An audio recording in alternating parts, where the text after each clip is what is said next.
Okay, then.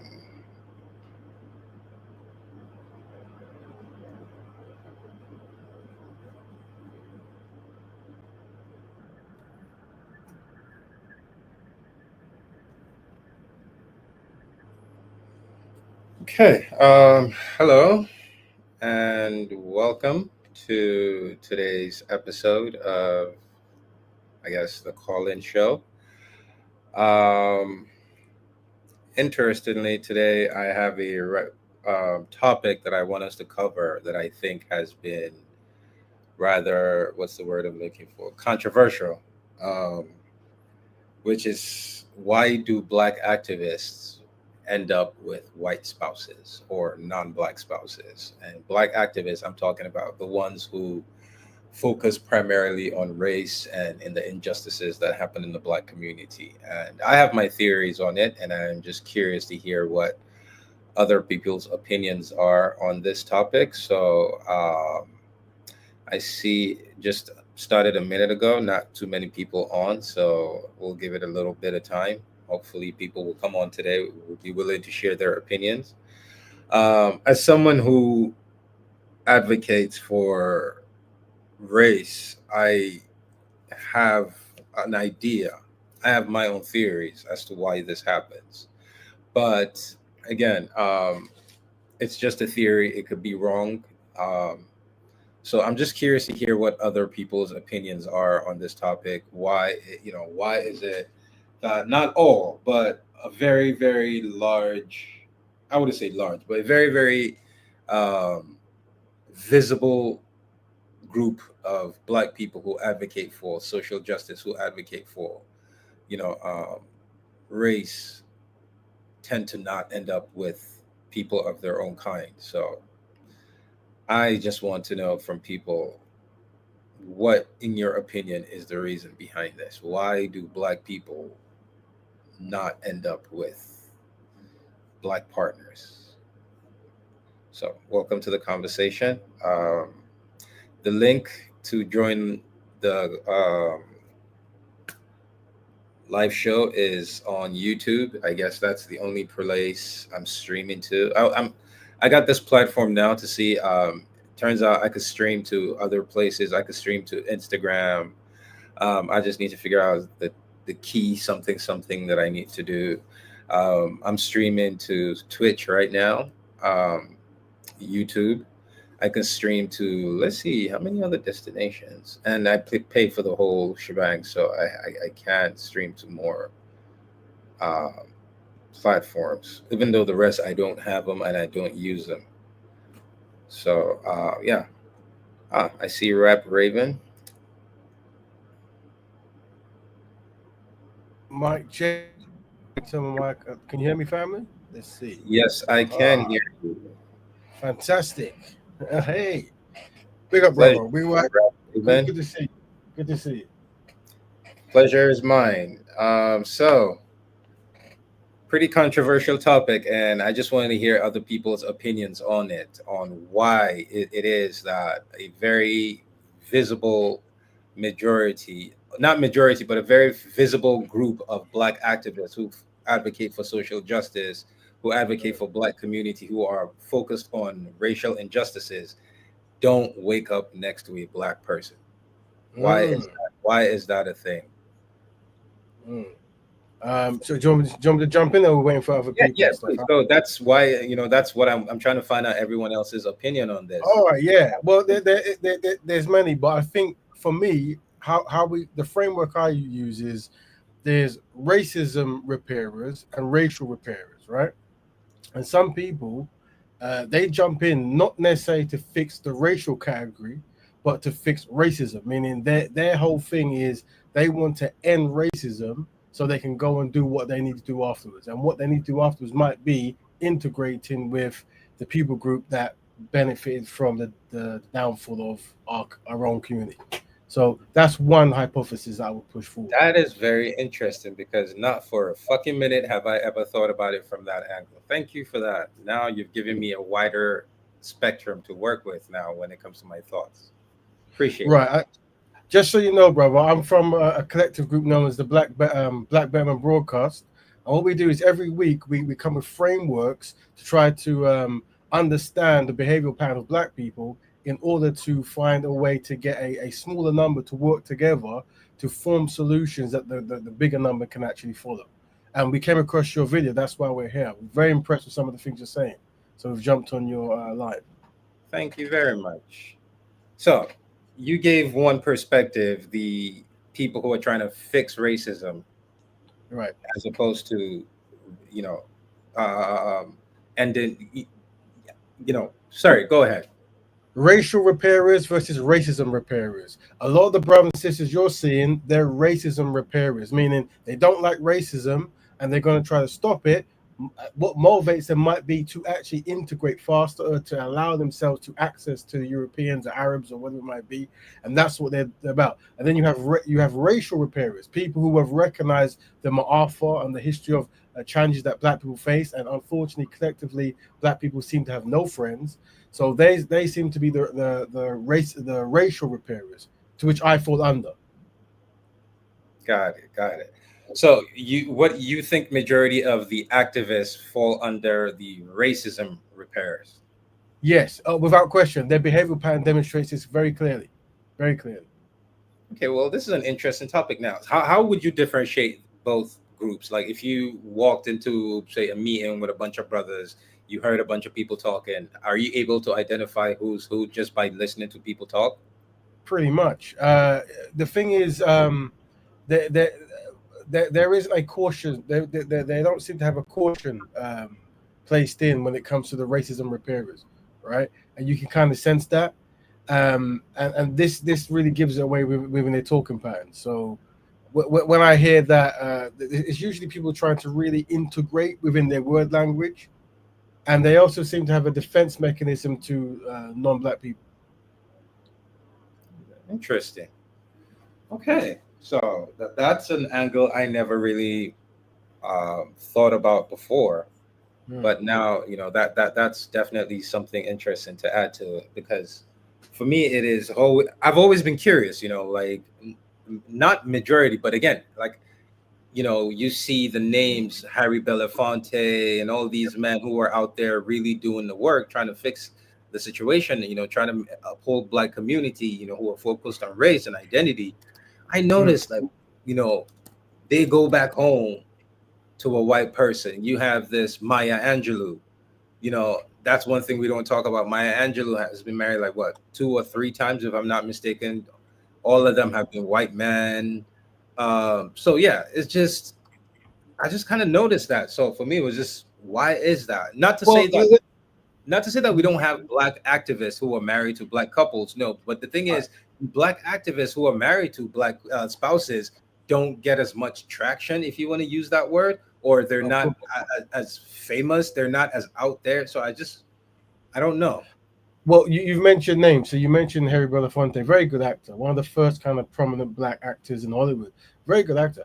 We did a case study a couple of years back on a doc. There was a UK documentary about films and actors and this kind of stuff, black actors, I think. And I think he was talking about, I think it was him was talking about a coconut scene. And one of the biggest highlights he was talking about was he had a coconut, and he wasn't allowed to kiss the white woman at this point, but he found a way of how to interact with the white woman was to eat a coconut and then give her some. And this was a big hooray kind of moment for him in his career to be able to do that. So really that shows you that this is the priority, isn't it? To actually, rather than show black love on the screen and this the importance of it, how quickly can you get close to the daughter of the white man? So, and this is a behavior pattern we see quite consistently.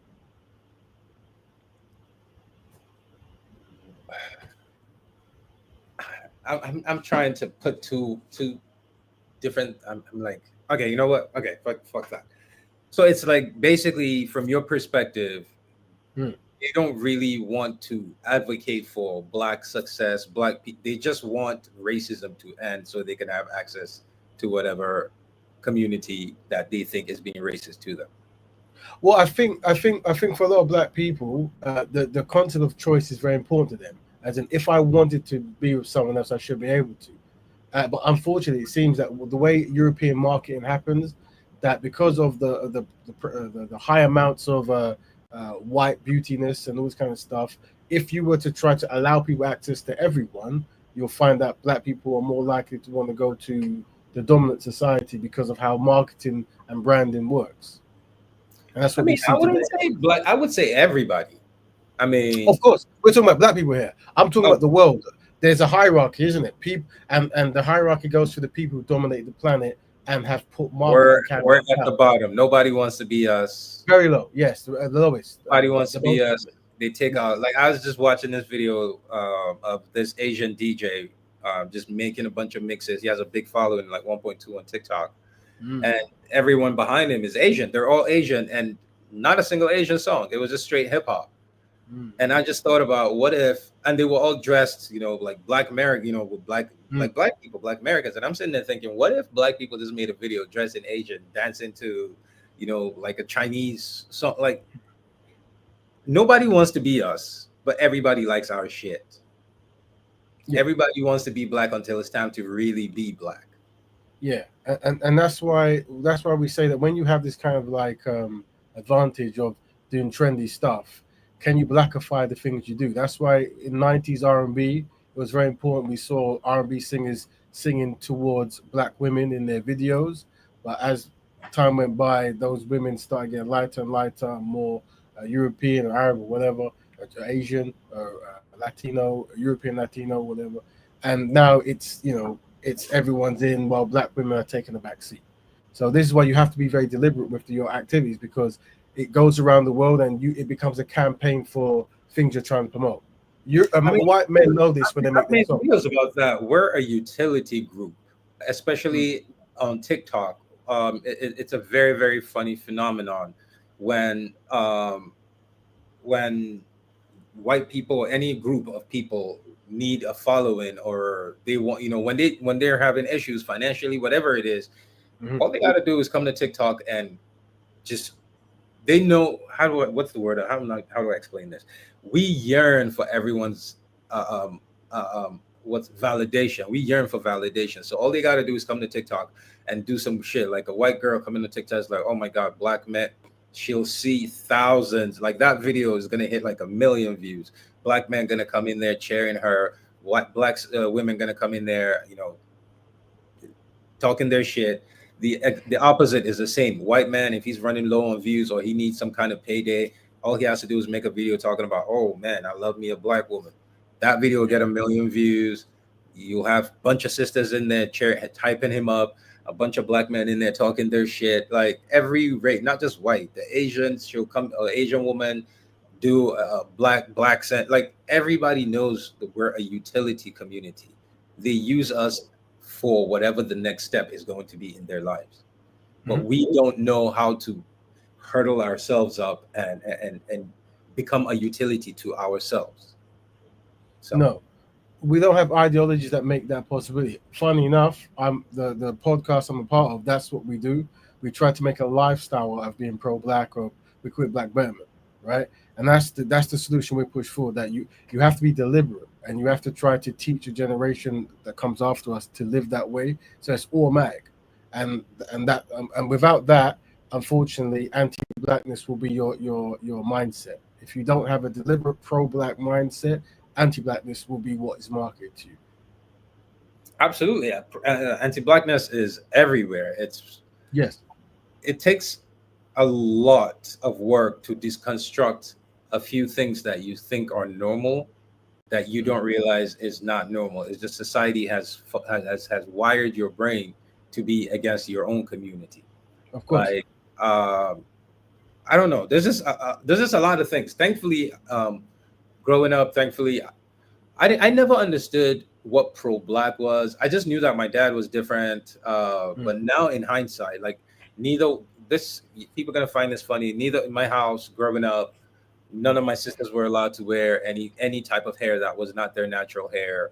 Mhm. My sister had tons of dolls. She never had a single white doll growing up. Like these these these choices that he made on purpose to ensure that his children had a completely different experience than the rest Mhm. of the world wanted us to have. My Yes. dad was against teddy bears. I never he was not against toys. He just didn't want us to have a teddy bear. I never really understood it till I grew up and I realized we don't have bears in Africa. Why are African kids having little bear toys? Mm. It was a point he was trying to get across. Like, if you Yeah. want something, I'll get you a toy dog. I'll get you a toy, whatever animal we can find in Africa. You want a toy of it. I'll get you one. But anything that we cannot find that you want just because foreign people have it, we're not doing that in my home. Back then, it felt like he was being this oppressive little tyrant. In hindsight, now I get it. I mean, it should have been nice. It would have been nice if it came with an explanation. But I think basically what I'm trying to say is I came with a foundation that I believe a lot of parents in our community would did not have the luxury to be able to give their kids, no matter how much they wanted it. Mhm. Situate like how do I explain this? Oh, perfect.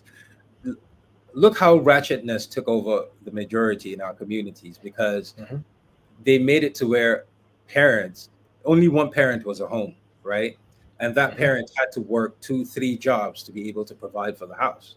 So Mhm. majority of the time that parent is not in the house to correct a certain behavior, and that behavior, before you realize, became mainstream, and now it's considered normal. Yes. So it's me when I look at other people, I don't think of it as, oh no, you have bad parents. No, no, no. The system played a whole game to ensure that your parent was never going to be around to parent you so that you could turn into this. That's Mm. how I see it. But not to go off on a tangent, so basically that's this whole conversation about spouses. If there's anyone else that has any other opinion, please put in the chat. Anyone else that has anything to share, if you want to be here in person, the link is pinned on YouTube. I would like to hear your opinion. The gentleman Rap Raven has said, basically, from his perspective, the people who end up doing this do this not because they want to advance any black agenda, but because they want to end racism so they can have access to the women and and integrate themselves with the community that they want to. Yeah. And honestly, that makes a lot of sense. Yeah. That, And this that- this is the thing. This can confuse us sometimes because we think, and that's why I ask people these questions. We call it the triple triumphs, right? And it's what's your views on black families, black health, and black economics? And by the response, I know whether they are synchronized with what I'm trying to do, or they're more a universal kind of humanitarian. that's great because I think honestly, one of the reasons we have to find a way to fight our disunity. We have to because there's just no option. There really literally is no other option because the way I see it, the American explanation, no matter how much people try to push it, is never going to be the global definition to where if you're mixed you're black. No, that's not how it happens. I'm in Nigeria till today. No matter how you're mixed, you're never accepted as Nigerian. You're a fully black Nigerian. You're seen as mixed. That is it. You're mixed. You're mixed. So if we don't find a way to work with our women, all we're doing is creating a whole new group of another group. We have strategies of how to deal with this topic, right? And what we say is we put emphasis not on the offspring but on the person making the choice. And what we say is the goal is to create a black family, and the first member of the family is your wife or your husband, depending who it is. So if you haven't got a black wife, you failed at that task, right? You failed at that task. And we also look at in Brazil, they call it Ham's redemption, the redemption of Ham, and the strategy that Brazil tried to do, where they tried to force black people to never marry black people, so eventually the population will be European looking, a Bronco or white. So we use this as a case study, and we're saying if you're a person, you have one black parent and one white parent, that individual person is welcome to practice black betterment, like Bob Marley and this stuff, and try to reverse that whatever was tried. But ultimately, every member of the black community, regardless of where they're from, what ethnicity, or ethnic mix, or whatever, should look for someone within the community to start generational wealth with and to try to find solutions. That's what we always say. Okay. As a question, but our women don't want us though. They Yeah, I want us. was going to invite him on. Aces Dinero. You want to Please come come? on, brother or sister. I don't know if this is, but feel free to come on, because Well, women don't unfortunately, want us. That is definitely a man. So yes, there's a link on YouTube. I will post it again just in case. yeah, Come on, share your opinion.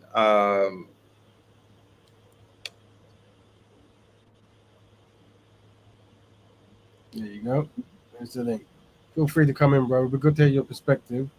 Um, we do see, I I think do see this pattern quite a lot when we talk about reforming black men. Someone mentions black women.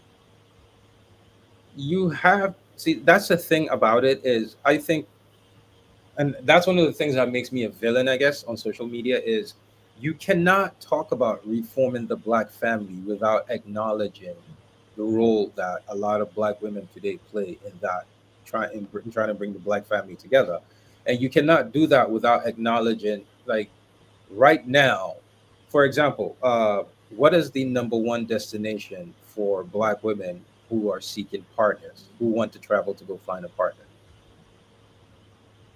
You talking about what, country wise, or like Countrywide. Countrywide. so if a black woman searching for a partner, you're saying? Western black women, both British and American, who are seeking spouses or who are done, like, say, passport sisters. Right. I don't know. I know about the passport bros. I don't know much about the passport system. You have to Passport enlighten me. sisters have existed longer than passport bros, but like many things, it's more Oh, country. you mean like Italy and these kind of places like that? You The mean? number one destination for black women is Italy. Right. Okay. I know this. I know this. Yes. Yes. Yes. So most black women, the moment they can afford any sort of money and they think of a dream man, it is an Italian man. It is not Africa. It is not Nigeria. It is Italy is the number one destination for most black women. So you cannot talk about reforming the black family without acknowledging that. And if Mm. you acknowledge that, you have to acknowledge that, okay, so now we know that there is a majority of women who, once they have the access, financial access and everything, they don't think of us. They Mm. think of other groups of men. Mm. So, and our community is so castrated that majority of black men see that as a taboo subject. They don't want to upset the black woman. They don't want to piss off the sisters, and all of that. But it's so it just got to the point where it's a conversation that we have learned to ignore. Mm. And my thing is, you cannot fix an issue unless you acknowledge that there's a problem. Like, I've said this multiple times. Here in the United States, we have Saturday Night Live. They made fun of the black wife effect. Mm. I don't know if you know about. So on TikTok, there was a whole period last year when what's it called? A lot of black women were basically making videos calling it the black wife effect, where they were showing pictures before and after of their white boyfriends, Right. Okay. how they met their boyfriends, and how they eventually transformed him into something better. And it got to the point, like I said, Saturday Night Live literally made fun of that incident. Mm. And I'm sitting there thinking, we've gotten to the point where a nationally syndicated TV show that's been around for decades is Yeah. literally making fun of you, one group of race of women who are pursuing another race. Like, if that's, for me, that was a very, very It's very like, problematic. bothered me. Well, It's very problematic. yeah, that bothered me. So how do we have a conversation about Mm. fixing our community, getting a small community together to influence the larger population? How do we do all of this without acknowledging these issues? Because I think sometimes you have to have discernment, my friend. And I think what it is no people group has been more destroyed than the black people group, right? Our people group. And what it is that means you're going to find destruction amongst the men and the women. This is natural. But then the question is, it's a domino effect. So we say, who is the person to start leading? The challenge is, if we try to talk about men and the first thing men to do is talk about women, then it's going to be back and forth. So I think men talking to men, accountability is a strategy, and women talking to women is a strategy. But having men being seen leading it first. So what you're doing is very important, brother, because you're going to notice that when you talk about black men not not having drive and not rising to the top and this kind of stuff, right? This is going to trigger many black men, but it's an important conversation, and we need more men synchronizing this concept. Hence why I'm here, to lend support, because I agree, and I think having a well-spoken men come together is important. just to interject, sorry, I don't want to. The reason I keep doing this is because I don't want to feel like everything is lost, right? And one of the main reasons I'm saying this is you're British, so you know the white feather movement. I don't know if you know that story. You're gonna have to light me to that one. The white feather movement. During the times when the British were colonizing the whole world, Right. and they were running short on troops, they needed more men. Mm, A bunch of British men refused to fight, mm. so British women basically started walking around handing them white feathers, Right. as calling them basically chicken. Every man they saw in public, they would give him a feather, insinuating that he was too chicken to go out there and fight like a real man. Right. And it basically shamed a lot of British men into joining the military and to Mm, helping expand the British Empire. mm. The point I'm trying to make here is historically through every society, from the Khans, Genghis Khans, to the British Raj, to the Mongol Empire in Africa, every society you look at, women have always played a pivotal role. Yeah. Women have always helped their men Of course. achieve a certain level of success. Well, the thing about it is, right now we are poised to be the only men who have to figure out a way to do it without their women. Mm, I hear that, and well, I think things can. I So think the reason I keep doing what I do yeah, is because I don't want to accept that all hope is lost. yeah. No, and it isn't, brother. But I think strategy is important and stages is important. You see, so I think what we're doing now is we're demonstrating to the women that men can actually grab the ball and run 9 yards. You see, at least 9 yards, and then we can come to them for that final yard, and then we can get the.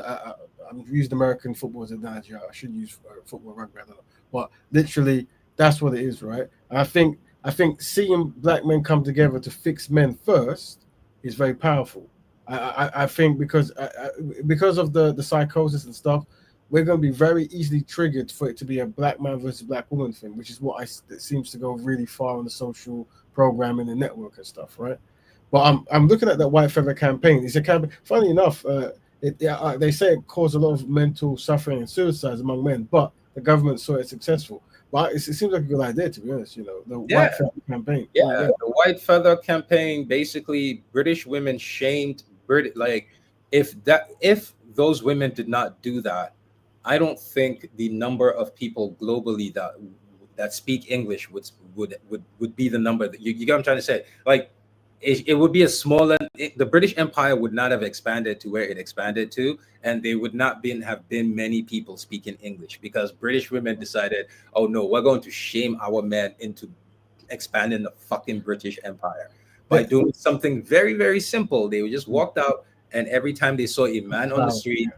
they would give him a feather. So Well, men started becoming afraid of leaving their homes. well, the thing is, what we do at the Black Bear broadcast, right, is we try to come up with strategies of how you can do that. So one thing we're doing is obviously, and there's a question I love this topic. I don't know if there's a palatable Yeah, answer to this just question. ignore that. Go ahead and talk. Cool. Yeah, Michelle, if you want to come on and give your yeah, come opinion. on, it'd be good. But let me say this before we move on. But one of the strategies we had was if we actually were to complement. So in the UK, a lot of the football stars and the sports stars, they're not marrying European women, right? So what we do is there's a small percentage who marry black women. We try to promote them online, give them awards, give hashtags, really make a whole song and dance about it because we're highlighting the importance of rich black men marrying black women, right? And trying to make that a trend and making that something that people want to go towards. So that could be a form of a white feather campaign or a black feather campaign, maybe, right? So I have a question for you in terms of these football. Like, at any point, do you think it is something exclusively on black men, or do you think black women have a role to play in not being wives to these men? Yeah, I do think that along the line there's behavioral patterns that might be seen, or that might make it harder for black men. But ultimately, it's black men. Black men have always been seeking other women since enslavement time past and stuff like this, right? We see a behavioral pattern. Black women have historically always been by the side of the black man through some of the worst times, through enslavement and all this kind of stuff. It's I think what's happening is, and what I say is very shocking, by the way, black men haven't recovered from being conquered by white men.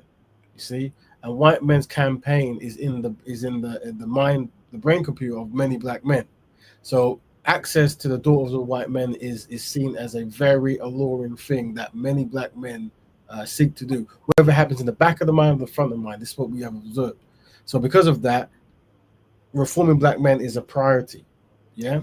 Do you know about the Willie Lynch letter? Yes. Yes. Do you know about the era of um, what's it called? Food stamps and public housing in the 60s and 70s and 80s for black women. The Well, is era it, yeah. in the You talk, United States. The yes. So you're talking. I So could be if you wrong. know about all of these, you still think the fault is on black men when there's literally a book written on how to create them by ensuring there's no man in the house. We're like fourth generation of fatherlessness in right now. Basically, you don't think that has anything to do with I think the that I do mindset think that I globally? think I think in America that was a big point, and I've been debating this before, and a good brother brought that up as well as uh, the feminist alliance back in the first and second wave or third wave, whatever it was, right? And this is no doubt, right? Like I said, there is black men and black women both operating inadequately in regards to betterment concepts, right? We understand this.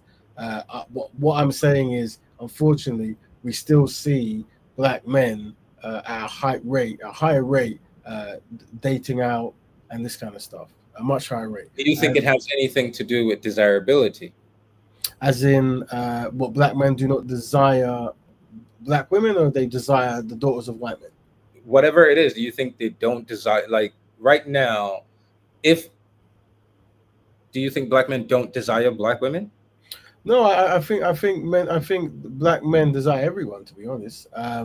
But I think there's in many minds there's a hierarchy in many black men's hearts. You And really think so? Interesting, huh? yes, yes, I don't think so. I think you're. I don't mean this in a negative way. I just think, like I said, it takes a lot of work to do a lot of deconstructing. mm, I think you are also a product of the work that was made, tried to create the mentality of a lot of black men. And that, let me just say this: mm. what are the main things from your perspective that black men have desired the most from black women? As in, what is it that black men? As in, we mean like what, peace, family? What do you mean? What are the things from your what name three things that you know black men have been begging black women for all your lifetime? From a stereotypical standpoint, maybe to not wear European hair, to not put them down, and I guess at some, I don't know if this is a request, but they want to feel that they've achieved more or they can provide more. But unfortunately, some women actually have more economic capital than the black men, so that might be an issue. I don't know. Don't know if I'm answering your question So correctly. two out of three you got right, and the third one kind of proves my point again. So never, at least in America, I don't know about the UK, in America, Nigeria, Ghana, Right, black woman has never out earned the black man, right. never. Mm, So I don't know where this concept, and then 80% of wealthy black men are married to black women.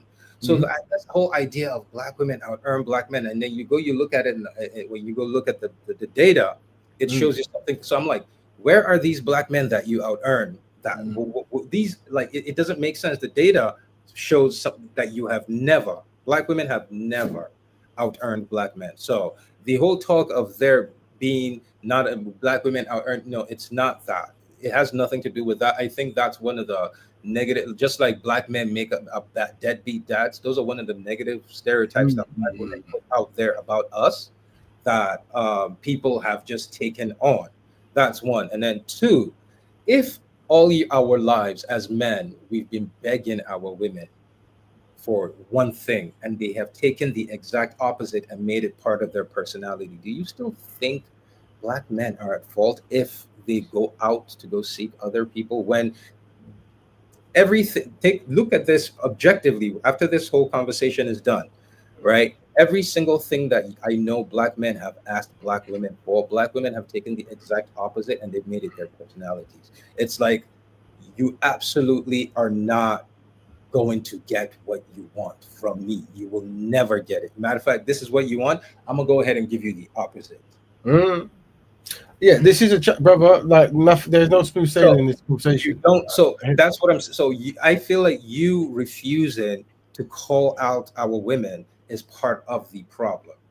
No, I do. No, You, I'm just saying this is we do, but it has to happen in stages. Remember, it's like a chess but see, game. no, it should not. We right now, basically, you're saying we need to call them out on their terms in a way that won't upset them. And I No, no, always no, use this as an example. Second no. World Go War. ahead. Yeah.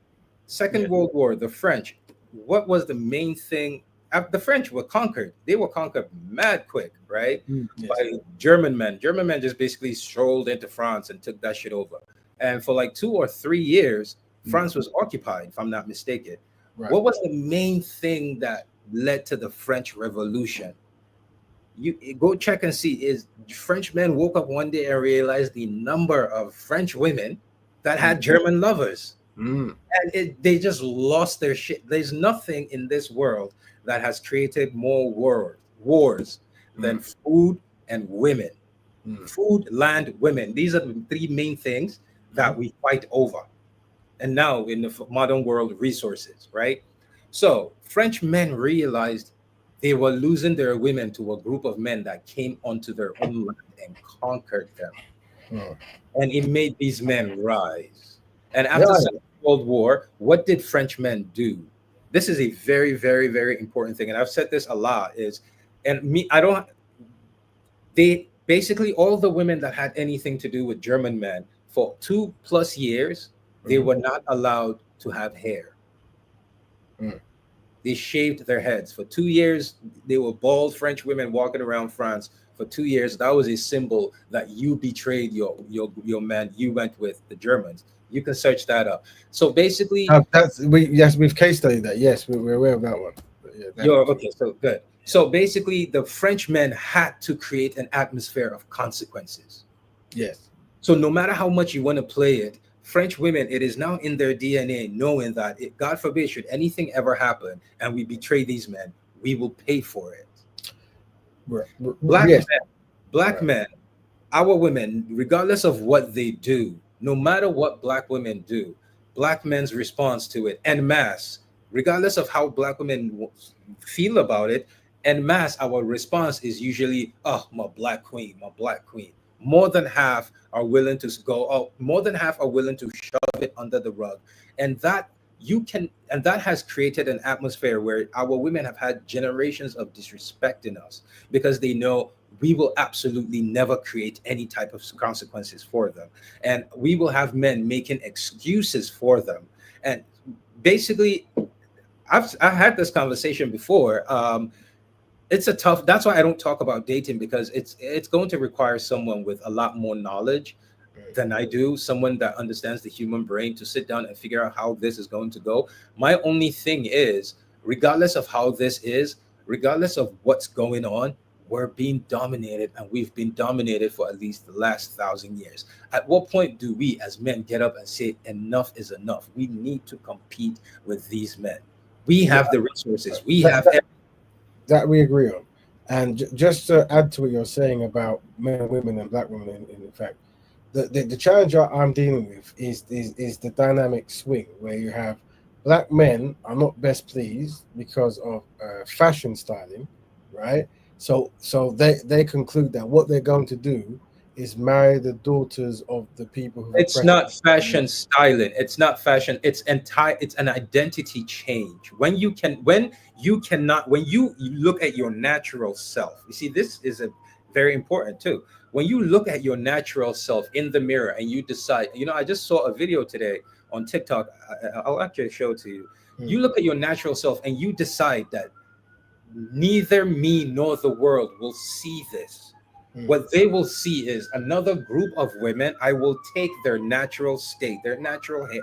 I do not want to look as I was created. I will never look as I was created. The group of men that are supposed to be my biological mates have said the one thing they desire the most is to see me as I was created, and I will never give them that. It's not a fashion choice. So to add to that, the solution that, and you might be best pleased with this answer, the solution that me and the other gentlemen have come to is if you have ownership in media and in branding, you and hiring, you are then creating the paradigm you want to see. So if black people own magazines and their magazines are called, Sexy Black or Afro, whatever, and you are now forcing every person in that magazine and movie, whatever it is, to have an Afrocentric hairstyle, just like we observed in the 70s where they made the afro the thing, right? That what will happen is everyone will follow you. So the strategy isn't like, because unfortunately, whatever, there's something's going on in the brain computer of a damaged mind where people are really valuing other communities stylistic hair choices, whatever it is, right? And they can't see the beauty in their own in worth in it. But if you have power and you have industry and you create songs, movies, magazines based upon a certain style. Just like there's a dance in one music in one Media, video, 3 years later it's we there. don't own This was any media. say it We again. don't, we don't own any media. Thank you. That's why once again we focus on men owning media because now there's a purpose. Because you understand that Been propaganda, making videos marketing is when key. I had 250,000 followers on TikTok, when I used to do lives every day. One of my biggest go-to was, we need media. We need our own black media. We need our own propaganda. My Agree. whole thing I started with, and that's my goal. That's where I'm headed at. I Yeah. just realized that one thing I'm really good at is I'm really good at getting people to listen to me. I'm Yeah. just not good at getting people to take action. I'm Now, getting brother, it. let me just jump in before you jump off. I practice like a behavioral pattern where my job is to try to go around and help and see black people who are trying to be constructive and trying to help them out. And we try to, it's like a pro bono black kind of concept we deal with. So because I came across what you said, you seem to be more synchronized with certain ideas that we're talking about. So I've come along. So if you're trying to do something, because my thing is really solutions, really. So if you're trying to do something, or you want to be connected to something, we're more than happy to help out. And like I said, I work in the media. I have media skills. This is The what thing is, so my thing now is early childhood development, early childhood propaganda, Mm, is because when you want to do business, if you want to sell water, right. who drinks water? Every living human on this planet. But Hmm. if you decide you're going to sell your water to every living human on this planet as a startup, you're going to fail as a business. You Mm, need to pick one demographic and mm, focus on them, and then from there expand. Or people, you just have to, even water, I use water as an example, is the most basic thing everyone drinks, but you need to focus on one demographic. So my thing is, mm, I'm going to focus on the very important years that define who a person is. mhm, And the reason I have this is, we have no media because not majority, I would say almost 99.9% of black people, we have children. And the moment we birth our kids, from the moment they can absorb information, we give their brains over to the people who, our enemies, the people who enslaved us. mhm, Because uh, you have a baby born today anywhere in Africa, in the United States, or in the UK, Caribbean, to a black parent, right? Uh, the moment the child is old enough to start comprehending things, when the mom, even if she's a stay-at-home mom, there are times when she just needs a break. First thing she's doing in today's world, she's grabbing an iPad and she's putting Coco Melon for the mhm, baby. From Coco Melon, we're moving on to Dora the Explorer. mhm. I'm just naming famous ones that I know. Yes. From Dora the Explorer, we're moving on to Wild Kratts. Mhm, From Wild Kratts, we're moving on to Ben 10. Now we're going into Ben 10 territory, Pokemon and Spider yes. Man and Teen Titans and the rest. Mhm, You see where this is going? It's, we have zero media for our children to absorb, zero propaganda. And the reason I brought up Teen Titans, I remember watching an episode with my nephew a few years ago where I was absolutely shocked with what I saw. I was literally watching an episode of Teen Titans where they tried to basically say that reading books is bad, mm, because they one of the characters had a book that they found, and everything they read in the book would come to reality. So mm, that episode ended with, you know what? reading books are bad. Let's just put books down. I was absolutely shocked. And I'm like, this is the message that our children are consuming. We have no propaganda for us. Why, I don't know why a Mexican girl is teaching an African girl about a gamma lizard when the Mexican girl doesn't even have access to a gamma lizard. I don't know why a Mexican girl is teaching an African girl about opossums or bears that we don't have in Africa when we can have our own Nana the Explorer, our own little propaganda where a little girl comes out of the house with her friends and her friends are like, "Oh, Nana, I love your hair." And she's like, "Oh, thank you. My mom did it in a Bantu knot or whatever with a natural African hairstyle. Oh, Nana, I love your skin. Thank you. My mom used cocoa butter. It's glowing under the sun. It's so dark, so beautiful." Little things like this instill self-love in our children. But when they, but one of the things it does too is every single thing that our children see on TV, every single time they see the correct answer, every single time they see the correct answer from childhood, it's always a white person giving it. Subconsciously, that's tends to teach you that white people are naturally smart and they always have the right answers. Yes, you're correct, bro, and everything you're saying. I would say this though, it isn't that the content isn't there. It's just our network isn't there to feed it through the right channels. So I've just posted a Nigerian cartoon called Bino and Fino. Um, it's just something on YouTube. But if you're saying iPad, that means that you're giving your child something, so you can make a playlist for them to have. And the effort that we're going to try to put in is try to make the playlist of black created content or black conscious content. So there is cartoons out there, and one of the goals I'm going to network is to get all this content, so we have like a streamline of things that people can follow, so that I can actually like push them I'm more. sorry, I'm just going to interject. One of the main issues, one of the main problems I've noticed with people who are trying to help, especially in the black community, is Yes. we fail to. You just got to accept that majority of people are stupid. Yes. Majority of people are really fucking dumb, especially in today's day and age, where we have MAGA, where we just had a whole video of a girl talking about she thought Washington D.C. was in Washington State. Like there's a Yeah. whole, so majority of people will not wake up and try to do what you think they would. Like, oh, I have a black child, let me go search for black media for No, my they kid. won't. They won't. Majority of people will not do that. You have to give them something. We have to make something big. We have to create something for facts. We have to Yes. create something famous for most people, Yes. and a platform. Even it, see, the thing about it is, this thing is so messed up. It's so big of an issue.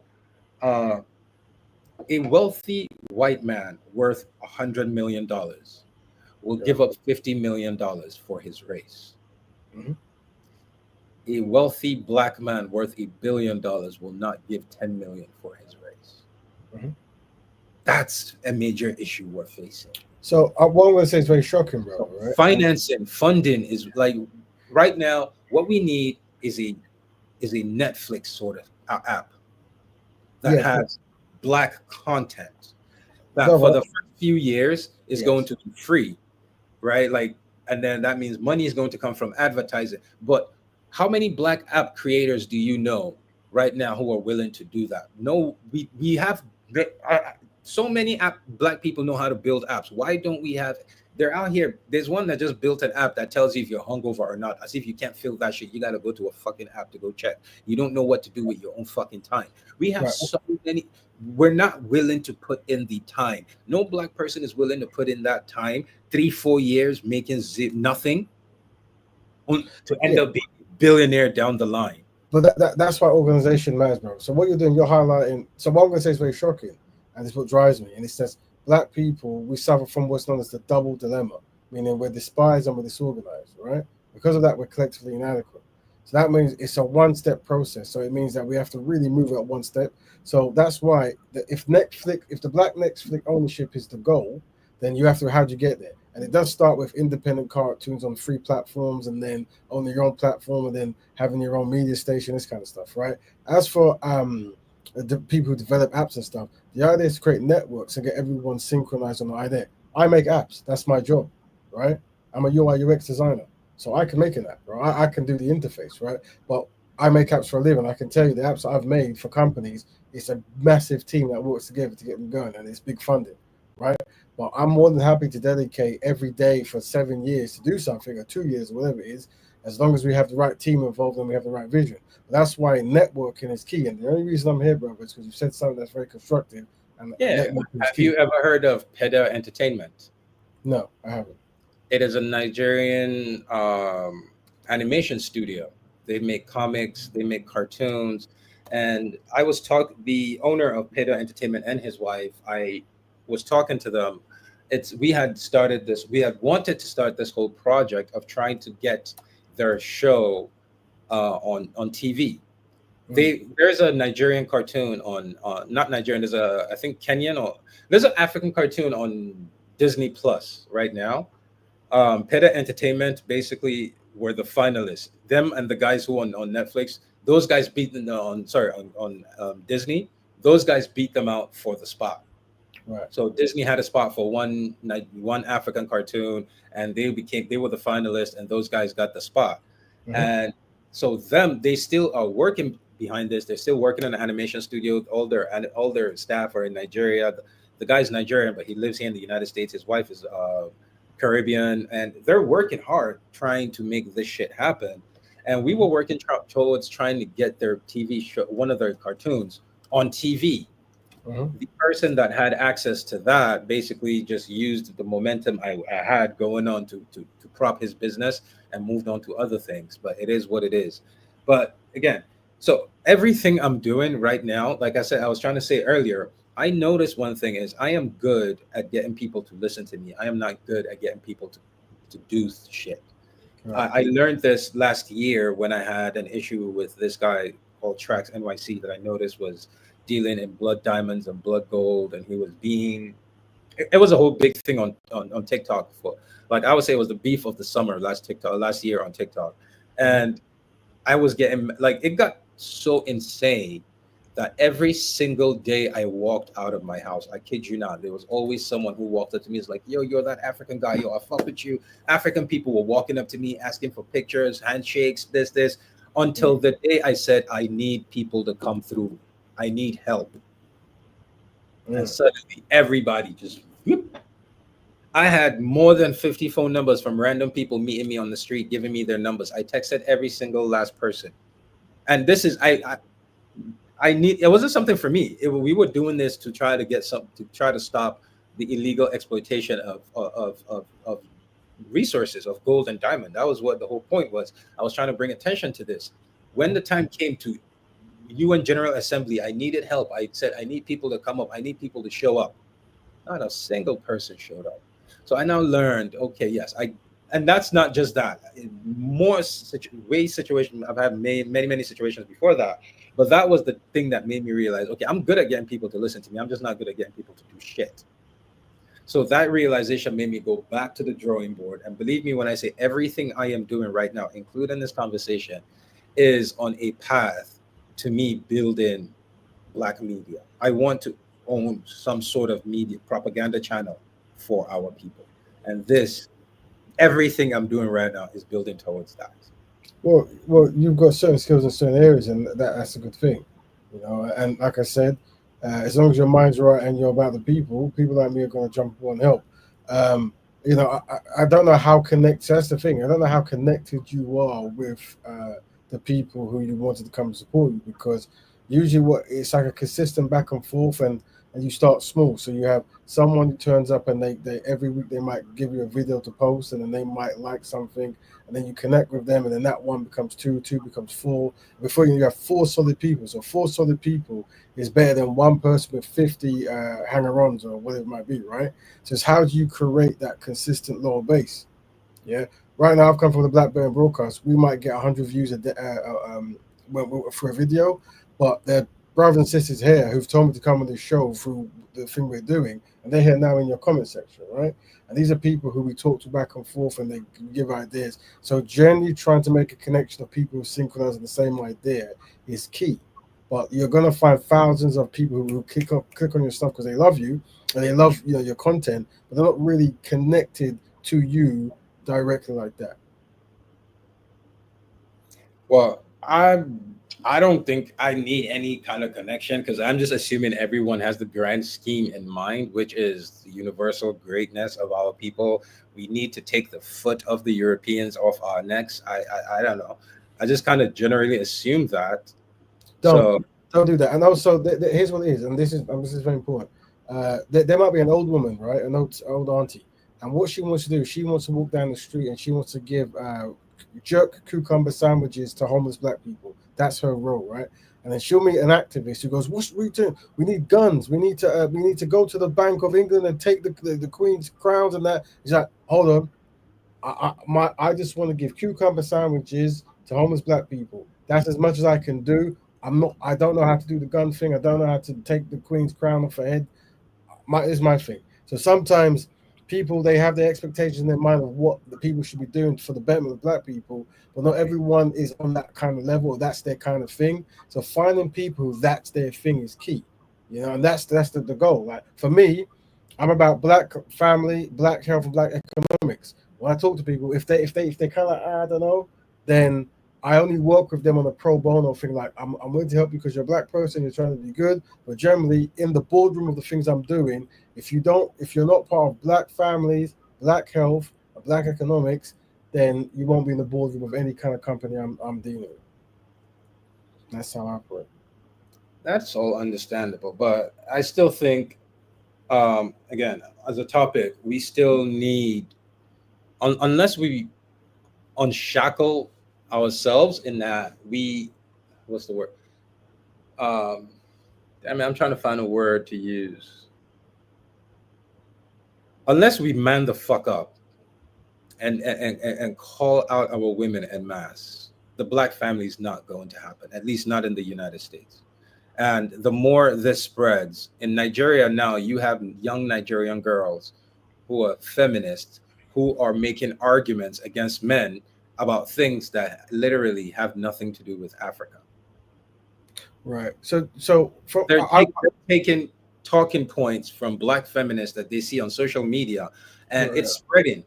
Last Christmas, I remember seeing last Christmas, right. um, the pictures of single black women who were so I've never seen. It's a phenomenon I've never seen before. Yes. It's something that's very common in the United States. Single black women hanging around Christmas alone. Nigeria, for the first time, this maybe it's been happening. I've just never noticed it, but this Christmas there was so many pictures online of black women alone, single, and I'm Mm. like, this is insane. This is a phenomenon I've never noticed before, but it's growing. Single parenthood in Nigeria now is becoming a thing. It's not a shame anymore. So my point here is the more we are castrated in the West and afraid to challenge our women, afraid to confront our women, the more that it's spreading to the places that we think is a sanctuary for Let us. me add to that then. Let's have the solutions, right?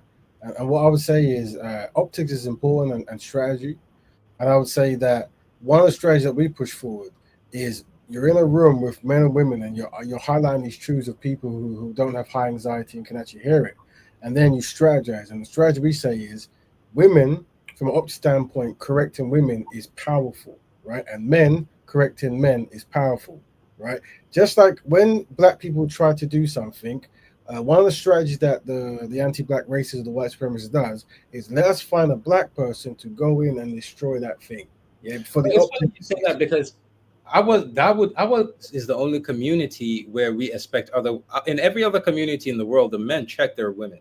Mm. Every community in this world on this planet, the men check their women. Now we're sitting here saying let's leave our women alone, let other women check. That's not, if other women leaving our women to other women to check them is what has given us four generations of where we're at today. Well, no, yeah, I hear that, but I'm saying this. I'm saying that unfortunately, I think where men are collectively now, uh, it's an easy thing to do. To every time we want to fix a community, it's men going towards women. But as men, you said yourself, brother, we don't own anything. So I'm saying that the authority that men who check their women have, we don't have that authority because we can't demonstrate anything, right? So I'm saying if you Chinese, can, 1980s or yeah, in the 80s when the Chinese decided to get up and do and fix their country, they had nothing. The only thing they had was a country. They had nothing. Their GDP was less. Nigeria had more of a GDP than China. See, that's the thing. We keep making excuses for our women and keep highlighting our ineptitudes. No, we see, the thing is, there's something you said earlier that I just kept quiet about, and it's like when you said the black woman has stood by the black man. You don't know a lot about American history.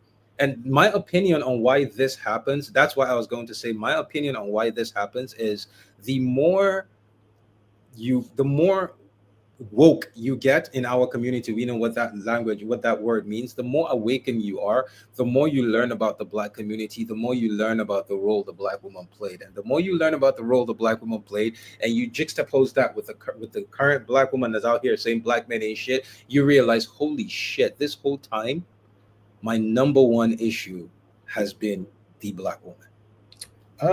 The number one issue is white supremacy and a strategy which White supremacy, thank you. We, at some point, we have to take responsibility. White supremacy tried the same thing to the Spanish community. They've tried it to every community. Why is it that they only succeeded with our women in America? Because of the defense mechanism. At some point, there was a big Asian community here. There was a big Indian community back then. I guess when they decided the whole housing thing, every group of women said, no, we're going to stick with our men. The Asian women said, no, we're not going to kick Asian men out of the house. We're going to stick with them. We're going to write this shit out. Every group said, we're going to ride with our men. Our black women said, what? Free housing? If he gets out, nigga, get the fuck out of here. At some point, as men, that's the thing. And then majority black men start to see the mindset of our men of refusing to hold our women accountable. You start to realize that ours is the only matriarchy in the world. And somebody said, right? I'm single. I'm a 43-year-old single man in the United States, right? Mm-hmm. They succeeded with black women because our black men are weak. Okay, Brenda, thank you for your opinion. You see exactly what I'm talking about, right?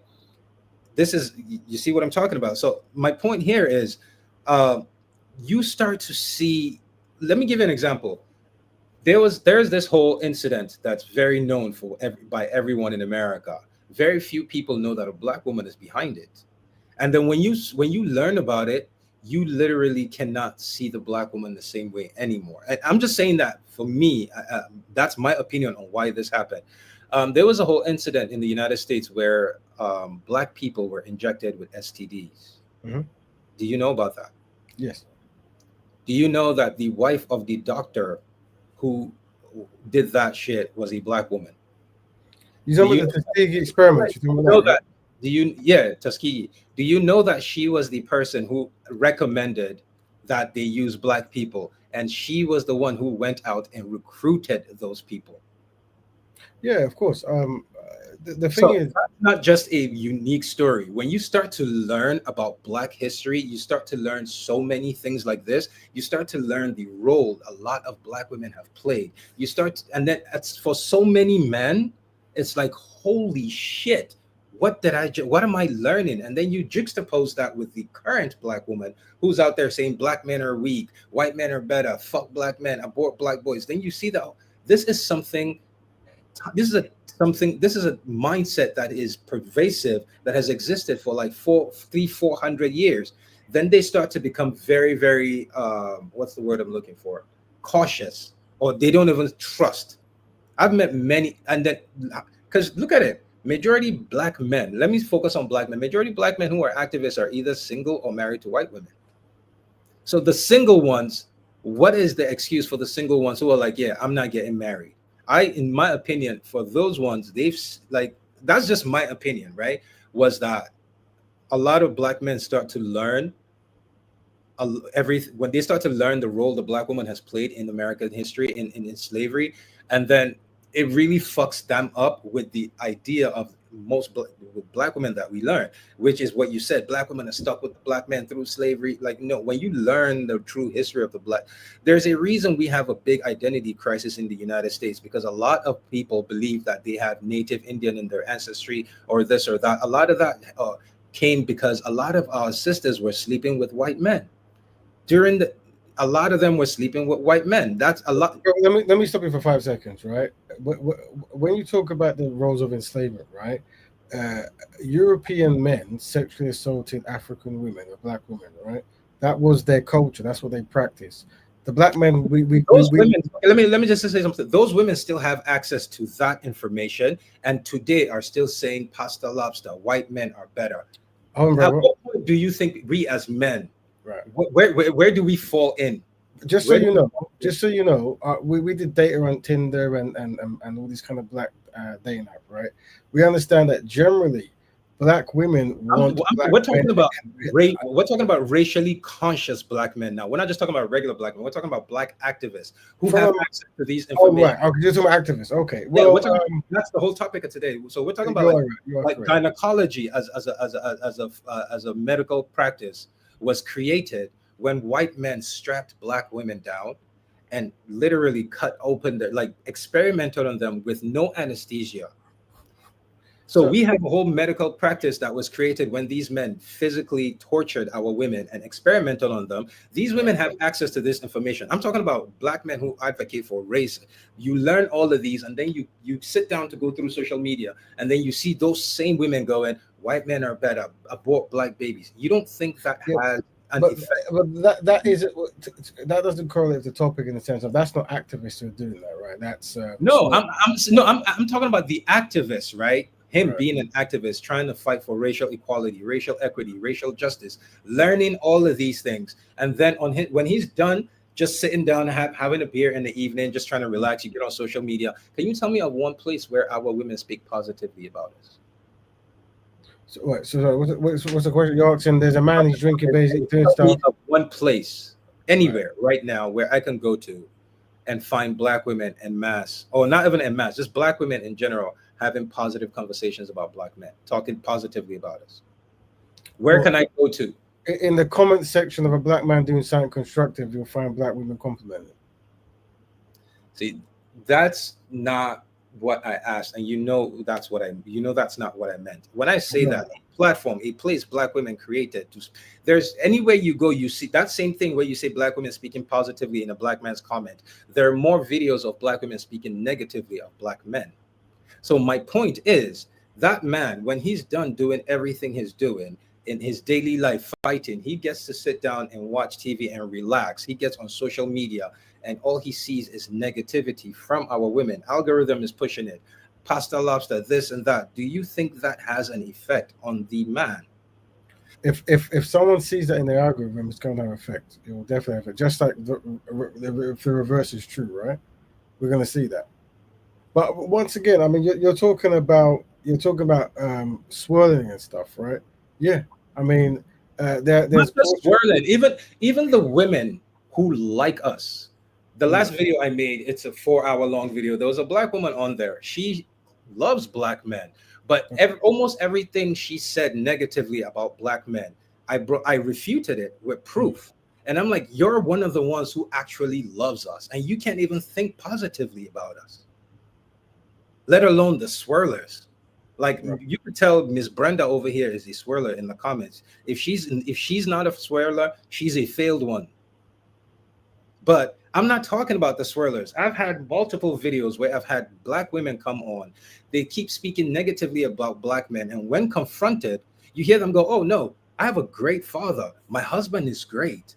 My brothers are phenomenal. I've had great black men all my life." And I'm like, okay, so where the fuck is this experience that you're talking? You are literally just regurgitating what other black women are saying. Now, brother, you've You obviously had never an had that experience, right? negative experience. And my thing is, Yeah. the frustration of not being, even now I can see, no matter what I'm saying, it's going through one ear. You're not trying to have this, you're not trying to understand my perspective. I could see it from the No, well, from the no, way you brother, you're not listening to comprehend, you're I'm listening listening to you, so it's like this. the Well, we whole can have. time. Because every time I keep asking a question, What I answer would see you that like? you keep trying to, like, you don't want to hold a black woman accountable. And that's a Okay, thing. We've been castrated as men that we cannot, as men, tell our women that, yo, you have fucked up. right, brother. I agree with That you. mindset, Let me, that let me. mindset, You're black men, talking, sorry, brother. let me finish. That Finish me. mindset, black men not even being able to have an open conversation with other black men is something some men find frustrating and just go, you know what? I'm just going to stay away from this community and do my best, and I'll do what I can do for me. Do you think that has any play into any of this? I agree with you, brother. So what it is I'm aware of what you're saying, and there is much truth there, isn't there? Yeah, and what you're saying is that there is a fear of black men to be able to correct behavioral patterns that they see black women do. I agree with this. Of course, it's right. The only difference is I approach it from a dual standpoint, where I'm saying that both the black man and the black women are completely destroyed, right? And it's like, what is a strategy we do to fix it? I'm saying from a marketing standpoint at this stage, yeah, what's more, what is the primary and the secondary and the tertiary? The Your primary primary, is black family, right? that's yes, of course. How do we do the to fix a problem in therapy, in anywhere? To fix a problem, you have to acknowledge there's a problem, then you approach the problem. So how do we jump from where we're at right now to Mm. creating black families without addressing the issue? That's what I need to find out. Well, what I'm saying is having open discussions with people who can have them, who are not emotionally driven, yeah, about those campaigns. Because everything is going to be, you said the white feather campaign they did in the UK, right? We have to have black versions of those campaigns. Right now, the campaign we're dealing with, because I believe, just so you know, people see me as a very controversial person because of the things I say. And one of the things I say is that black people are collectively inadequate, right? No one has been destroyed as thoroughly as black people. So that means you have to have a unique campaign every deal with it. You're right. Black women in mass have a history of doing a behavioral pattern that doesn't correlate well with the black community, as well as black men. Okay, as well as black men. So what do? The strategy we have is ownership of media and branding ideas to change that. Right. That's what it is. Now, let's if you want to say, let's just tell them stuff. What do you want to tell them? Your hair looks European, or your attitude towards black men is ungood. Then what? Now, if one of the consequences, I don't like the way you talk to me, black woman. I don't like a European hair, black woman. I'm now going to marry the daughter of a white man. This is inadequate behavior We've because you tried don't. every version. Uh, we haven't had the bonnets. Bonnet is a class thing. It basically got to, like I said, when you have no parents in the home to correct you, Mm. it gets normalized. Bonnet is something that no one outside of your house is ever supposed to see you wearing. Now we have our women proudly wearing it on the internet. So I'm like, if I see you with a bonnet, what's the whole point of seeing you make, like, I've seen every version of you. And there was a time where no one was supposed to have access to every version of you. I hear this. I'm not And arguing, bro. I agree.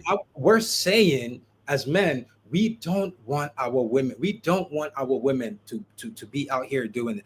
So, like, my opinion, I've said this. That's why I don't touch dating. I Mhm. really don't, because it's a very I feel it's more nuanced, like you said, someone that could touch this. Not for me. There's no way to approach this without being emotional, because this is literally the foundation of how to destroy us.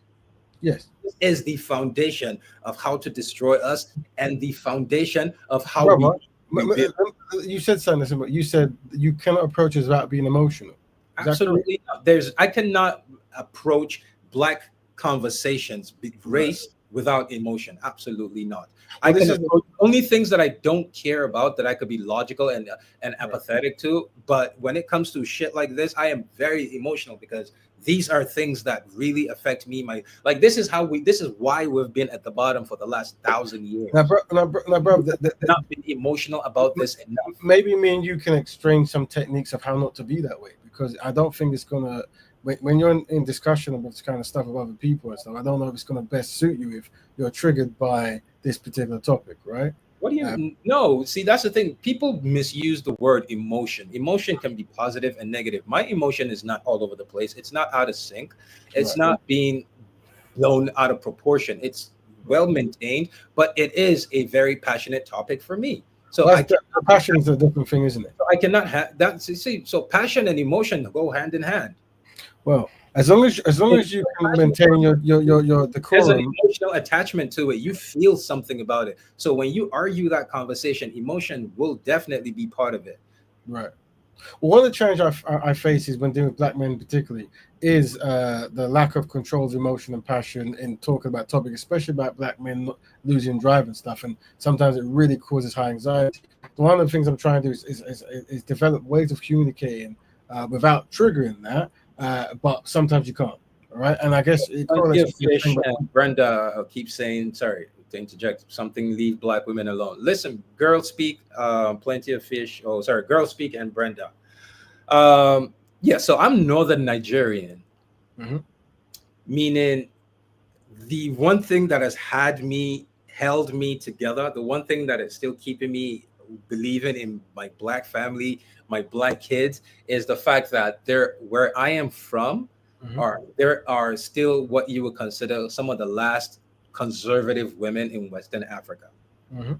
They're very much like the Gambian women. Like in Nigeria, the closest women that culture wise that I would say have anything to do with my tribe women are like Senegalese women, Gambian women. They're even in Nigeria, they're not like other nights. So the most you don't know Hausa women. A lot of people don't know. My point is right now, if I went back home and I said I want y'all gonna hate this, and I say I want to marry an 18-year-old virgin. I swear to God, the community I come from will line up 10 for me. Thankfully, that's not the kind of person I am. But the fact that I know that I still have access to women that are not tainted, women that still love men, women where when I go back home and you ask them, you see a girl in college and you ask her, what do you want in life? She'll tell you is to become a wife and a mother. Those Okay. women that they still exist in my region. So having access to those women is what has kept me. Then go home on my own time, girl. On my own fucking time. Aisha says, Cap. Aisha, I am from Shanono in Kano State local government. You can say Cap all you want, but wallahi, wallahi, my right now, if I want to go to Nigeria, I go to Gwarzo, Shanono. Wallahi, I think you're in northern Nigeria. I will find you 10 Emmatang Hausawa that have never been touched by any man. They still love men. They still believe in the union of men and women. They're not tainted. And that's one of the issues a lot of people have is knowing that men like me have access to those women. So laugh all you want, Aisha. As a woman, you know you marry who you want, not who you can. Not who you want can, sorry, not who you want. That is the main difference. So go ahead. Right. Thoughts Okay. on Somali and Ethiopian women? They're beautiful. They're just not Northern Nigerian women. I like Northern Nigerian Hausa women. That's my thing. My access to women that I have are untouched. They're not. I know that the woman I'm going to end up with hasn't had bodies of dudes. 60-year-old marrying 12-year-olds is a matter of culture. Where the fuck do you see that as being a part of culture? Um, see, this is the thing. Black woman, girl speak. In the United States, in Tennessee, in a lot of states here in America, they've literally passed laws where they can marry 12-year-old girls in the United States. But for some reason, every time you think of 80% of pedophilia in the world is by Caucasian men. But that's my point is you never seem to highlight the negatives of these men. You always seem to bring out our negatives. Why is that so? The Vatican has spent billions and billions and billions of dollars for doing this to little girls and little boys. But somehow you want to focus on black men. This is their culture. It's not our culture, it's white culture. Girl speak. You're hate, and this is I feel like she's Nigerian, and this is exactly my point. See, the way you could tell she has this disdain and hatred for men. Unfortunately for you, but girl speak, if you live in Nigeria, you don't have access to non-black men. So I understand where a lot of your anger is coming from.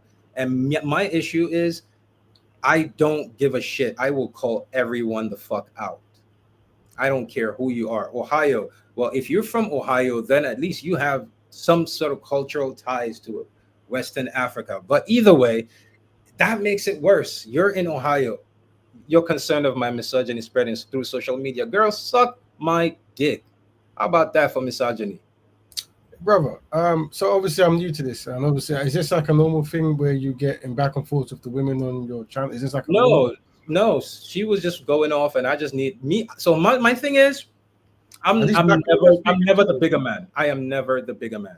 I can I see this. will call I am never the bigger man. Being the bigger man in our community is one of the things that has led us to where we are. Being the bigger man is why when I talk back, especially I make videos talking to white people, they laugh at our kids dying. When I make a video laughing at their kids dying, they're shocked because they're not used to it. They're used to us being the bigger man. And we at some point it has to stop. So people like this, they're used to coming on and spitting the worst rhetoric about black men. Usually, I just block them and move the fuck on. Mhm. You'll never have access to my page. You're blocked. But at some point, our women have to know that, at least with me, a lot know if I come to Issa's page and talk shit, Issa is definitely gonna talk shit back. Issa's not one of those black men that I have the freedom to go to his page and spit whatever rhetoric I want. He will talk back. It has at some point there needs to be this image of black men that we're not docile. We talk back, we slap back, we do whatever the fuck. You want to talk misogyny? I say suck my dick, because there's absolutely Right. no one more misogynistic than a Caucasian man.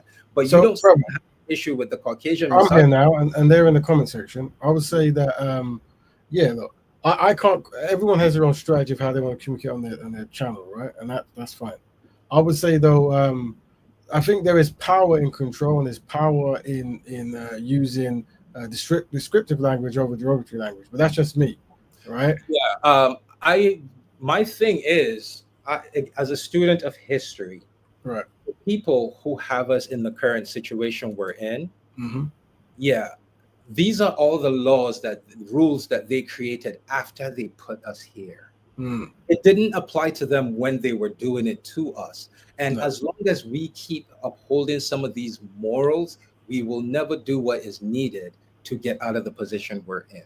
Do you feel Right. like that maybe you might want to shift the strategy when you're talking inwards, though? So do you think that when you're amongst black people? Absolutely no, no, Okay. no, because that then creates. See, I have this story I've shared about the 200 who stood back. Have you ever heard about it? Say again. I didn't hear the word. Say again. 200 who stood back. The 200. No, I haven't. Explain to us.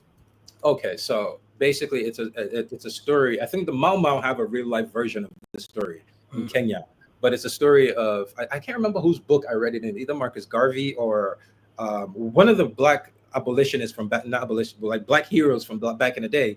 1,001 slaves were trying to revolt, trying to fight for their freedom. So one leader and 1,000 other slaves. So he had them all in formation, standing, and he's out there, hyping them up, screaming, giving them, motivational speeches. And he goes, "Who's ready to fight for their freedom? If you're willing to fight for their freedom, take 2 steps forward." Everyone, yeah, everyone took. And sorry, if you're ready to fight for your freedom, take 2 steps forward. If you're not, stay back. Everybody took 2 steps forward. They checked, nobody stood back. He kept going. He kept going. Who's willing to do whatever is absolutely necessary to take their freedom? Everyone's like, yeah. He's like, if you're willing to do it, take 2 steps forward. If you're not, stand back. Everybody took 2 steps forward. It was like, yeah. The third time he goes, whoever is willing to do absolutely anything necessary, including killing their babies, killing white babies, killing white women, like the so-called innocent group, if you're willing to brutalize them for your freedom, take 2 steps forward. If you're not willing to, take 2 steps back. Well, if you're not willing to stand back, 800 people took 2 steps forward and 200 stood back. So he looked at the 800. He said, if you truly want your freedom, you're going to have to start by killing those 200 back there. Because the moment the enemy realizes that there are groups, there are some of us who have a line they will not cross, they will use those people to stop our movement. Once they realize that every single one of us does not have a line that we're not willing to cross to get the shit we need to get done, it's a completely different story. That is the mindset that I always carry with me, is the moment people assume that I'm going to give you less because if you actually, when it comes to inwards as a black person, you get worse, because I see you as a traitor. And a traitor, from my perspective, if I had power, a traitor's first, I'm just killing you. You're dead. There's nothing to, if you're a traitor, you just die. There's nothing to talk about. So if anything, instead of speaking sweeter in words, I am more harsh in words because you should know better. Yeah. For me, it isn't necessarily the words you're using that's strong or harsh with, right? It's more so the time you give people and what you want to focus on, and also who to pay more. I will focus on whatever it is, and including things people think should be beneath. Again, when people have, when you're predictable, or when people have this idea of things that they believe you're not going to do, they will keep using it. Nope, never. For me, there's nothing there's no line I'm not going to cross. I have no line. I will cross any line to do what the fuck needs to be done. I will say what the fuck I need to say to anybody. I will curse out every fucking person I need to curse out to get my point across. I don't, because the people who you really think they're Trump and his people are sitting there worried about what language they're going to use as they enact laws that are going to fuck up our community. You think as they're bringing all these vaccines, they're bothered about the language that they're using? We're the only ones worried about some dumb shit like this. Everyone else is making moves to fucking destroy us. And we're over here worried about language and who we're giving our time to. Give your time to whoever the fuck, like you said, some people just want to feed bread sandwich to the homeless. Yeah, no, this is true. This is true. Well, like I said, What do I have to do with the rape in Congo? You say my hatred for women. What do I have to do with the rape in Congo? You really have issues, and you don't need to be here. So sisters who are saying this kind of stuff, it'll be good for me because obviously this is not the platform for us to talk. But I don't know where you're coming from with these things you're typing. But I'm happy to speak to you on another platform if you. No, I'm not speaking to her anywhere. She's banned. She's out of here. I understand. I'm talking about me because how I react to some of these behavior patterns is very different. I'm definitely interested in what motivates people to behave in such ways. But because everyone has this expectation of how they believe black. See, there are two types of black men to most of black women. You have the pookies, and then there's the rest of us. A black woman knows she comes on if she comes on a pookie's page with his chain and he's on with his scissor, she knows to watch what the fuck she says on his page. Because she knows those disrespectful men with 8, 9 baby moms would tear her a new one or probably end up shooting her. But she knows then there's men like us who she believes she has this certain expectations for, that she knows she can come here and say whatever. And because, again, no matter what our women say, I said this earlier, no matter what our women say, our response is, more black queen. Oh yes, black queen. How do you get women to respect you when the more they disrespect you, the more you keep coming over saying, yes, my black queen, my black queen? Man the fuck up. Man the fuck up. Like, seriously. Yeah. I hear that. I do hear that. And sometimes we reserve the queen title for people who behave a certain way. So if women are behaving that a certain way, I don't know if we would necessarily use that title. That whole conversation queen thing has destroyed us because, again, no matter what our women do, we have shown that we will respond with elevating them to a queen. No consequences. It's queen. K. Michelle came out, a very famous artist, came out and says, I'm done with black. Let there be a famous black musician to come out and try saying some dumb shit like that about black women. K. Michelle came out, I'm done with black men. The whole community is supporting. No consequences. Our women can come out and betray us over and over and over again. So my question is, when you have men who advocate for the community, who are learning all of these things, and then come out and see, and then they come here, they see what Brenda is putting in the chat, they see what the other lady is putting in the chat, and it's like, no one is willing to hold out. Me, I'm gonna be honest with you, if I did not have access to Nigerian women, I probably 100% would have already had a mixed child by now. No, brother. Not because I don't want black women, hold on. You said something. I'm 100% being serious. I will not. When you say mixed child, what people group are you marrying into? What are you talking about? What I 100% would have had a mixed child. I don't know. Just non. So you were happy to marry a European woman. Year-old. I want to be a father. I want to be a husband. Bro, the reason you said something very important. I am not right now. I swear to you The reason I am not a father and a husband right now is because I have not met a black woman willing to be a wife and mother to me. I hear this. That is it. I understand this concept. That is I'm, it. I'm So saying that. Are you saying that if you cannot find a African or if black I woman, did not have access to that, I 100% would have married Asian, I would have married something else. so you marry a white woman? Is what I'm asking. Caucasian is not out of this. I would have ended up with some. I'm serious. I will not be a hypocrite. And the Uh, reason my mindset is the way it is right. because I know in the back of my head I always have access to the black to African So woman. you're saying if you never So had access to Hausa women, you would if I marry a never had European access woman? to women back home in Africa, honestly, my mindset would have not been the way it is now to where it is. Absolutely, no matter what happens, my children will forever be black. Yeah, yeah. But you're saying you'll If I marry. did not have access to those women, 100, do you think I 100% would have been married by now? Yeah, yeah. But you're saying you would marry a European woman. This I is would have. what. Why are you focused on European? I don't know what I would have married. I would have married anything that came. This is a That very came particular question, bro, because we're trying to understand the psychology of black men, and you're someone who's very learned in history. I So I if am. we can break it in you, we can break it I in am. others who are not as Listen, smart as you. I used to be a male model. I was signed to a modeling agency, and while I was with my agency, I have had Okay. two offers from wealthy white women who wanted to pay me a lot of money for my sperm because they believed that we would make great offspring. A lot of white women do that. They want babies with black male models. A lot of black male models have baby mamas who are rich white women. I have turned down both. Okay. I And have this is so again, so my point here is okay. the reason I turned down both is because I am Muslim. I believe in marriage should always come before a baby. So my thing is I'm just not going to have a baby out of wedlock. One. Two, the more I started becoming, I didn't start to become pro black till like early 30s, Okay. right? I'm 42 now. So Yeah. the more I started becoming pro black, the more I started wanting a black family, the more I started to realize before then, I didn't care about being pro black. I didn't care All right. about any of Okay. that. Right. Before then, I only went after, I liked everything. Believe me, I've always found black women attractive. I've always found them, for me, to be at the top of the echelon when it comes to physical attractiveness. I'm just one of those black men, believe it or not, who has a hard time attracting a black woman.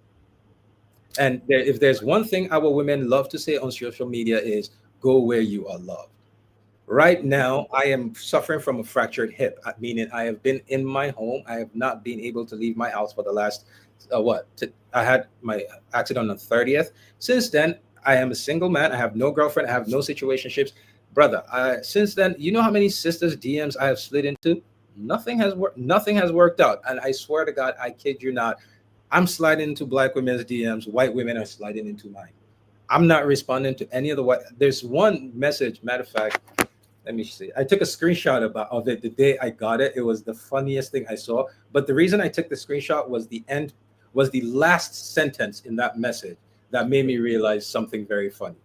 Give me a second. Let me see. It wasn't today. It just says today, but I don't know if you can read it. Let me see if it'll focus. No, I mean you might have to read. I mean, if you think it's necessary to Okay, reveal I'll this, read it out. It yeah. goes, "You are going to miss a great thing in your life because you refuse to see other women as pure." And when we say that, I've been very vocal about Black people being the pure Homo sapiens on planet Earth. In my late 30s, I started getting into eugenics to find out why white people were racist. And then the more I started getting into eugenics, the more I started to learn about the Human Genome Project and how white people, when they realized that they have Homo sapien DNA, and Black people, we do not have it. Once they made that connection, they suddenly abandoned eugenics. And that got me super interested. Like, oh, y'all started a whole science based on racism to prove that we're the inferior ones. And then you found out that you're the inferior ones, and suddenly you abandoned it. That was the same time they started the whole cavemen are smart, cavemen can draw. They found out Neanderthals had music. That was when they discovered that they were, anyways. So that's what she says, pure, because I make a lot of videos Right. cursing at white people saying you're impure Neanderthals. So she's like, yeah, you're going to miss a great thing in your life because you refuse to see other women as pure. The woman for you could very well be one of us white women. But like most eligible Black men, you keep waiting for the non-existent Black woman who will respect you and see the greatness in you. And then this is why I screenshotted the conversation. I am starting to think maybe black men are not so smart. The reason I screenshotted it when she said, I'm starting to think black men are not so smart, made me realize she has spoken to multiple black men, not me. She has spoken to black men, men she feels are eligible, and they told her, no, I'm interested in a black woman. Right. That's my opinion.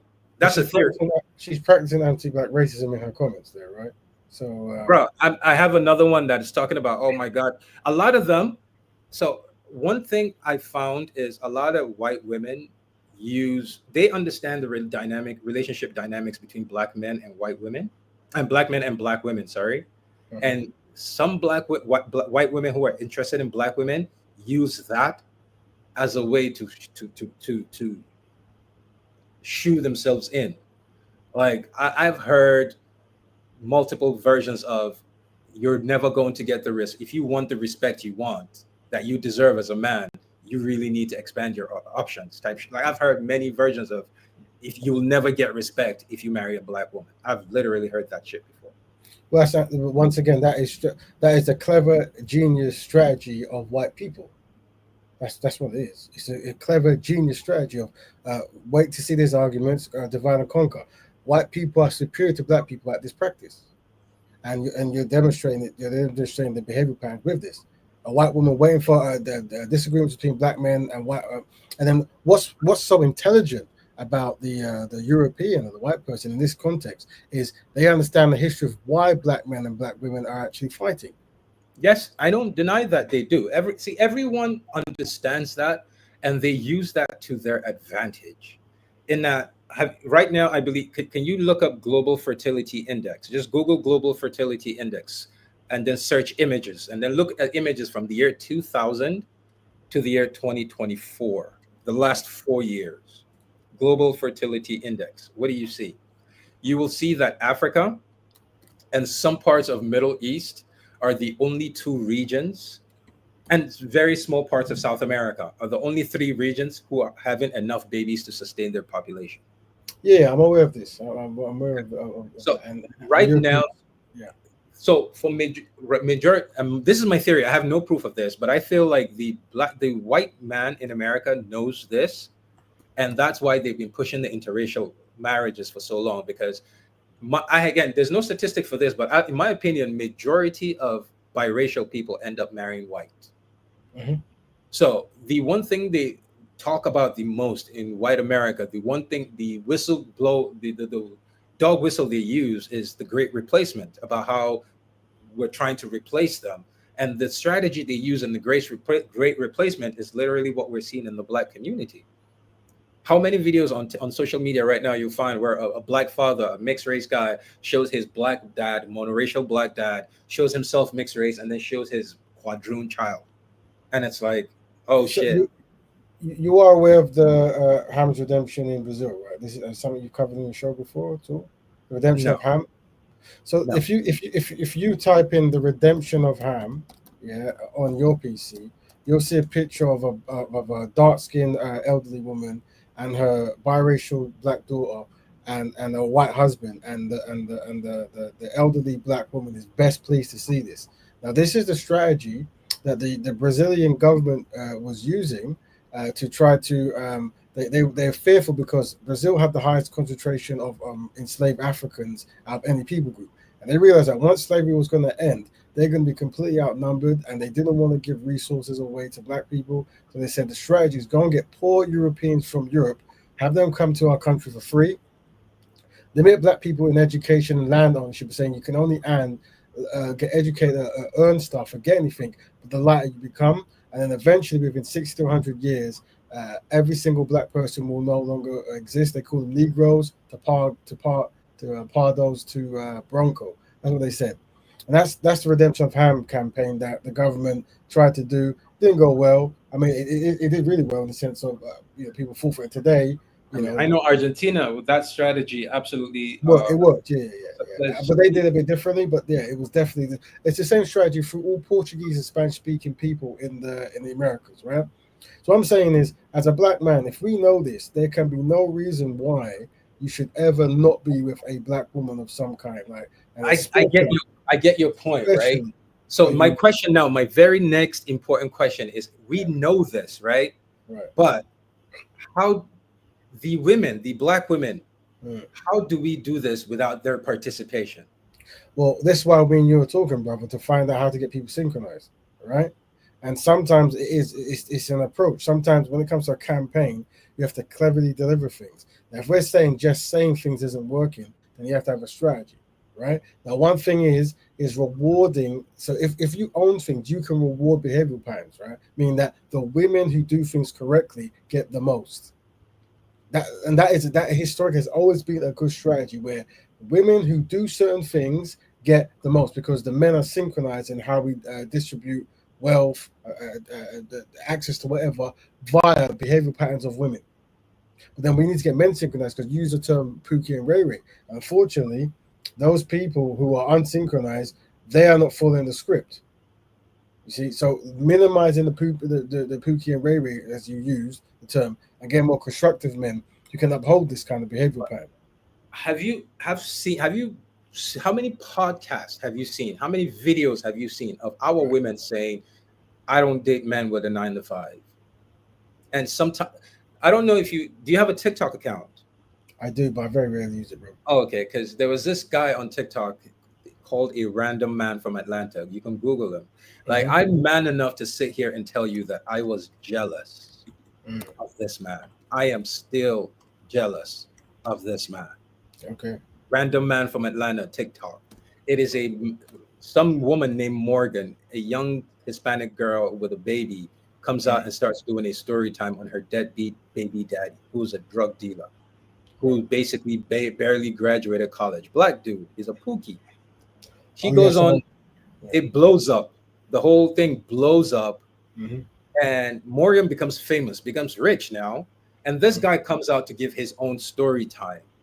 And then 6 of his baby mamas come out to give their Yeah, I story. remember the story. Yes, This guy has 5 of the most beautiful black women I have ever seen. 5 of the most beautiful, and I mean exceptionally fucking beautiful black women. This man has no college degree. He has no high school diploma. He did not finish school. As a drug dealer, he's not even a successful one. He sells nickels and dimes and lived off these women. How the fuck did this guy destroy 5 black? Because he has 1 white baby mama, 1 Latina, and 5 black women. How did this guy fuck up 5 black homes? So you, at some point, you have to have the conversation that we want to create black families. We want to marry black women, but we also need those women to participate. But we men are not an option. Black American men make up majority of stepfathers of any group of men in the world.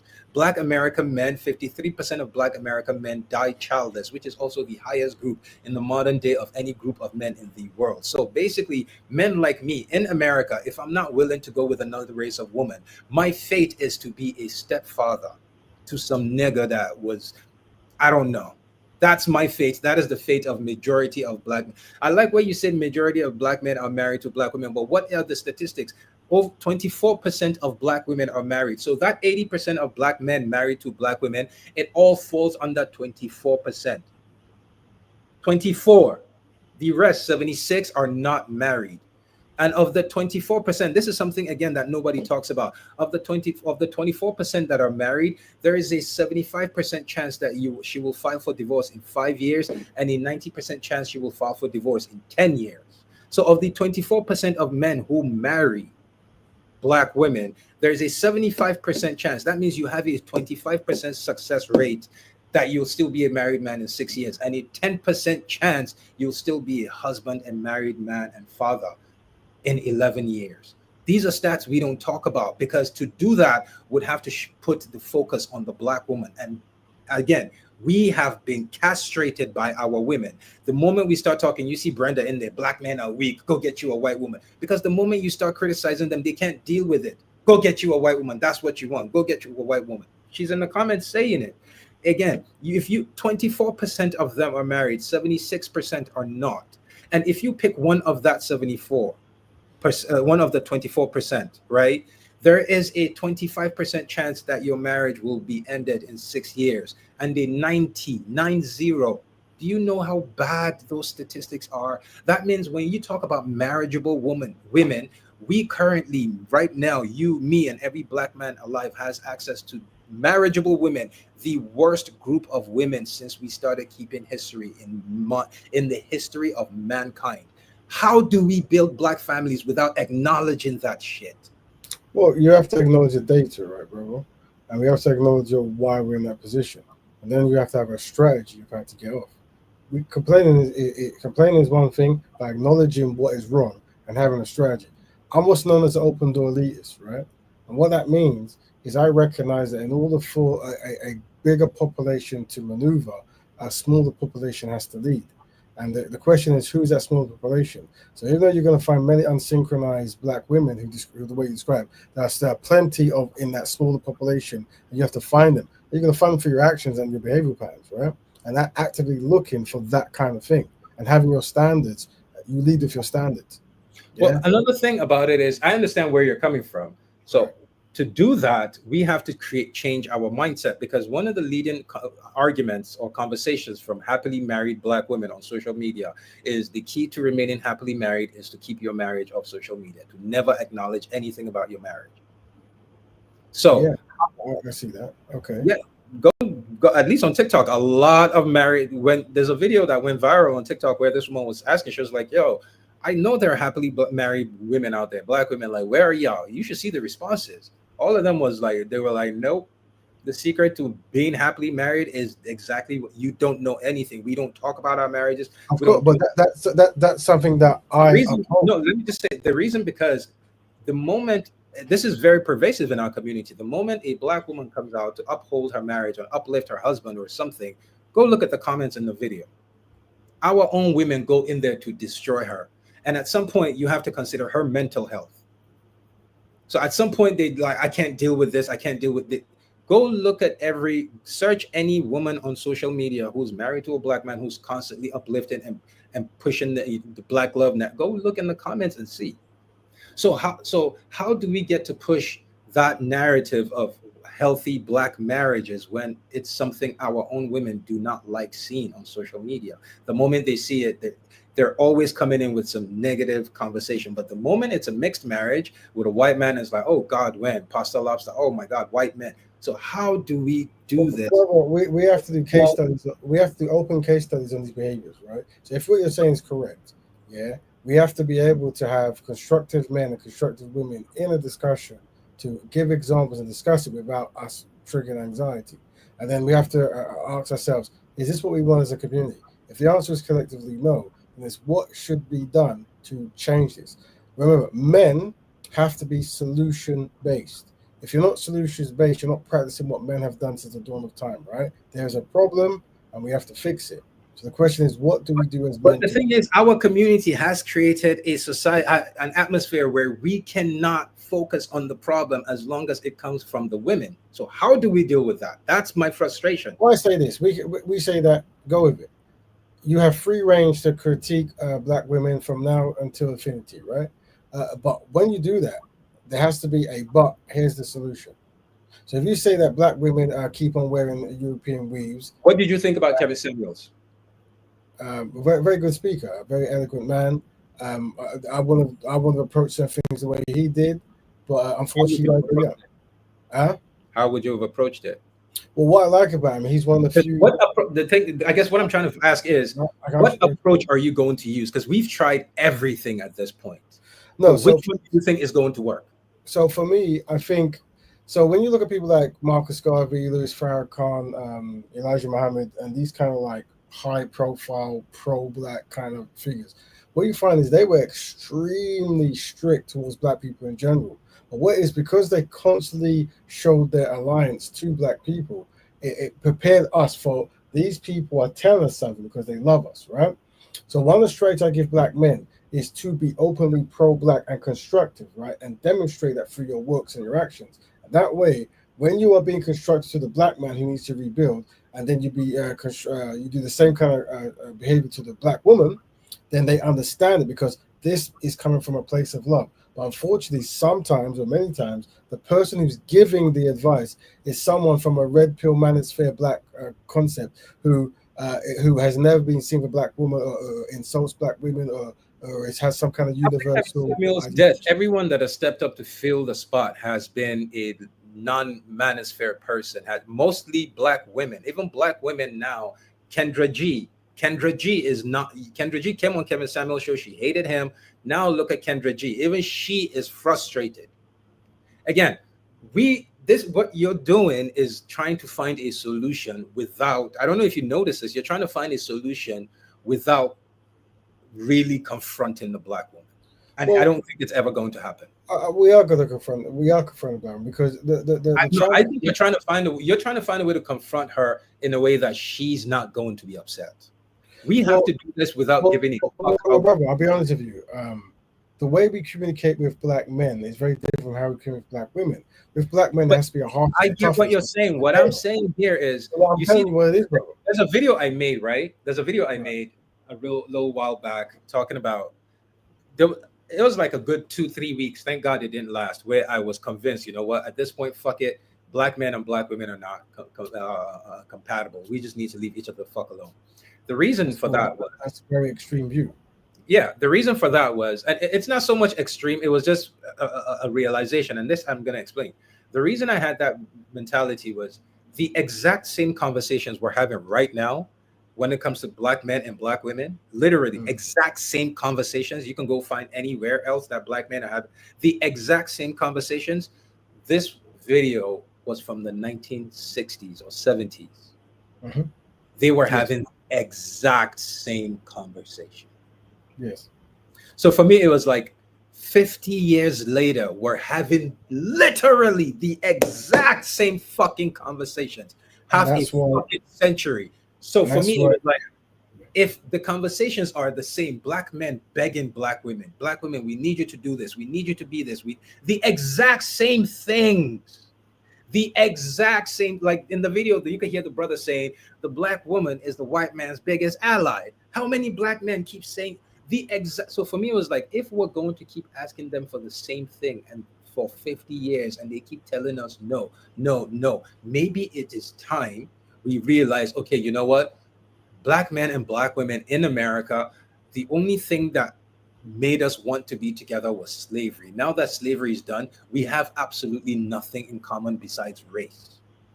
I disagree with that tremendously. I still hold that opinion till this moment, that black men and black women in America, the only thing we have in common is race. We're not culturally compatible. Black men don't want the same outcomes in life. Go right now, stop 20 black men and ask them, what do you want in life, your outcomes? Stop 20 black women, you will see that we don't have the same thing. No, maybe this is where we can help. We promote a lifestyle of black bearman without a kind of ideology that synchronizes people. Whatever you see on TV, you have fed through the grapevine, whatever, is what you're going to practice. Religious groups, they have their way of keeping people in line.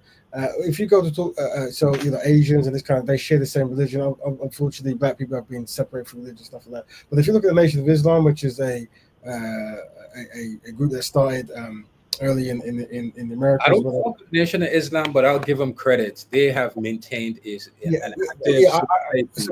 I'm not talking about the religion element. I'm talking about an institution. It's one of the longest going black institutions that has purpose and has pro-blackness at its center and centering black people. They don't have these kind of arguments. So it demonstrates that when you have an ideology that promotes constructive black love, you will get a success. And that's what we're here to do. Black betterment is a lifestyle that is constructive black love. That's why no matter what you say, I'm dedicated to trying to find solutions for black people. No matter what you say.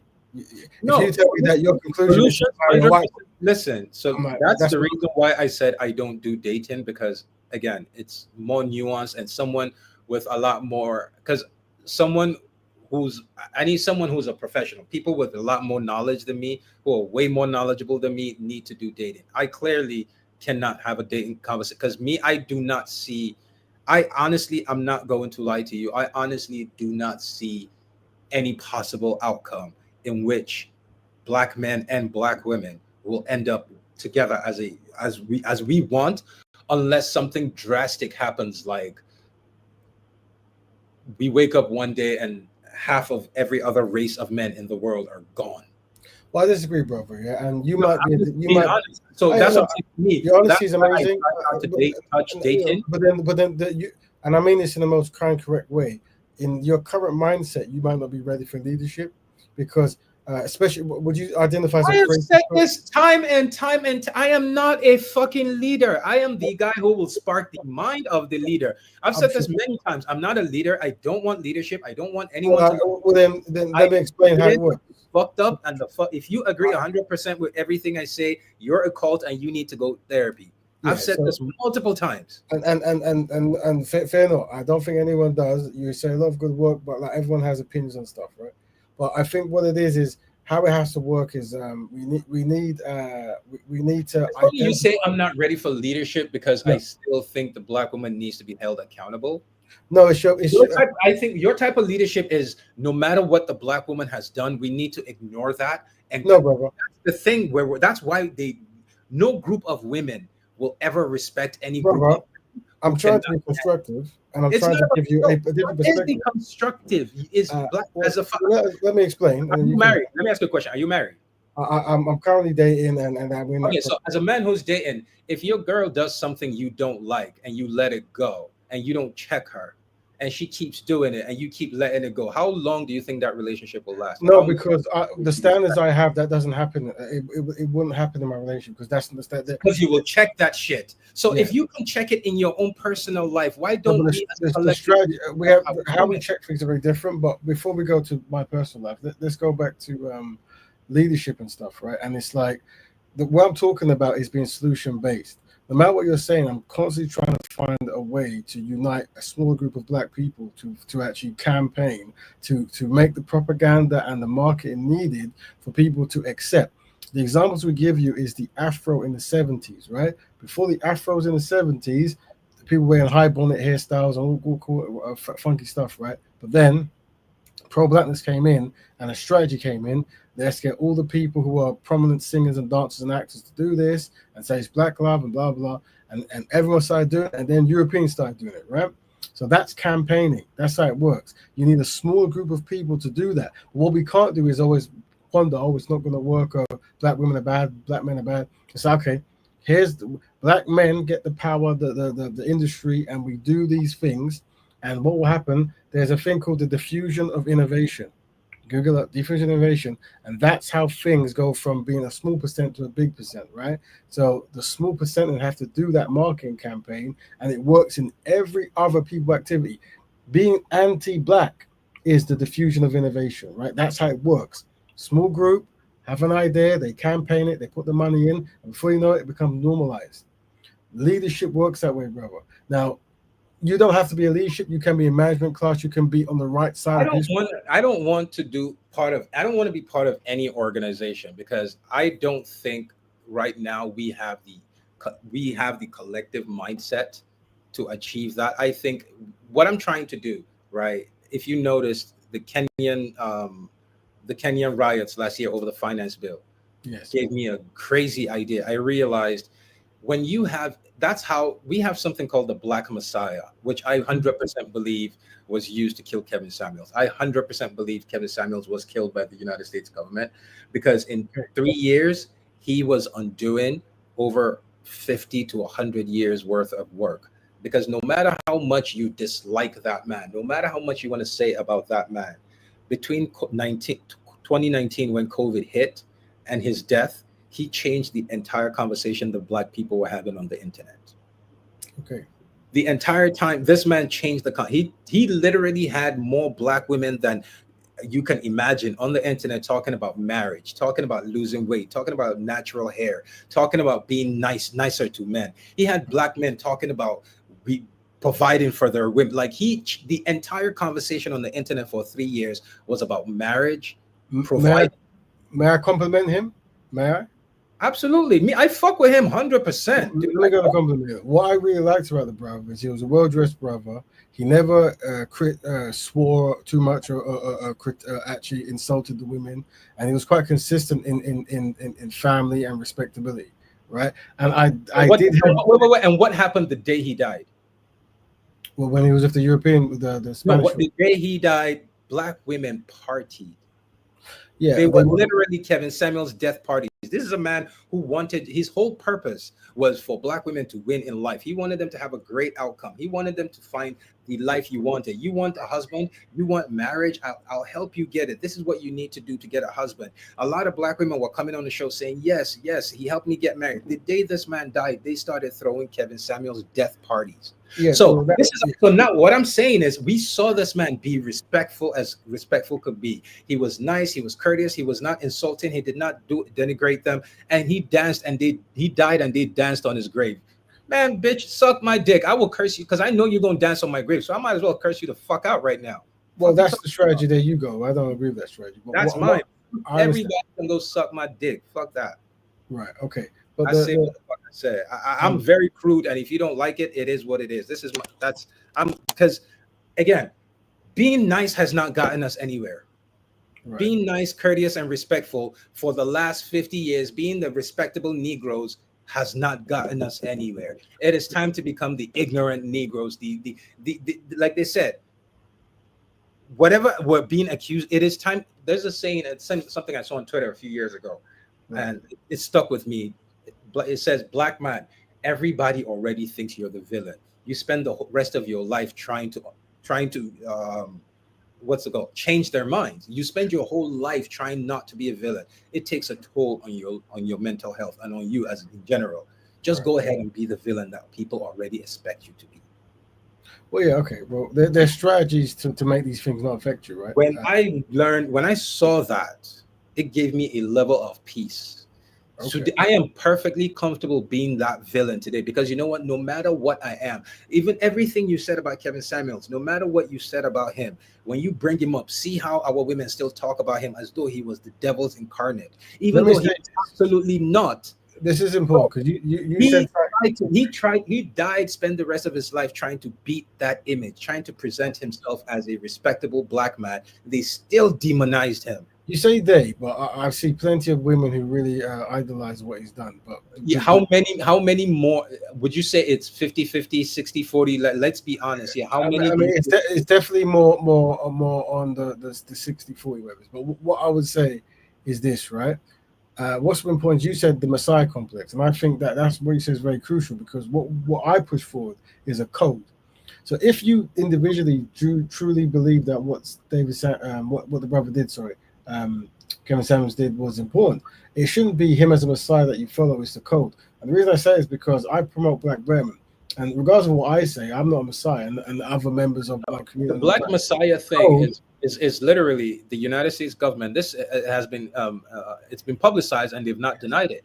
There's a folder by the FBI that says there's a Black Messiah, Marcus Garvey, this kind of stuff. whoever they've used that Black Messiah tag has been pushed to multiple black men.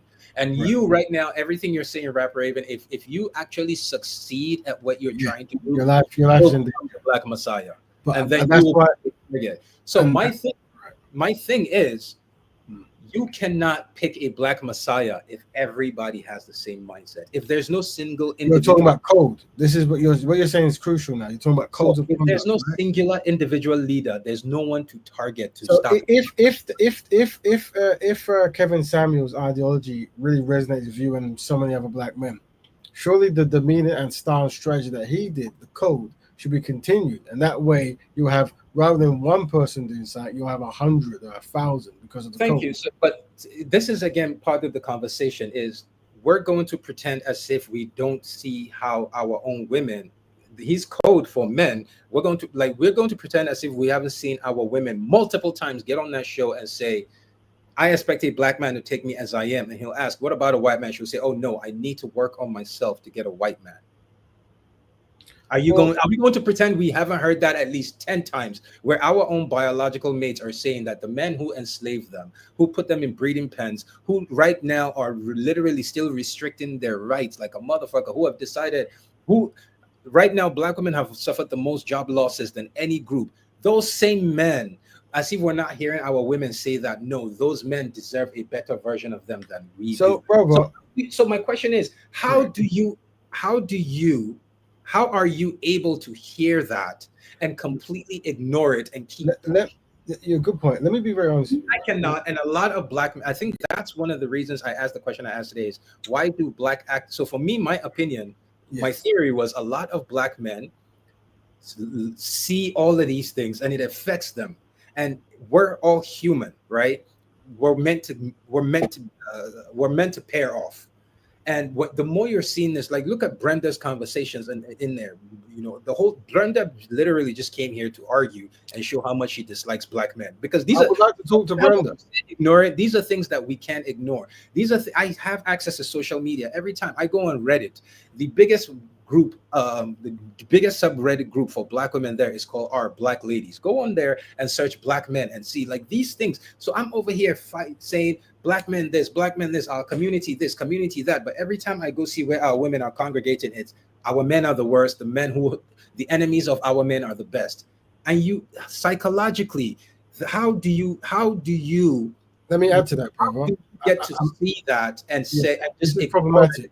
Black woman queen, I'm still gonna rock with you. No one is saying black woman queen. What I'm saying is this, though, right?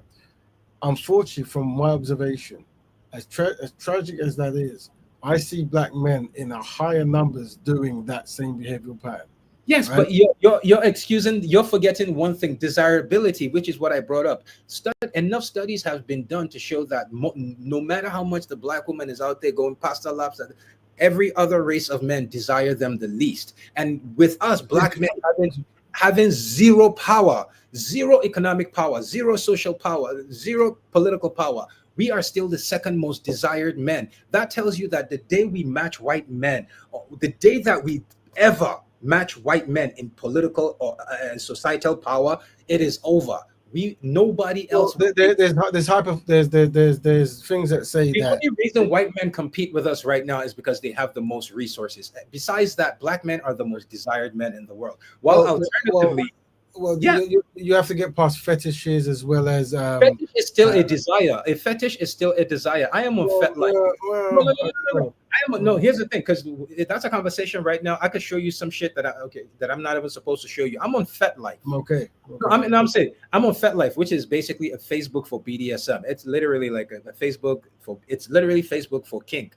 I've been on FetLife for decades. I have a FetLife. The first rule of kink is you do not shame anybody for their kinks. That is the first rule of kink. Okay. So anyone that likes to pee on, if you make fun of them, you're getting ostracized in the community because you never shame anybody for their kink. Go on FetLife. Right now, I'm telling you, it's a website called FetLife. Create a FetLife account and go there and see. Majority of black women on FetLife have it on their profile. Big white cock only. That's their kink. So as black men, we're not allowed to criticize. So you go on a website that is kink friendly, it's like a Facebook, you see that majority of the women that look like you are saying, I don't want to be with you. I am looking for other races of men. But we're not allowed to criticize them. This is what I'm saying is, as men, we have to man the fuck up at some point. Don't you think that? Well, if you're talking about black people going on and shaming themselves in this kind of way, no, not shame. I'm saying that our women have used a website and a society that says you never shame anyone for their desires to go after white men. My point here is black men are the least powerful men in the world, and we are the second most desired men in the world with no power. That means, brother, I'm going to say something that's going to be shocking. Let me finish this. That means we had any sort of power, our desirability would go up. We have no. Brother, you're inaccurate. So you're inaccurate. You really think so? Let me explain. You really think so? I'll explain. Unfortunately, whenever you see black men who are the most dominated group in the planet, any data that shows us leaning something, it always like something's good. When you look actually leaning stuff, there's always something negative behind it. All right.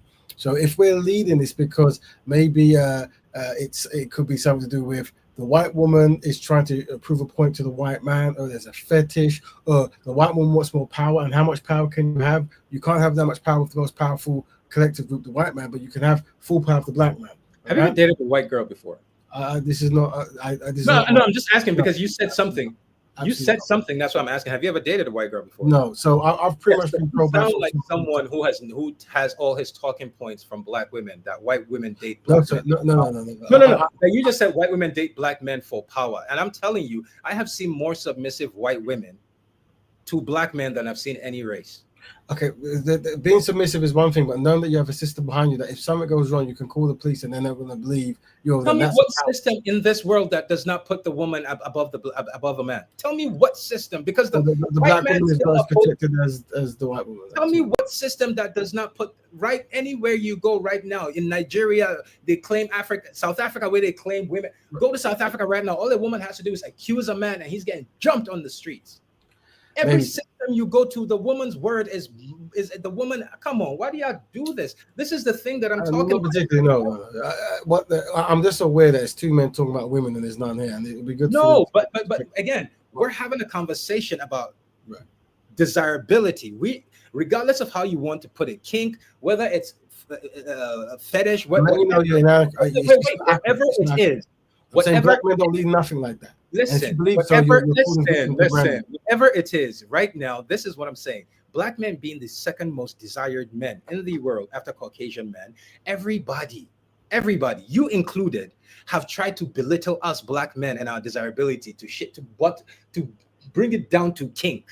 To bring it down to fetish. It's like, because you as a black man have gone to the point where you're seeing us black men and saying there's absolutely no way anyone could love you but no, I can explain what I'm doing. What you're saying might enlighten you. No, you because you're saying it, and I'm telling you, literally, our women are the most, like, we have the most fucked up relationship when it comes to desirability. Our women are the least most desired by any group of men besides us. Black men desire black women the most. Black women do not desire black men the most. Oh, I've got the data. They do. They really do. We cover this on black women most want to be with black men. It's black men who most want to be with a universal humanitarian kind of choice fit, not the opposite route. It really is how it is. Now you're going to have your swirling committee, which is a small percentage, but generally, I'm talking about this. No, you look at things from the lens of the people who tell you to look how they want to tell you. I look at things from mine. My thing is, when you don't get to tell me majority of black women want to be with black men, when the one thing black men hate the most is fake hair, and the one thing black women have made part of their personality is fake hair. You don't get to tell me black women refuse to get rid of this shit, and if you want to be with us the most, the one thing you will want to do is want to please us. There's no group of men in this world that black women want to please less than black men. You cannot tell me that shit and then turn around and tell me they want to be with black men. How the fuck can black women want to be with black men when black men say, please do this? White women wear weave. Yes, they wear weave that is their natural texture. Brenda, if y'all were wearing fake afros, we would not have a fucking problem with it. God damn it, Brenda. Unfortunately, regardless of what hairstyle. Oh no, you cannot. If you want to be with someone, if you have a girl and you want to be with her, and she tells you the one thing I don't want you to do is wear blue denim. The one thing you're not gonna go do is turn your whole fucking lineup of clothes to blue denim and tell me, oh, I definitely want to be. Every single thing that the black man has begged the black woman for has been everything that the black woman has made part of. The opposite, she has made part of her personality. Let's go. Wait. Black men say, get rid of the fake hair. Black woman's like, what? You ain't never, we already know. Black men, majority of us don't have kids. 53% die without children. 30% have their first child as a husband. That leaves the rest. I'm not even going to bring that on up, right? So black men say, please stop having kids out of wedlock with these worthless men. Black women is like, oh yeah, come be stepdaddy. Pookie, come give me my babies. In America, every single thing that the black man has begged the black woman to do, she has taken the exact opposite and made part of her personality. So how do you said a good point there to me that these are the women that want to be with us? You said a good point there. You said a very good point there, and that was we're talking about the dynamic between men and women, and you said that constructive men are saying, please don't go with Pookie and Ray Rays, but they are. But one of the roles of the black men is to behave in a way where you minimize the Pookie and Ray Rays, right? Yeah, it's one of the things you have to minimize them, educate them, and create less of that How because do they're still men. how do we do that when 54% of us die without children? Meaning 30%, meaning small group of men are having all of these kids. So basically what you're saying is the same thing. You want the black men who the because at the end of the day, one thing a lot of men have forgotten is that at the end of the day, we are men, we are wired to think a certain way. Everything we do is for vagina. Okay. Everything. Me right now, I want to be successful because I want to get some premium vagina that will be there to raise my children, and I will be getting that premium vagina almost every night, so I can look down on everybody else and like, fuck y'all, my woman is hot as shit. Everything men do is for vagina. We conquer other lands for vagina. We build bridges for vagina. We build everything men do is for women. So now what you're saying now is the one group of men that have been told they are the least desired in our community need to stand the fuck up and go train the sons of the men that will fuck instead of us. That's right. That's correct. Yes, It's absolutely. never see. That's the thing. You're talking like you don't understand human nature, bro. I will never get up to go train a bunch of motherfuckers when I know their mom would never give me the time of the day. When I know right now, as I am here training this boy, teaching him what to do. As when we're done, I ask his mom, "Hey, you want to go grab a drink?" She's like, "Nah, you ain't got no motion, bitch. Fuck you and your son."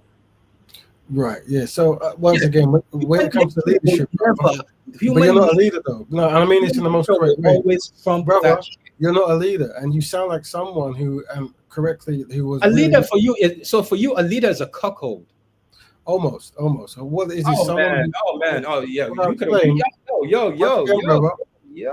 I'm trying to be manly towards you because this is how we should Only communicate. 5 to 10% of black men are pookies, and yes, 17% of Right. black men are responsible for all the children. Now, brother, you've asked good questions. You're jumping off. I'm saying that yes, leadership works that way. You recognize that a more powerful group has dominated your people, thus creating a wealth, a population of uncontrollable youth or whatever. And you have to take responsibility, the leadership community, which you're not currently a part of. So it's I'm all clearly mutual. not a leader. If you Not admitted at that all. being Not a at all. leader, No, you I just agree with this. admitted right now that being a leader in the black community means you have to be a cuckold. You have to Brother, wake what you're doing is important. And this is why I'm saying why black people are collectively inadequate because of this behavior pattern. Let's explain it so we can unpack it as a case study. I'm saying that sometimes you have to have a selfless behavior to understand that your collective community is in a certain position. So the leader group has to come in to try to have mass teaching. You're You saying don't you're think, addicted right? to You don't think we've had? Do you know how many of those we've had? That's the thing. Do you now, know how many brother, of those what we've are had you in the saying? last Hold on, brother. This is decade? important. This is for you now. Those same Brother Issa, groups, those this is for same you. groups of black men that you're What asking are to you go teach saying me. that is constructive? What are you saying? Now, what are you saying that we can build from? What are I'm you not. saying? I'm just asking for opinions. I'm not saying I'm anything. giving you mine because I'm coming from the leadership class. I'm saying how leaders work, right? We can't always be bugged down with no we can't because you can because we understand that anything can take precedent. Any idea you do can grow. And I'm saying what you're Absolutely. doing, now, brother, what you're doing is fantastic in the sense of you're highlighting challenges, but you've put like a glass ceiling on trying to find solutions because everything I I don't present put a you glass have ceiling. a negative I slant don't on put it. a glass ceiling. See, here's the thing. All I right. have. I have willingly acknowledged that Yeah. this issue, right?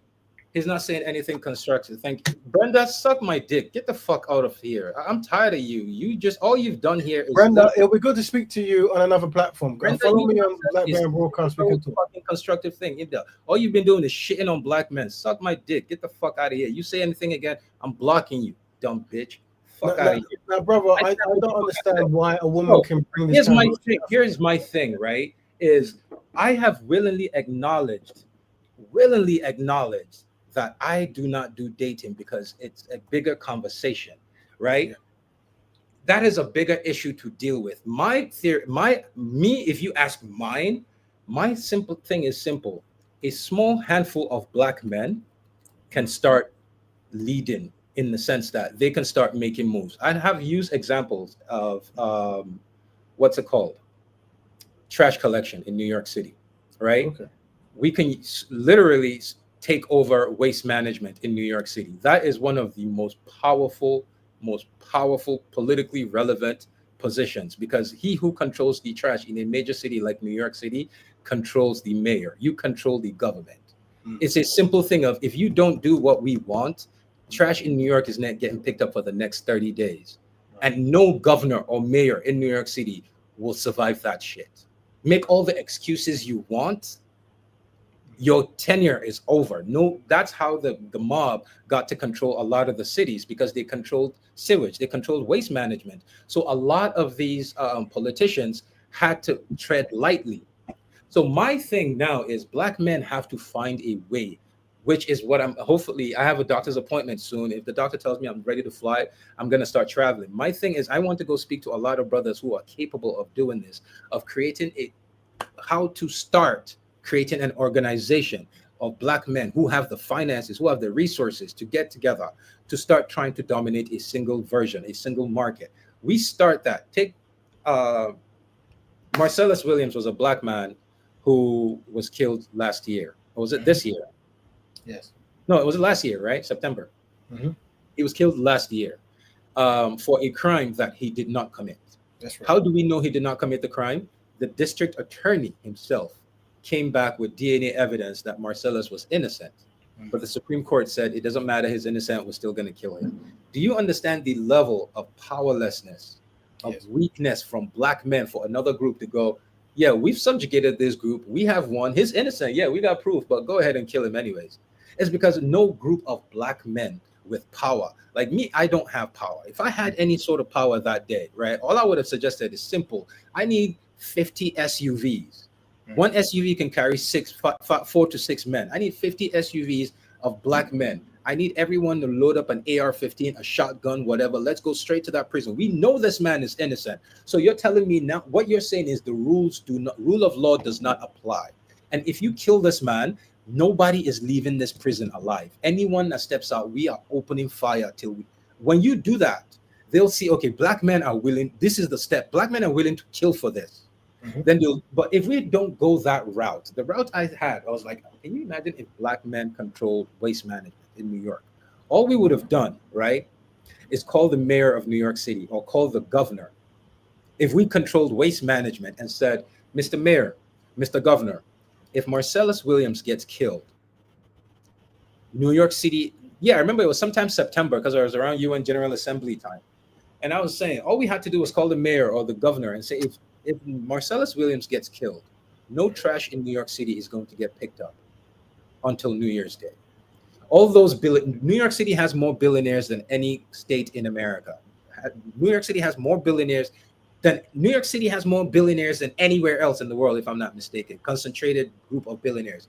So it's a simple thing. Those billionaires will have to waddle like ducks every day out of their house, jumping over trash bags to get to their limousines, to get to their fucking billionaire offices, because that trash is not going to get picked up. When you do that for a week, you know what the billionaires are going to do? They're going to pick up their phones and call the mayor. Yo, what the fuck is going on with the trash? Mayor is going to be like, yo, blah blah blah. The person who controls the trash is refusing to pick it up because of so and so Marcellus Williams, because they're gonna kill him. The billionaires, they don't give a fuck about Marcellus. They don't give a they care about their own personal.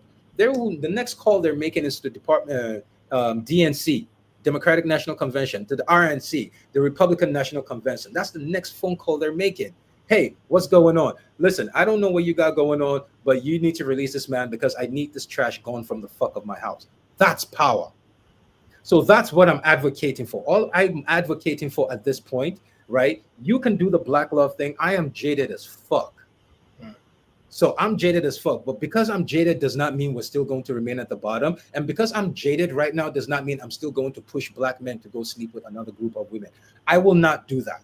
I'm not going to tell black men to go chase white women. And I'm definitely not going to tell them to go after the current rate group of black women we have. I'm just going to tell them that the men that oppressed us have been competing with us. And as men, we need to stand the fuck up and compete against them. Anything you do with your love life after that is up to you. Well, yeah, I'm saying that That has always been my I'm platform. saying constructive black man and constructive black woman makes a constructive black The family. reason I have the platform I do, a mindset I do, is because I get what you're saying. I really do. But like I said, you had to say leadership is cocoa. No, my shit. Leadership comes with self-respect and pride.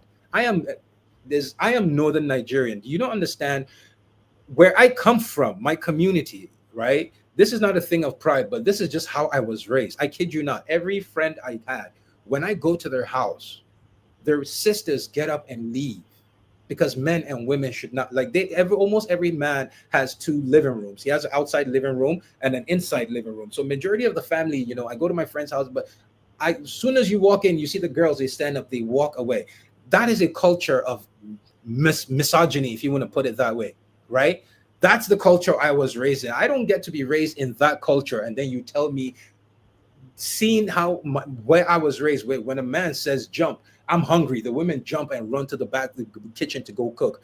I was raised in that culture. Men have 2-3 wives, where if this woman ain't acting right, that one is definitely doing it. I was raised in that shit till my 20s.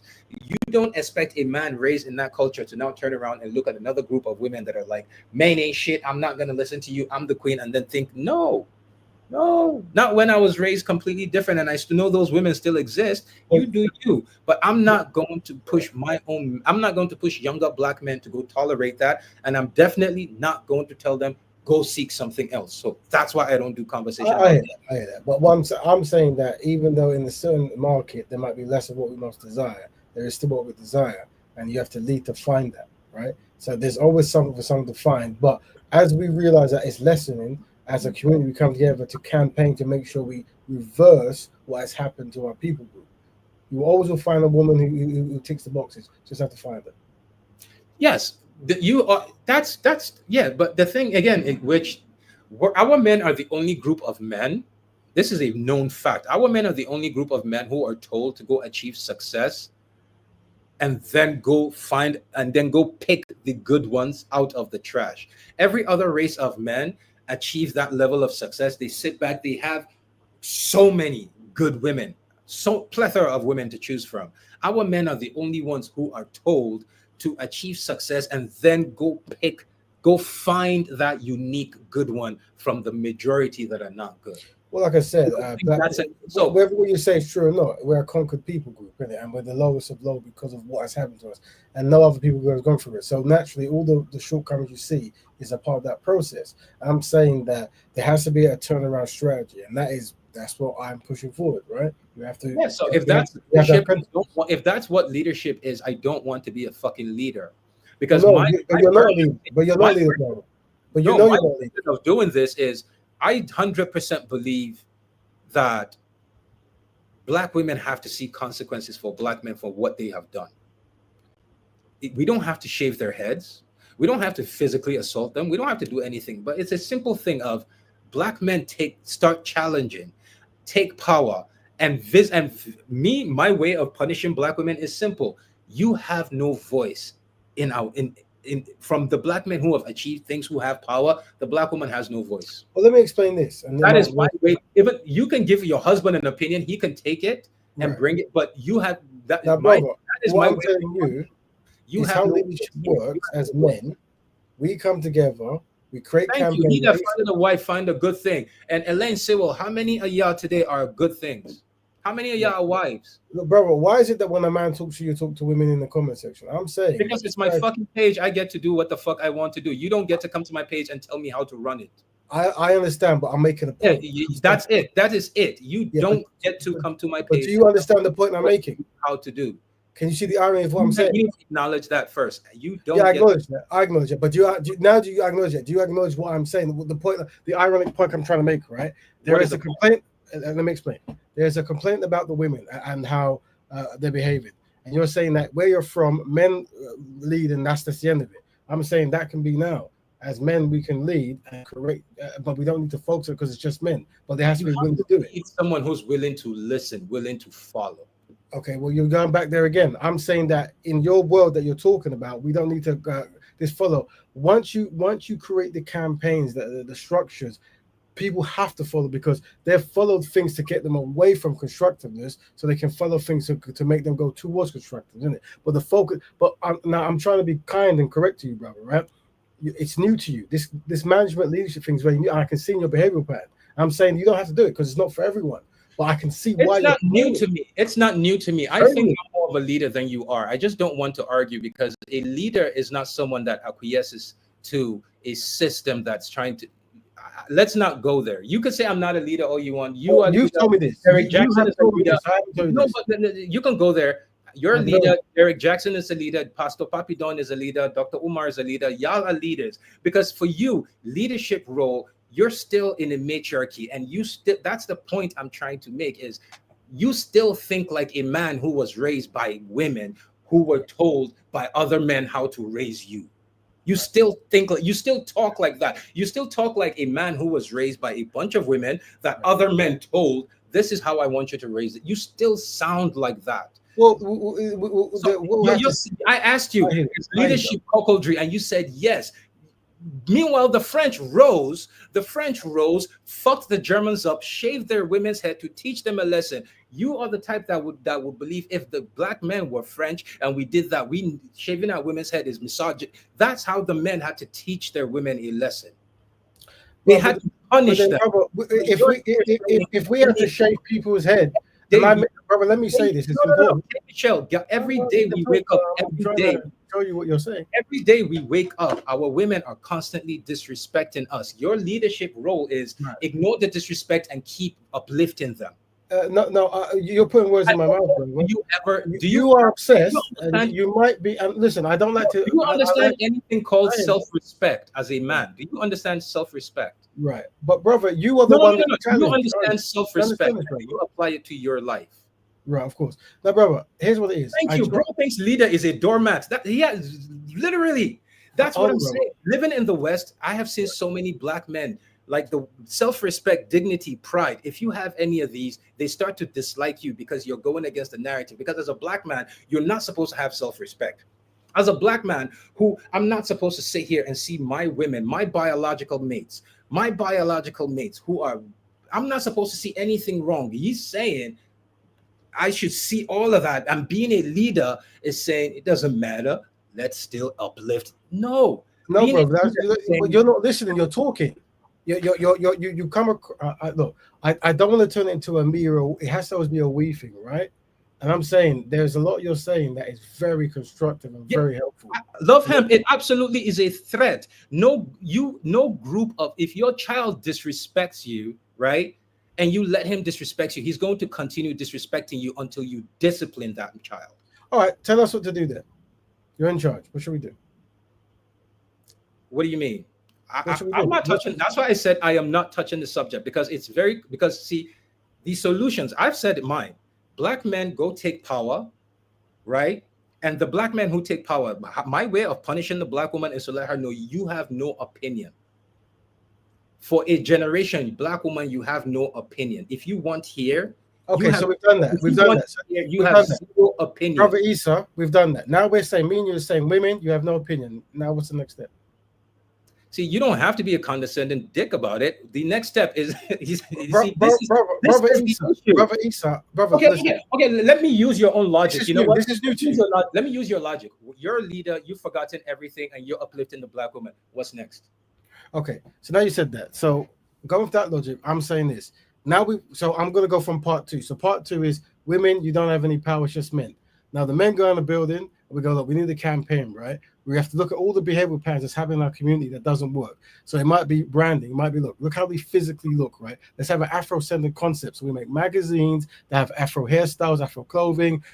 We only have pages for Black economics, right? We try to influence sports people to wear these kind of things and promote this magazine. We try to come up with brands and slogans that represent being pro-Black or whatever the word is going to be. We consciously try to strategize. Yeah, and if we realize that there's sectors in our community that are just that are unsynchronized, they can't be included. And if that So the just same happens, things that we did in the 70s and the 80s.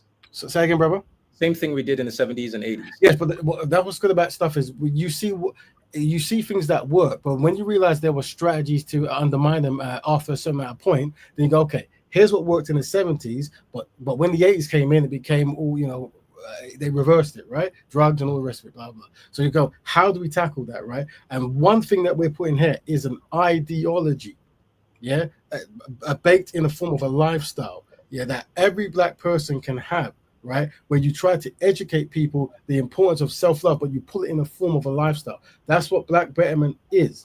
Yeah. Now, brother, let me say this. Let me say this to you, brother. I said, I don't want to insult you, and because of my robotic tone, some people think I'm actually trying to insult someone, and I'm not. Oh no, I don't think you are. Yeah, I just because sometimes people think I'm a robot and I say things to be condescending. I'm No, not. I just think we're ideologically have different ideas on We how do. to certain things. I think we see that's the thing is we both want us to win, That's right. and insanity is doing the same thing over and over and over again True. without. Very true. So our women have been doing what they've been doing, and black men like you have been coming out trying to uplift the black women. We had the whole 90s R&B era. What is it that have what strategy are you trying to do that men in the past before you, better men than you, have not tried and failed at? Yeah. So how it works is, unfortunately, no one can tell me the name of the lifestyle that black people practice that centers black people. So what you have to understand is, other community groups, they have usually it's the form of a religion that keeps them synchronized with each other. Because black people have so many different religions, non-religions, or separate religions, or whatever, what it might be, we can't use that tool to unite us. So then it's almost like veganism. Veganism is a lifestyle with no leader. So the idea is, but yeah, there's vegan clothes, a vegan food, a vegan this, and they manage to understand the ideology of veganism to make sure that animals are not harmed. Well, we need the ideology of pro-blackness, which we are calling black betterment, and that means, regardless of a leader or non-leader, the concept is consistent. If someone dies, fall comes from it, because you've made it a thing that black people united is the lifestyle, because collectively black people have no friends, right? And we need the branding element to make that. Last year, maybe again, do you know that last year a black woman who was upset at Martin Luther King because he was cheating on his wife with a white woman? Okay. She was upset at that. She went to his house to burn it down last year. Do you know that? I didn't know that, but shame on her. She went there to burn it down. 4 white men tackled her. She went there with gasoline. She sprayed the house with gasoline. She was about to light it up on fire. 4 white men came. And so my point is, the propaganda that the FBI and the CIA, whatever, have been trying to put out about our women. See, I'm trying to figure out how to explain this to you that would make sense. If you walk in a room, right, and you want 2 pets, there are 2 pets, right? Right there, you want a pet. There's a cat and there's a dog, and you want that dog, right? If you walk into the room and you have 2 options, a cat and a dog, you got to pick one, and the cat's sitting there ready for you, just whoever's coming for it. But you want the dog, and every time you go after the dog, it keeps running. At what point do you get to go, okay, maybe this dog does not want me as an owner? Yeah, and as someone who owns the house and owns the place you're in, you create campaigns to train the dog to be obedient. Okay, sorry. Love Rap, can you give me a second? Rap Raven, let me give you. So sorry. I love Hemp and everyone else. I don't know what it is or who the fuck you guys think I am. I am mean. I am rude. I have a very fucking shitty mouth. The one thing you're not going to do is come on my platform and tell me what you think, what you want. If you don't like the content, if you don't like me talking, get your ass the fuck up out of here. Don't ever presume to come to my page to tell me what to do, ever in your fucking lives. If you don't like my content, it's YouTube. There are millions of content on there. Just get the fuck off my page and go to a content you like. It's really that simple. That simple. Sorry, go ahead. Yeah. So yeah, in that scenario, if there's a reason I would want a dog, then I would try to train dogs in general to be more domesticated, to want to be with me. And also, if there was a history of what the cat actually did, like there must be a reason why I don't want them. We're not talking about, forget history. Okay. Forget history. You just walk in the room, the dogs run the room, you're chasing it. Concern me as an owner that something. No, wait, forget history. I'm just asking. Forget history. You're okay. Let's say it's not even a dog. 2 dogs. You go in there. There's 2 dogs. The one you want, the one you don't. The one you want, you're chasing. It's running. You're chasing, trying to grab it. It keeps running. At what point do you go, you know what? Okay, this dog doesn't want me. I need to figure out a way to have a pet that's not this dog. Does that ever come up, or is leadership chasing that dog till you fucking catch it? Well, leadership is a bigger thing of understanding why a dog would run for you, especially if it's your dog, Or it's something It's not your dog. It's not your dog. You're just walking well, in. I think the metaphor is black women, right? As in, and so it kind of is, right? Yeah, our women are at the point right now where they do not. Do you understand the mindset of most black women? I And I'm don't being think that's honest. correct. Most black women do not see themselves as one with black men. They see themselves as a completely separate entity. Proof of that is in the conversations you have. Look at when Ice Cube, sorry, was having a thing with Trump to get money for the I black saw that. community. Yeah, I saw that. Most black women think of themselves separate from black men. So while you are over here thinking, they don't see you as it as so. And Maybe. unless black, that's the thing. If you've seen my videos, then you know I'm all about matching energy. How is it that you black woman is telling you get the fuck out of here, pasta lobster, and you're over more black? You have to match energy. If Right. you match enough energy and she realizes there's no one else, it's only him, she will come back. But if she's doing it and you're saying leadership is cuckoldry, then why then if that's the answer, if you believe that, if leadership is cuckoldry, then black men, our success should be subservience. Our black success should be subservience to white men. If you truly believe that black leadership is accepting whatever the fuck the black woman does, and we just No, need to move on, and no it's one has said that. You've said that. Maybe you I believe have it. to, is black because you keep trying to talk about. See, the thing that's why in therapy, right? In therapy, the first thing they do in therapy, anywhere you have to acknowledge there's a problem, then approach the problem. You and most black men who are talking about y'all want trying to figure out how to go from this is where we're at to magically we're in the black. You can't. The current mindset of the majority of our women is something that needs to be tackled. It's What something that needs to be what's the tackled. percentage of Pookie and Ray Rays in the community? I have no fucking idea. I just know that majority of our women do not see eligible black men as eligible. I'll give you a typical example. I don't watch the show. I see many clips like as many people. I've never sat down to just watch the show. I'm not saying the problem is black women love hemp. Black men and black women have problems. The issue here is everything that is a problem with black men, we've spoken about it for the last 20 years. The issue with black women is no one is allowed to touch it. That's where we have the issue. Is our community is that polices black men for their choices, their everything, while black women get off. No matter what they do, it's up to the black men to fix it. Blah blah blah. On this show, the Pop the Balloon show, there was an episode of a man who was an anesthesiologist. Why do I know about anesthesiologists? Um, I had a thing with a girl who was an anesthesiologist from Upper East Side, white girl, Jewish girl. She lived in Chicago. I went to Chicago to see her like a couple times. Do you know how much an anesthesiologist gets paid? A lot of money. When it comes to medical professions, as far as I know, like unless you're a specialist, no, I don't think there's anyone that gets paid like anesthesiologists. I know a woman that works 4 months a year. She's a mother, so she only works 4 months a year. She brings in over 100 and something $1,000 working 4 months a year. Mm-hmm. A full-time anesthesiologist working 80 hours a week for a whole year is breaking in more than $1 million a year. This man just graduated school. He got on the show.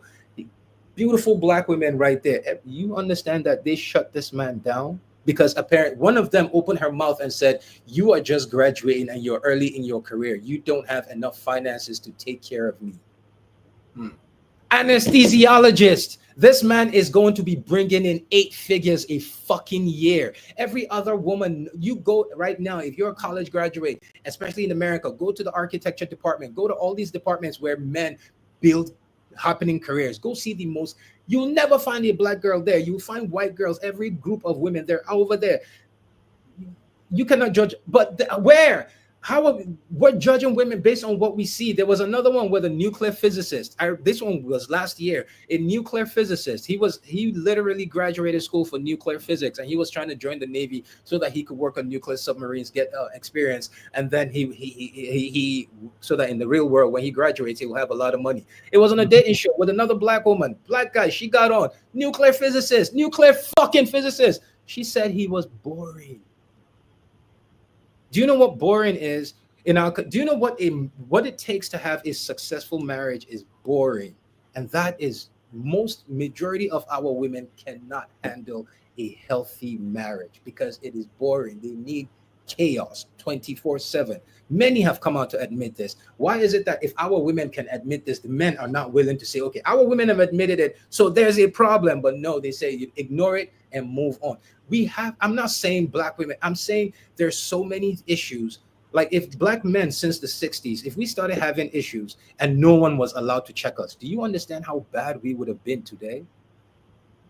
That's the Yeah. issue of having no one is allowed to check our women. And when I say it needs to be checked, I'm being said you're not a leader because you need to, because you're not willing to.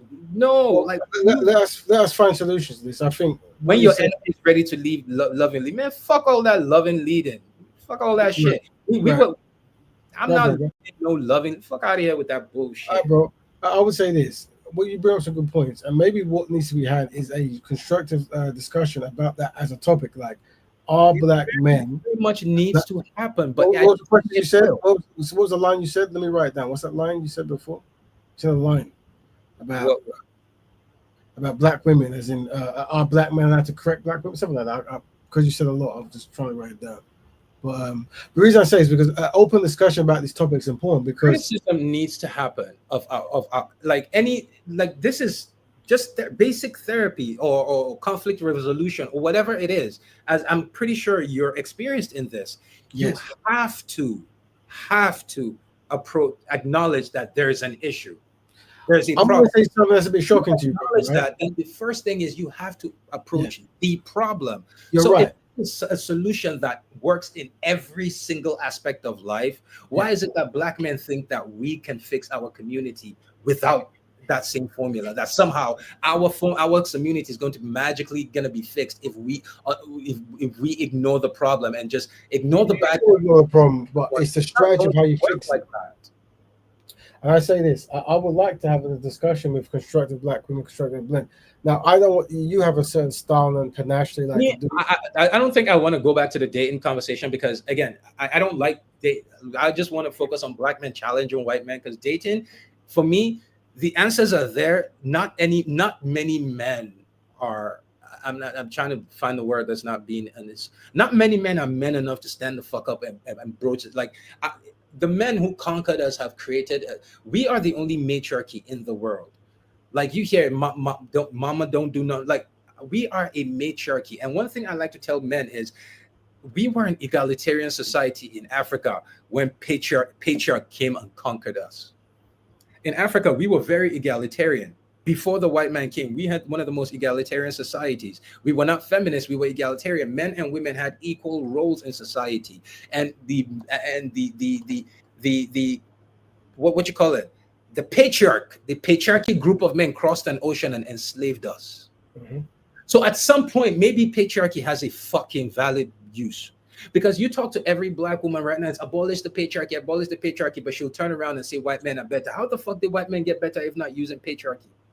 You want to abolish the like that's why I keep saying it. You have to when you know that when you pay attention to the issues, you see that one of the first things this is I don't know if they do this on purpose or not, but our women have been perfectly positioned to be the first gatekeeper of black men. When black men want to rise to do something, our women have made sure certain like how many there was a video going around of a young kid saying, I hate that when I graduate school, like the options are trapping or like I can't remember, but you got to see that video. It was so sad that Yes. a young black boy did not think that the options are robotics or this. Like, why did he have that mindset? Because that is what you need to do to get. I was in the Marine Corps. That's what you need to do to get a black woman. I was in the Marines. When I was in the Marines, you know how many corny. My personality changed. I don't have photos from then. I'll try to find it. I used to wear do rags with fitted hats and big, those big jerseys Yes. with Timberland, with jeans, with the NBA patches on them. I had like 8 Timberlands. I changed my entire wardrobe to become more pleasing to the black woman. Right. That's what at some point I realized this is not me. I changed back to who I was, and best believe it, they disappeared. So how many of us are going to sit down and acknowledge that a lot of the issues we have, a lot of our men, a lot of our women There's a story that Kevin Samuels has likes telling of a black lawyer in Atlanta, very successful, one of the top lawyers in Atlanta, got killed by her boyfriend who just got out of jail. Mhm. Why did he kill her? She was at a lunch, business lunch. She's an attorney. She was dealing with a case, and not co-counsel, opposing counsel, who happens to be a black man, said, "Hey, my firm is gonna pay. Let's go do lunch." She said, "Okay." It's free lunch while they considered a case. Her boyfriend drove by and saw her sitting across from another man in a suit. He got jealous. She came back home that night. He killed her. You trying to tell me that woman does not have a network of successful black male lawyers that she could date? It's about power. Our women do not. How many? Let me ask you. How many black women, wealthy black women, are married to black women? Individual black women who made their own money on their own. Because everyone likes to talk about, oh, black men make money, he go get him a white one. How many wealthy black women, rich black women, are married to black men? Before you answer, the Brat, the black artist, the Brat, who's lesbian, when she was ready for a child, she and her black partner got a white sperm. That's right. Yeah, we covered that as well. Yeah. How many of our women, we've already covered this. The number one location, destination for black women who are looking for mates is Italy. So the moment a woman is financially in a position to be able to, I used to do, I used to be a restaurant manager. I worked in restaurants a lot. And everyone can verify this. Check this one. I worked at a restaurant called Lobster Club. The Lobster Club is considered one of the top restaurants in New York City. It is right next door to the Grill. The Grill is, every president in American history has gone to dinner at the Grill. The Grill is one of those restaurants where you have to wear a suit. And right next door to it, it's the same owner, but on the other side of the building is Lobster Club. So the people who cannot get into the Grill or who don't have suits go into Lobster Club. You know, one of the things I learned when I became a restaurant manager that really fucked me up is a lot of times a black woman shows up to date with a white man, she's footing the bill. So at the Lobster Club, a lot of the times I've seen this many times. I've spoken about this. I've made videos about this even before I started doing all this content. I made a video about this a long time ago.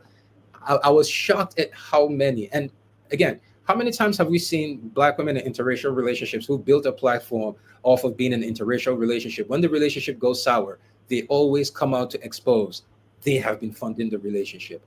How many times have we seen that? Multiple times. There was the last one was this, I can't remember her name, who made a whole thing about she had 3 kids and this white man came and saved her. She got drunk and she got mad and she was talking about how she met him and he was homeless. She pays for the car, she pays for the house. She was on live, but her entire platform is this white man treats me good. He took me on vacation. Meanwhile, she was the one funding everything. He was just a passenger princess. But this is the narrative our women are pushing. They don't do content like this with black men. They don't. So at some point, you have to acknowledge, at some point, black men have to acknowledge there's a problem and that our women do not want us. Black women if black women want black men, they will do everything possible to attract black men, not wear hair. Right now, what is the number one surgery right now for black women? Right now, it's thinning their noses. Look that up. So the women that you claim want to be with us are changing their African noses to be European, along with the hair they refuse to change, and somehow they're doing it to attract us. Like, come on. And you say I'm not a leader because I'm acknowledging that there's a fucking problem, and I am not going to acquiesce to these women. And you're I'm not not a leader because you said so, bro. That's why you're not a leader. What you say? You're not a leader because you said so. Yeah, I'm definitely not one. I've always personally I've come out to say that, but you were saying your reasoning for saying that had nothing to do with that. You came out and I acknowledged it, but before you said that, before I acknowledged it, you came out to say it.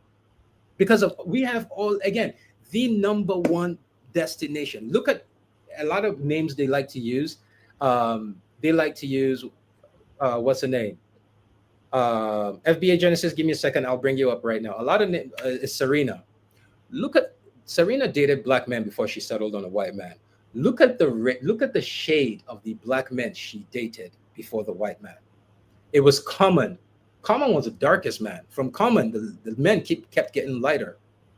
They kept getting lighter till it went to Drake. When she wanted Drake, that's the one she wanted to lock down. When she could not lock in Drake, she got so mad, she went to a white man that she publicly admitted she had to teach him how to take a shower. A black millionaire, multi-millionaire, of all the black men in the world, you chose a white man that you had to teach how to take a shower? And black women have been defending her, and you're telling me that they want us the most? Every time they get money, they go get one of them. 80% of black men with money are married to black women. What percentage of black women earning over 80,000 are married to black men? So these are the things that black men black men who do activism in the black community have access to this information.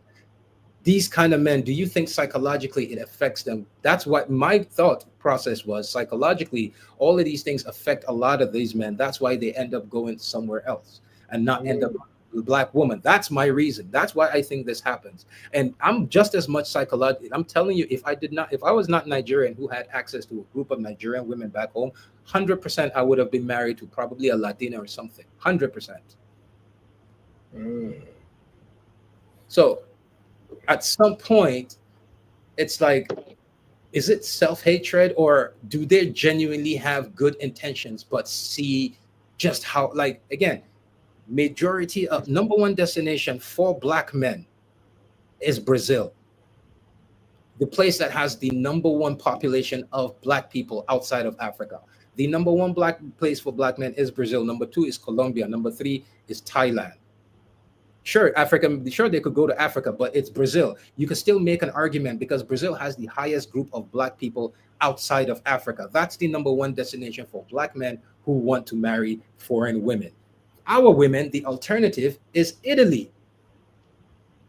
So how are you picking Italy while simultaneously telling me you want me? That's the reason why a lot of black men don't, because I believe access. I've said this before. I believe if foreign men wanted our women at the same rate that other women wanted us, there would be less than 5 million black people in America today.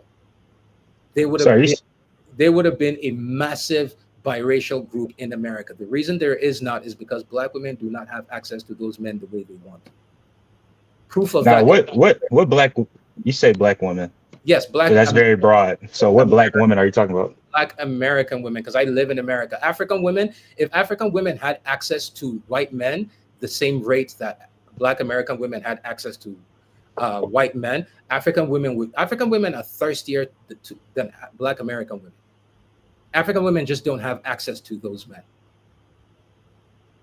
Black American women have access to them, but data has shown they are the least desired group of women by foreign men. If all these men wanted these women, they would not be 40 million black people in America today. They would have been 5 million black people with about 50 million biracials. No, that seems kind of biased. Yeah, that's why I said it earlier. I said my opinion is probably biased. I said it earlier. I said my opinion is probably biased, so I want to hear other people's opinions.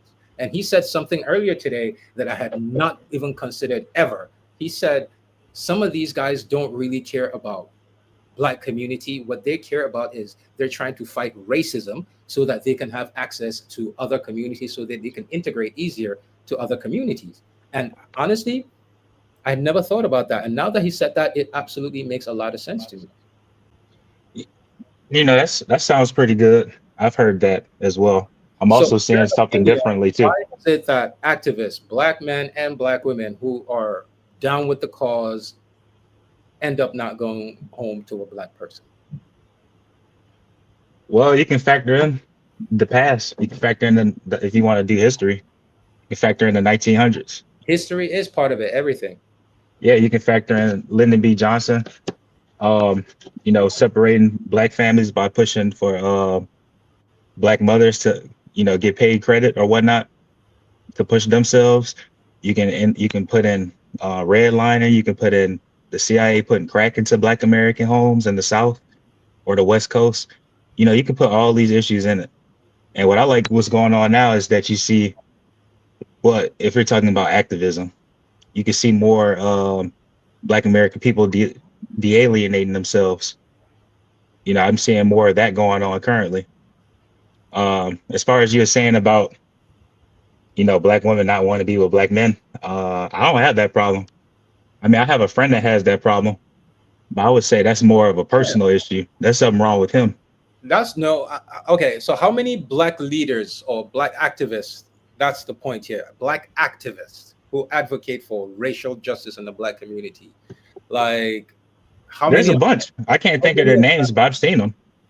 Sorry, No, I said there's a bunch. I mean, they're not mainstream. give me 5 famous mainstream names that go home to a black spouse. Activist wise. Yeah, black that fight for race, that fight for black people. Oh man, like I said, I can't think of the mainstream ones. That's my point. Mainstream ones, majority of them are go back home to non-black spouses. No, you have Perhaps I can't go off it. I don't know, so I can't say yeah. Okay, so you have Lori Lightfoot of Chicago. She was a very big activist, a very big name in racial justice, and until she became the mayor of Chicago, people didn't even know that her partner is a white woman. She's a lesbian who dates white women. You have what's the name?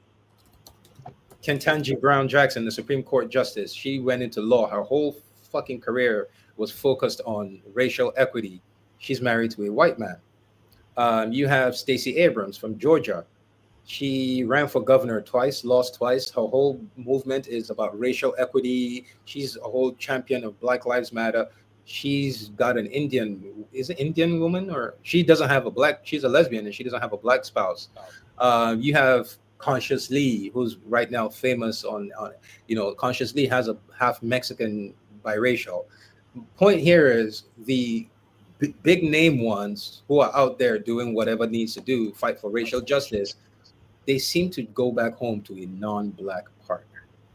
Why do you think that is?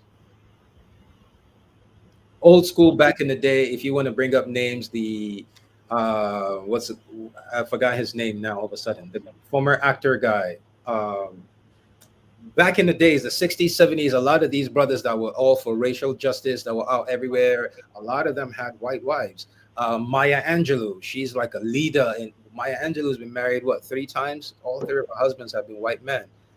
So why is it that all these big names that advocate for racial justice end up with a non-black partner? Why do you think so? I don't know. Maybe they're just not feeling it. I mean, I can name a few that are current black women married to black men. Angela Bassett, Viola Davis. You got Michelle Obama. These are actresses. Michelle Obama is not an activist. She doesn't do racial justice, racial equity. I'm talking. It don't matter if they're an actress or not. It's still what is activism? Does it have to be a job title? That's the majority of their career is focused on fighting for the rights of their own people. Oh, that's your definition. I mean, the fight is the fight regardless. Brothers are not racial repairers, and that's why clarification of what someone is about is key, and that's why I present before I speak. These people, they're not about repairing the racial group; they're about fixing racism so they have access to the world. So all these names, Maya Angelou's, you think they're just about fixing? Yes, I think if you ask them a question, they'll say, love has no color, and in a perfect world, we'll all get along, hold each other's hands. That was 400 years. For example, Bell Hooks. Matter of fact, was Bell Hooks even a lesbian? I don't know. Let's see. I mean, in my opinion, it don't matter who you're married to as long as you contribute into a cause. Well, Bell Hooks had been celibate for 17 years. Bell Hooks basically has written books on how basically black men, to just break it down, black men existing has been a problem for black women. Bell Hooks has written Central Park 5. She wrote about, even after it came out that they were innocent, because she wrote about them writing negative things about them. And then when after evidence came out that they were innocent, she still doubled down and said, okay, these 5 might have been innocent, but it's still something that is pervasive for black men. Bell Hooks she died, apparently 17 years she was celibate with no partner because she didn't want the white partner and she couldn't fathom the idea of coming home to a black man. So you're talking about the Central 5? the woman Bell Hooks. Do you know Bell No, Hooks? I heard you say 5. Yes, Bell Hooks wrote about the Central Park Five. You was talking about Hey, Jim don't get Brown. frustrated, man. Bell Hooks wrote about the Central Park Five, and she basically shit on them. She basically black men this, black men that, blah blah blah. And then after it came out that they were innocent, that they did not commit the rape, she still doubled down and said, okay, so these 5 might have been innocent, but it's still something that's pervasive with their community, black men. She still has Bell Hooks died with the most negative view of black men. She also used to fuck a white man, a CIA agent at that one, publicly admitted. So now black men who actively fight for racial equity, racial justice, black women who do the same, why for some reason do they end up with non-black partners? His explanation, his was just simple and flat. They don't fight for the black community, they just fight against racism.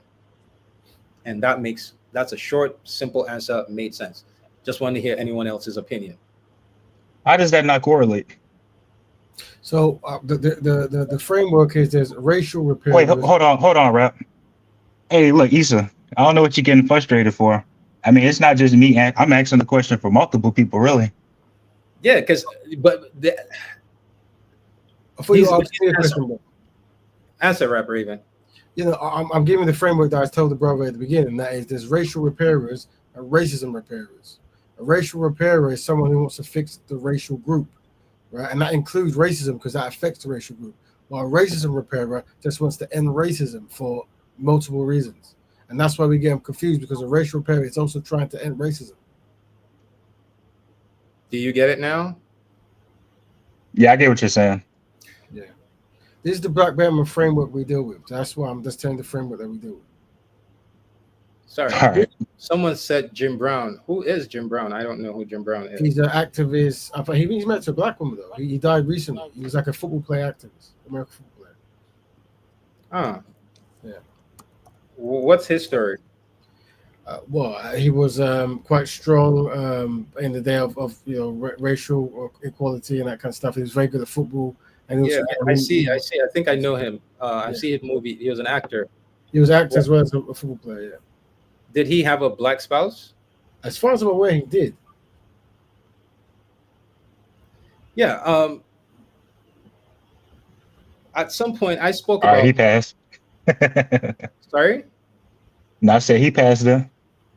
Oh no! It's just a recurrent theme that I noticed. Like I said, from the Lori Lightfoots to the Conscious Lees to the this to that to this, it's something that I've noticed, and I just wanted to hear people's opinions. I had my own opinion on it, and I shared my opinion on it, and it might be prejudicial opinion, but it's still one. And I wanted to hear other people's opinions on it.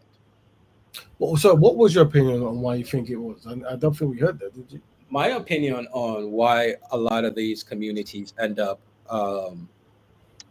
with a non-black partner is because I said the more you start to learn about racial inequality in America, the more you learn about race and racism in America, the more you learn things that are not publicly known, the more you learn the black woman's role in it, the more you see how the black woman was used willingly, sometimes unwillingly.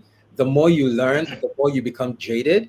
And then you juxtapose that version of the old school black woman who was a traitor to the modern black woman, and you see no difference. It's still pasta lobster, black men ain't shit, this, that. And at some point, it starts to have a serious negative effect on them. In that, I've come up. Well, I'm starting to see a change, man. I've come up multiple times. I've said it. Like I've made video. I've deleted my whole account. I made videos that say, hey, look, I need to take a little break because I'm seeing content that's making me hate black women. I'm seeing negative content. I've come out to say this a lot of times, and I'll take a break from social media. I'll literally put my phone down and I won't touch it for like a couple days, just doing other things. So I'll get out, go on the block, just be in the real world. You know, in the real world, the difference between social media and the real world is people like social media is not real. Social media is very real. It's just that no one's going to stand on the block screaming what the fuck they believe because not everybody is there. Social media, social media brings that congregation to a specific spot. I'm over here with my singular opinion. There's somebody in Belfast, Ireland that has the opinion. Someone in Northern Wales has the opinion. Someone in Timbuktu has the opinion. Another person in Kenya. Standing yelling on my corner, I'm alone. But when I come to social media, I can find my little group. It is as real as possible. So the thing is, a lot of these women are not out here on person, or a lot of these out here yelling it in person. But they're how many videos have we seen on social media? We've seen white men come to admit that when they're having a drought, they go to black women. Like there's a video that made the rounds on social media. It was so hilarious, but it kind of hurt me if I'm gonna be honest. It was a white guy. His black friends were hyping him about how he just switched to black girls and he was 4 for 4. Like he went after 4 black girls and he locked in all 4. He smashed all 4. And he was saying, oh, before that, he was 0 for 100 with white women.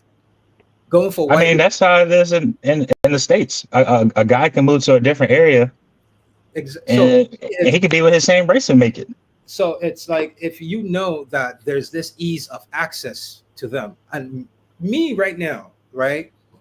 Yeah, I'm having it. I'm one of the black men that has a hard time attracting black women. This is not like it's an issue. I've tried to sort it out. Bro, I was literally a signed agency male model, having white girls pay. I kid you not. I was with an agency having white women literally have their attorneys contact my booker to try to figure this shit out. They want my sperm, and black women are telling me, yeah, no, I'm good. They're not replying to my DMs. White girls are looking at me at the bar. I'm going out. They're like, oh my God, I love these cheekbones. You know how many times I've heard so many compliments about this shit? Oh my God, I love your cheekbones. And I'll turn around and look at the sister. They'll look at me and tell me I got no motion. I'm like, the fuck? These girls. What state are you from? What? Okay, when all this was I'll try to like keep up because it's like going New York City. Okay, you live in New York City. All right. Well, yeah, you wouldn't be having this problem if you was in the South, dude. I was signed to a modeling agency here in New York City. I'll go out. I will go out. I will have white girls. Oh my God, I love your cheekbones. I will turn and look at a sister. Like, that's what I'm into. I'm gonna walk up to the sister and she's gonna look at me and tell me, no, I'm sorry, I'm into white men. And I'm like, what? Don't get me wrong. I know sisters love black men. I'm just one of those black men that black women do not like. And no, okay, I get it. And no offense, but maybe they just don't think you're handsome, dude. It could be simple as that. I know.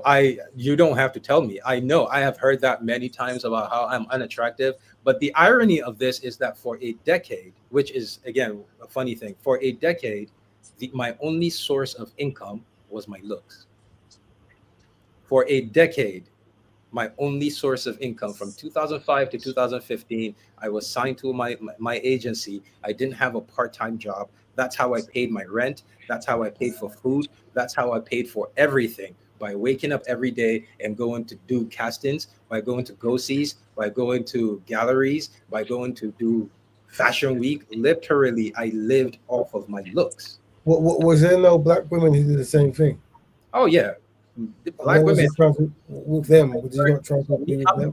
I'm very, very. The darker the berry, the sweeter the juice is my thing. So I'm very into like South Sudanese girls and like so. And yeah, majority of them are into white men. Okay. Well, let's go back to where you're talking about regarding negative content. Now, with black women. But were you searching for that? Well, hold on. Let me ask first before you go into it. There's nowhere online where there is positive content. Yes, there is. That's not true. Tell me. That's not true at all. That's not true at all. I see it all over TikTok. So thank you. So when you say that, people say, oh, there is. And so are you trying to tell me right now that there are more positive content from black women towards black men on TikTok than there are negative? Or are there more negative than they are positive? Well, before you say I got you or anything like that, because I can see the smile creeping up. Yeah. Well, let me explain. Let me explain first, if you don't mind.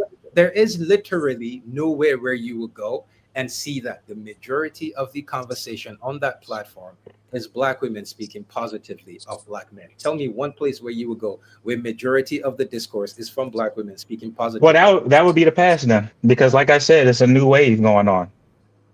It's a new wave. You don't believe it, but it's happening. And these are newer videos, so that the bad gets washed with the good. Oh snap! I'm sorry. This is Chris here. I'm responding to a private message that I just got. Gloria Steinem. I know that woman is like the demon incarnate when it comes to the black community. You're saying that Jim Brown was with Gloria Steinem? If you have a chance to respond, if you can hear me. But that is very interesting. I know Gloria Steinem and who she is and the negativity that she brought to the black community and the destruction. And the heartbreaking part about it is, in the end, it ended up having, um, she ended up regretting it to come out and admit the truth, if I'm not mistaken, right? Right, family. I'm gonna have to jump because I'm in the UK different time, but it'll be good Oh, to catch snap. up another I forgot time. you guys are 5 hours ahead. It's Thank you mad, very yeah. much for And I've staying got a on. meeting in 2 hours or less. I don't know. So I'm saying it's good to meet you, brothers.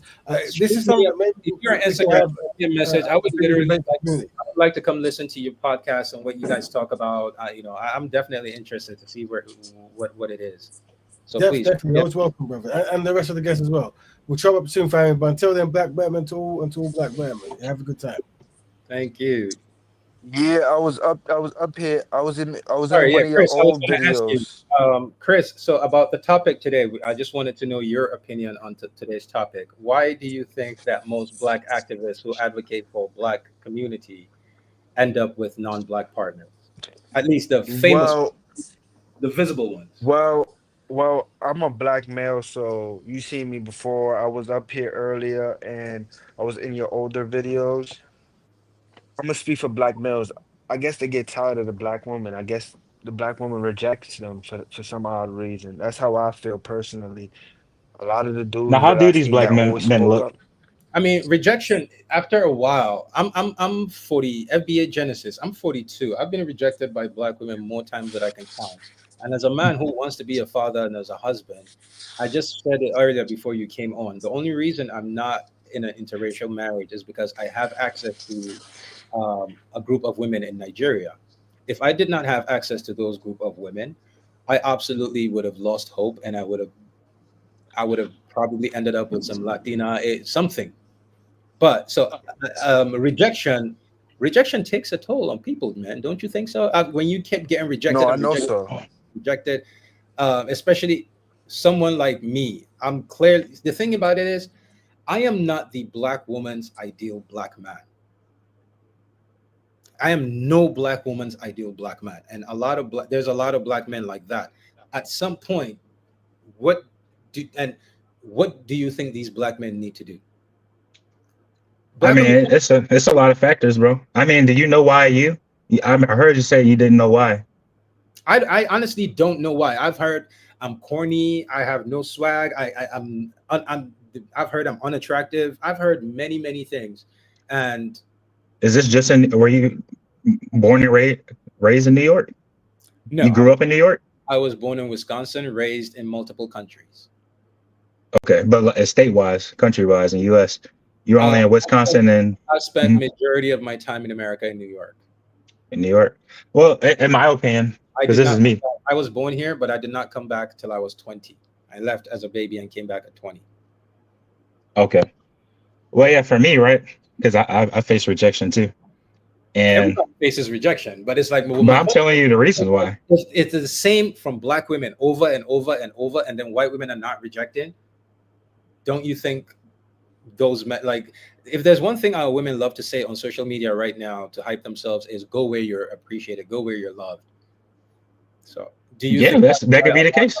do you think that's why a lot of black male activists and black female activists, like even the black women who are activists, don't end up with black women? That's my thing, is even they end up being lesbians. Well, before we transverse into that, regarding you or me from being rejected, it can be a location. I mean, you say you grew up in New York and you didn't have any play. It would have been I didn't different grow up if you in New went to York. the South or Came somewhere back else. to New York when I was 20, and I will my I will never forget. Sometime between 2017 and COVID, right, was when I had the most luck with black women in my entire life.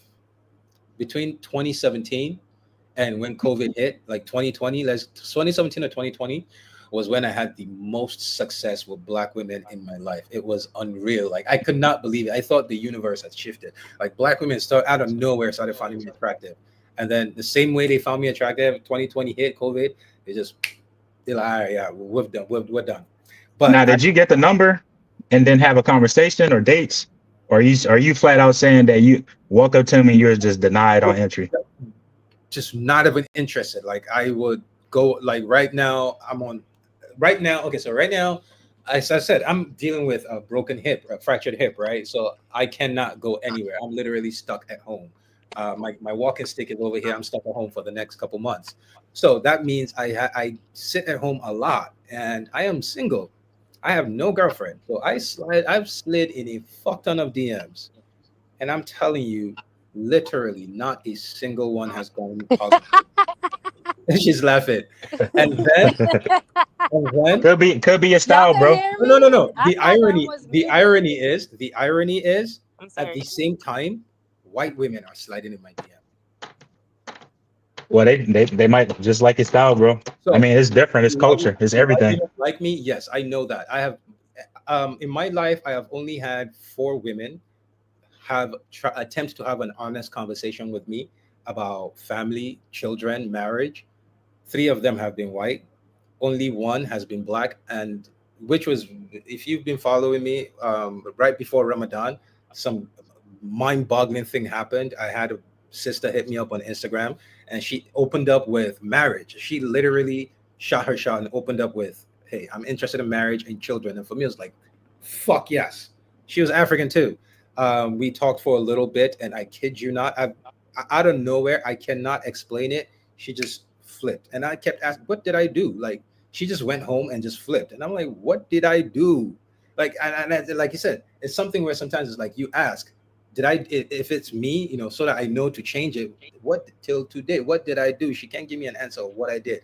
She everything we spoke about. I launched my company today, the website today for selling Nigerian leather. We spoke about that, the whole plan. She went to go buy the website name, like, and I hit her up like, "Yo, why did you do this?" She's like, "Oh, you hate it when someone finally matches energy with you." I'm like, "But what negative thing did I do to you like you're taking what you see me do to other people on social media and you're trying to match that in the home? That's a recipe for disaster." Like I never did anything to you. I never said anything negative. Like I literally, I'm sitting here planning. It was like, yeah. So my point here is Uh, serious conversation about family. My has always been another race of women. They're always the ones that go, "Oh, have you ever thought about kids?" I'm like, "Oh yeah, absolutely, we want kids someday." And then they start talking about marriage and kids. And then for me, I'm trying to say, look, every time I envision a child, my kids are always black. Like I'm here now because I can't bag a black. I cannot get a sister. If not, you would not be here. The real you need to shit. move, bro. New York City just not working for you. It's not just New York. I've lived in multiple places. I went to boarding school in Europe. My parents pretty wealthy, so I went to boarding school in Europe. Again, ever since it's not just like you said, they black women have told me to my face I'm very unattractive. And so for some reason I just don't have the looks for women in my community. But still, I am the thing that holds me is I come from a community that doesn't believe in marriage for love. We believe in marriage for duty. So I still believe in marriage for duty and hopefully falling in love with whoever you end up with. But the duty here is the black family, which is funny. The gentleman that just left would think, but yeah, that's my whole point is the black family. But at some point, it is what it is. So for me personally, I have being honest is if I didn't, that's why I say if I did not have access to Nigeria or knowing that I could always go back to Nigeria, I 100% would have been a husband and a father right now. I have a quick question, if Love you him. don't I was mind going to me ask asking. you a question. What is your opinion on today's topic? Why do you think black men and black women who are pro-black end up with non-black partners? Even the black women end up being lesbians with white women. Why is that so? I think it's like to me, it's like a social standing thing, because socially, when you get up there, um, That's weird. I never and thought to you, about white women as a step you, up. it's a so no, it's no. I'm not saying that, but I'm saying the society socially, Mm, white people are on top socially. That's just the facts. Like hmm. when you ever had like a popular friend, and like this Hmm. friend could get you into places. Absolutely. So that socially, It was in It's a Nigeria. we're in a My friend was hierarchy. We're in a biracial. hierarchy. We're in a hierarchy right now. So they're at the top That's true. of the hierarchy. That's just the facts. They own Money most of the transcends race. stuff. They own most of the stuff. What I think we're doing is I think we're taking it personal, No, but not it's not personal. personal. It's not It's personal. not personal. He just said something. Money transcends race, and that's why I asked, why is it about black activists? Meaning, these are the people that understand that race over money, right? These are the No, people but that fight. it's not money is one thing. It's not. I'm not just talking about money because people that have power, they don't even probably even mess with money. It's about the social standing, the social status that you claim. You're gonna get a social status once you get into activism. Once you get really, really popular, and you go and sit next to powerful people, you're gonna. It's a climb. It's the same thing with like when people they get the power and stuff, they get access to that realm. That's who's there. That That's makes who sense. everyone here is socially climbing to be white. Then that And tells me that none of these people actually have any intentions of good intentions for the black community. They I just have. think it I think it starts out good. I think it starts out, but as they go, they get corrupted. I seen it with plenty of people, even on I don't know if y'all ever saw Young Pharaoh. Like he started out like really, really, really good. And like he was like the black woman is this, the black woman is that. And as he like got higher, he Mhm. started to like turn. So let me ask you a question. Do you think the black woman has any role to play in that? Because I don't know if you were here earlier. No, I I was said, here. I said to the That's why I gentleman, came right? up because I'm like, So I was if like, nah, if the young pharaoh is saying the black woman is this, the black woman is that, and uh-huh. every time he takes minute out of his time to just unwind, Mhm. everything he sees from the black woman is the opposite of what he's hyping. You don't think that affects us mentally? You don't think that would affect I men? think it do. I think it do You're constantly hyping up black women, but every time you get on social media, it's black men ain't shit. But bet you because white men it's a curse. So when you're going to like try to go up against that, because remember everything is skewed onto us being degenerates on both sides, whether it's a male or a female. It doesn't matter. We both have a messed up image socially. We are not socially accepted in this society. We are expected to be a whore as a black woman. We're expected to I have be a a question. gangbangers. Sorry, let me just interject. Is anybody here in corporate America? If you are, put it in the chat. I just wanted to say something that I noticed Mhm, a while ago, and I was one of the things I really disliked Kevin mhm, Samuels for, because he refused to ever bring that up, and I thought it was an issue that needed to be sorted. So there's this unwritten rule in corporate mhm, America. mhm. You put a ceiling on your growth if you pick a Black American woman. I heard different. I heard if you're married, No, you still it no, goes higher. no. I say if you pick a Black American woman. No, If I heard. Yeah, I if you heard that if part. you're married, that's definitely going to help you. Like marriage definitely helps in corporate America. If you pick an African woman, it's going to help you in corporate America. If you pick a Caribbean woman, it's going to help you in corporate America. But the mindset seen is if you pick a Black American woman, this, I kid you not, the corporate America sees it as if you pick a Black American woman, she is not going to give you enough time or the peace of mind for you to be an asset to the company. So your growth potential slows. You stop getting invited to the vice president's house. And I thought Kevin Samuels was going to have a conversation about that, because it's a really big issue that I thought needed to be sorted out. Like in the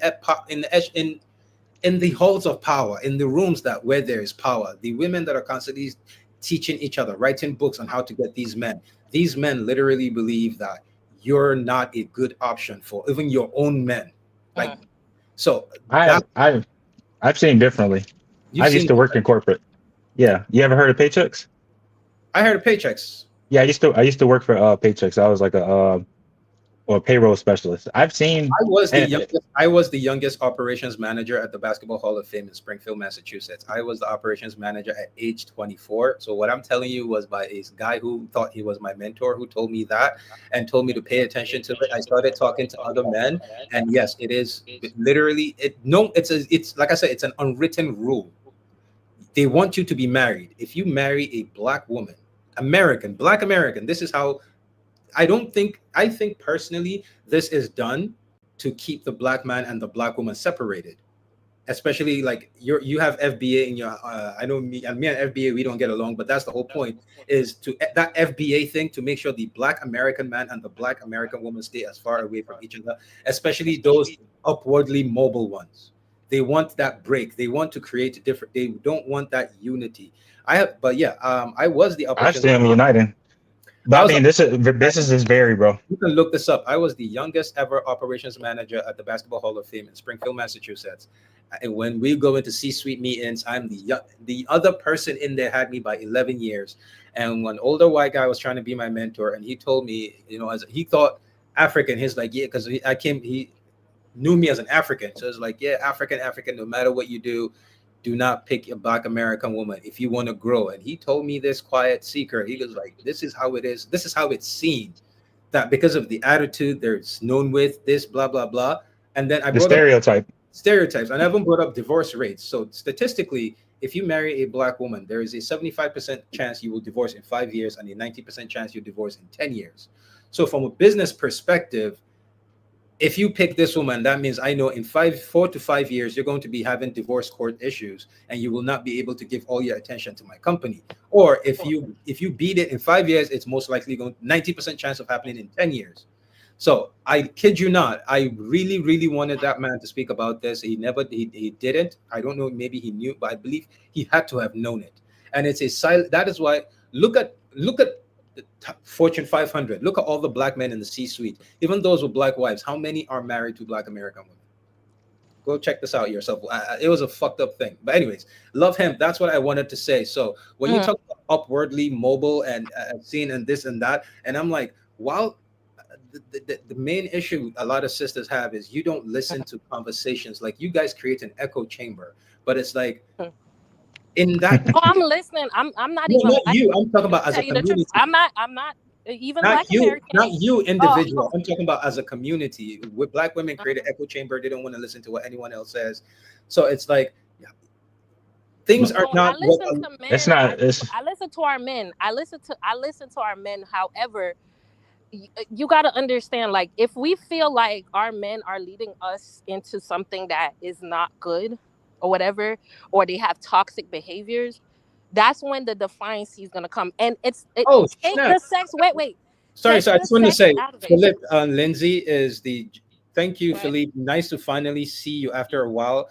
I apologize, Love Hemp. I'll give you a minute. I just wanted to say this before I forgot. Philippe Lindsay, the gentleman who just commented on YouTube right now, is a attorney. Last year when I was doing my YouTube lives, he came on and gave this phenomenal idea on how he thought the black man and the black woman could fix the situations that we have in our community. And I absolutely loved it. If Philippe, if you're interested, if you feel interested in coming on to share that again, I absolutely would love it. But yes, he's an attorney, and his idea that he gave was phenomenal. But he just said it right here. So he just said it right here. For example, it's a detriment if you have a black spouse and if you're in the same pro league. Not always, depends on the team, but PR representatives have talked about it. So you see, even PR reps have said it. But black women are so in their own world that they're not realizing that everybody out there is telling upwardly mobile black men to stay away from y'all if they want a success in their careers. But black women are not seeing this. And it's like, how do you get black? If you listen to us, you would hear this, but the people that you listen to would never tell you this because it's not in their best interest. Sorry, you have the floor. I apologize for playing you off. Remember what I was saying. I don't know. I just think that it's more so of we're on a standard of what they want and how they run their things, and we're, like I said, I just feel like it's just a hierarchy thing, and it's just skewed against. And like I said, I'm not Black American, but I'm Americanized. I would consider myself Caribbean American, right? So I have a little bit of both.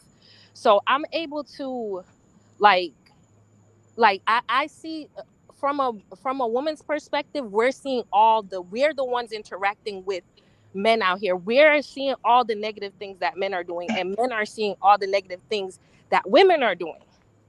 and then we're just bickering back and forth with each other. It's I like don't a think- section. See, this is what I don't like, because it's like I don't you think saying black woman, you Mhm. saying black woman on the internet, and I'm just hearing that love is Caribbean. So it's like a mix. It's Africans, it's Caribbeans. It's not just Black American women. And with these Black Yeah. American women on there, you got all these other different ethnicities or races or whatever African women saying what they got to say, and it's just lumping everything in FBA with the black Genesis, woman. FBA Genesis, what are the statistics for the Black American woman marriage stats? What are the marriage statistics for the Black American woman? Because that's your argument, which is a lot of FBA. Every time I see FBA, for me, as a man who wants unity in the Black diaspora, FBA for me is an enemy of my ideology. Well, I want there to be a diaspora. But Me FBA, too. There needs to be a I'm for it. de-alienation. I'm see, for it. I don't. FBA I'm goes for against it. that. So, It should.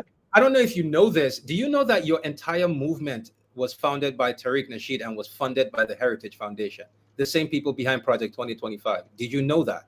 Yeah, I know that. I know Like some. Tariq Nasheed, the founder of FBA, was funded by the Heritage Foundation. You can follow the money and you'll see it right around when he started FBA. So the people behind Project 2025 who are trying right now are trying to figure out a way to change the law so that you could be sent back to Africa right now. No matter how much you want to FBA, they're over there trying to figure out how to strip you of your those same people who created FBA are those same people. How do you not see the correlation? Well, I can't see that happening if we have a 14th Amendment. Yes, and right now they're talking about trying to. JD Vance just came out and gave a speech 2 days ago and said American citizenship should be limited to the children of those who fought in the wars. They excluded the Children mean the language. They're setting a ground for only white descendants of. Do you not? That's my point. Is children I mean ancestry. Listen, I'm not saying whether it's right or wrong. All I'm saying is no, I just corrected you. What they are doing or they're trying to do. And this whole time, FBA is looking at the Africans and the Caribbeans and going tether. And I'm like, the ones that you don't bother with are trying to send. Like, do you know what will happen if? No, because that's happening is because everything that we created, everything we made is being used by other Africans and stuff like that. If they succeed, all your FBA will be tethers in Africa. All of you. See, that's a fear tactic. It's not a fear tactic. It's it is. It's a reality. And you know it's not a reality. How they're going to succeed. Do you know why your movement started? If you remember the first Trump presidency, if you remember, every single candidate talked about reparations. Now, yeah, and they lied. As a Black American man whose parents are African, who was born in America, I know beyond. Wait. Your parents are from Africa? Yes, my parents are African. Then you'll be Nigerian American then. Black American. I'm Nigerian. No, Black American is people that are descendants of slaves. See, I'm anything I want to be. You have to be factual. You are Nigerian American. I am still Black. I could be Black. You are Black. You're African. We're both Black. All three of us in here are Black. But there needs to be a delineation. It's different. See, you see, listen, your parents were able to live here because of leaders in the 1900s. I know delineation. Love him. Delineation, special Negroes, just like the Black South Africans. Let me say what I'm trying to say, right? Yeah, go ahead. At the end of the day, the first Trump election, every single candidate spoke about reparations. I know beyond reasonable doubt I don't get a check. Love Hemp knows she don't get a check. Yeah, I don't get a check. We know LL Cool J does not get a check. Do you know why LL Cool J does not get a check? And Diddy, do you know why they don't get checks? Because they went on that DNA show and it showed that both their families came to America after slavery. Oh, okay. Diddy's family and LL Cool J's family came to America after slavery had ended. So the list of people who will get a check is not that many. When it comes of the 40 million Black people in America, not less than half will get a check because their DNA goes back to slavery. Every Black person knows this. the first Trump presidency, the reparations talk had forced the conversation to where every candidate brought it up. By the next candidacy, by the next election, Biden sat down and said, we need to talk reparations. That was when they made by then they had already created FBA. By then they started bringing this delineation, nigga, India. Do you know now, right?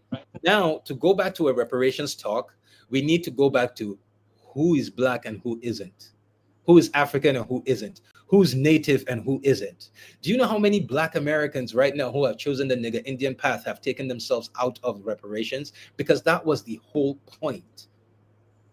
They used your hatred for Africa and your dislike for Africa and Africans to make sure. Who said that we disliked y'all? That is the whole point of FBA. No, it's not. Listen, please, as someone who's on the receiving end of every vitriolic shit that has come from FBA, I am telling you what it is. Y'all have taken the dislike for Africa and Africans to create a new identity. And the issue I have with FBA, that's not true. Listen, this is why Tariq Nasheed, when he started FBA, he used to go after blacks and Mexicans. And I remember the Mexican rapper, I will never forget this, who made a video, very soft-spoken guy. He made a video talking like, he's like this with his hands. He's like, Tariq, you gonna stop talking about Mexicans, blah, blah, blah, blah, blah, blah. He threatened the dog shit out that nigga. You know what happened? That was the last day Tariq spoke about Mexicans. No, I still hear him talking about Mexicans currently. Not on that level, not on the level he talks about Africans. When he talks about Mexicans, he does not disrespect Mexicans the same way he talks disrespectfully about Africans. You can admit that. We'll go ahead and play devil's advocate, and I'll admit it. So my point here is a group of people, like there's only two groups of black people in this world who generally are known by the diaspora for disliking other black people. And those black people are the only two groups of black people who were raised in a society oppressed by white people. Those are black Americans and black South Africans. Not black Americans, sorry, FBA and black South Africans. FBA and black South Africans, yeah, have so much in common with, I've never seen a black South African tell an Indian man to get out of South Africa, but they will tell a Zimbabwean and Nigerian and a black, right now, you go to South Africa, there's a black woman who's in South Africa who made a video, she moved there, and she's right now trying to leave. Because every time she makes a video, they're in her comments, yo, you need to get the fuck out of our country. Get the fuck out of our country. So she's now finding out what South African FBA is like. That's the exact same thing that you guys are. And that's other African countries doing that too. No African country ever. You see my point. No African will ever look at another African and tell him, get out of my country. That is a fucking lie. What you're saying is a lie too, because this is biased. Go to Sudan today and meet Sudanese people telling Nigerians, get out of my country. No, Sudanese people will look at the two tribes. I'm Nigerian. They will look at my tribe. It depends on the Sudan that you go to. If you go to South Sudan, the South Sudanese are going to side more with the Igbos because of Christianity. If I go to North Sudan, the North Sudanese are going to side more with me because of Islam. We have our own tribalism. See, that's the thing. The whole world is tribal. We are especially Nigeria. We are the only group of people who refuse to acknowledge our race as our first tribe. Everybody else does. The white people, their race is their first tribe. Arabs, their race is their first tribe. Asians, their race is their first tribe. Black people. That's not true either. Because I can recall in the 1900s, all this kumbaya stuff going on. Going back to 1900s, we're talking right now. We're talking history, like how you said about 30 minutes ago. This all connects. Okay. History. So let's not disconnect what I'm saying. All right. Let's not do that. So let's go to history. And you generalizing black people, saying that black Americans don't like Africans. There are Africans that definitely don't like black Americans here. They come here. There's cases you hear them say, "Oh, they're lazy, or they're criminals. They're this, that, and the third." And how you're many generalizing us? How many? See, this is the thing: is the average black person will listen to what's happening. Like they will tell you, "Oh, so happened. Get over it." But the Africans somehow are supposed to get over. Africans should get over African booty scratcher. It was said in jest, but everything that was said to y'all by non-black people, you don't have to forget it. Why is that? Why should Africans get over African booty scratcher and every other insult? I mean, there are black Americans called that too. But so I mean, what's the case? The point is, why is it that Africans should get over that, but not when non-Africans call you nigger, you can't get over it. Nobody should get over anything. So you see my point exactly. So it's like FBA Shouldn't get over. Excuse me. FBA right now, before this whole FBA don't have smoke for anyone. White Europeans will come. White people, this is not their land. This is not white man's land. But the FBA will look at me and tell me that I need to leave before he'll tell the white man who enslaved him that he needs to leave. Why? The black South African will look at the black Zimbabwean, look at the Somali, will look at you and tell you to get the fuck out of his country before he looks at the 7% of white men who own 90% of everything in the country. Why? Why is it that we have more smoke for our own kind who have less power than the people that are oppressing? FBA, black Americans are not your big issue in America. Africans are not your issue in America. We did not institute redlining. We did not institute Jim Crow. There is absolutely no power that we have. But the group that have power, you got no smoke for them. It's only the Africans. Why? It's one battle at a time. And we got to categorize it too. So there are white people who say that you're not us. You pick us over the people that are enslaving you. I didn't pick you. They picked y'all. That is FBA, your movement. This year alone, right? This year alone, 40 black men have been found hung in America, all across the country. 40. And sundown towns? Yes. How many of those do you think were done by African immigrants or Caribbeans? None. I'm sure it was all white. FBA get smoke for those people. Because, well, from what I've heard, this is what I've heard, right? Just like what you heard or what resources or whatever you pull from the internet.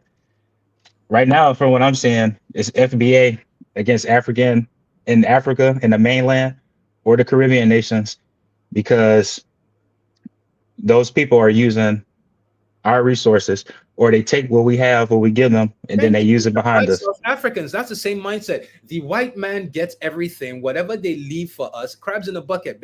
Instead of you to think, hey, let's collectively get together and take the resources from them, you're saying, us, white man has given us this, and you're taking it from us. What kind of mindset is that? Well, didn't we give y'all resources? Oh, God. Yeah, when Martin Luther King did what he did, when Malcolm X did what he did, when the leaders of the past did what they did, y'all share with that. If you want to make that argument, your entire America, wait, let me just say this. If you want to make that argument, your entire America would be nothing without African resources. The country, you blanked out without African what? White man took our resources and forced you to build his country. How about that? Same with different countries. So we're just coming to, so whatever was built in America was built with African resources from the Congo. So we are just coming to take our shit. How about that? Whatever resources you think you gave us, it came from Africa. We're here to take that shit back. How about that? Instead of you to work with us, don't you see how that's a problem? Well, it was tried. It didn't happen. It didn't work. Right now, right? Like one of the issues, when I talk about black men working, right? You as a black American man right now, right? FBA, let's take away FBA. Let's say you get rid of that label. You go back to being a typical black man. And you're sitting there and you say, okay, right now, Congo, one of the most valuable minerals is cobalt, right? And there's a war in Congo over cobalt. And Trump just signed a deal that's about to give him one third of Congo's resources. They're the richest, wealthiest nation in the world.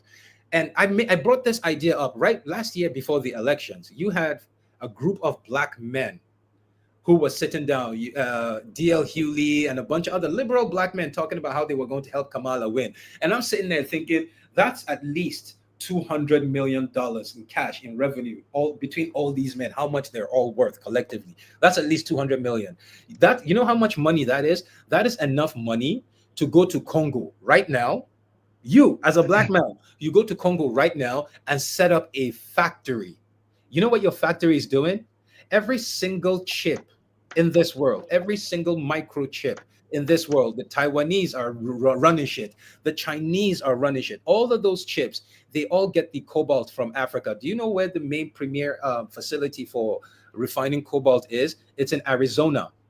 A Latina, a Hispanic woman owns it. I think she's just the face. If she's not the face, oh well. There's a very young Latina. She's like 30 something. She owns a company that steals resources from Congo and brings it to the United States to refine it and then send it to the chip manufacturers. And I said, this is how black men can stop a war and win in capitalism. Who's Everybody, fighting the war in that country? everybody, Who's everybody. everybody? Every non-African is funding a war in Congo because everyone needs something from Congo, and it's better to start a war to take it for free than to pay market price. Who are the main forces on the ground then?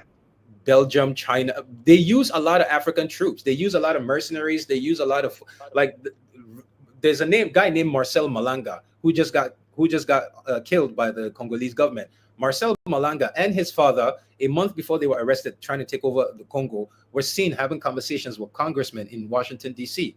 So everybody benefits from it. Right now, if you start a microchip company, instead of you to buy cobalt at $30 per ounce, you could take $2 million and go pay rebel groups to go fuck up a whole region and cause chaos, and you can go steal it for free.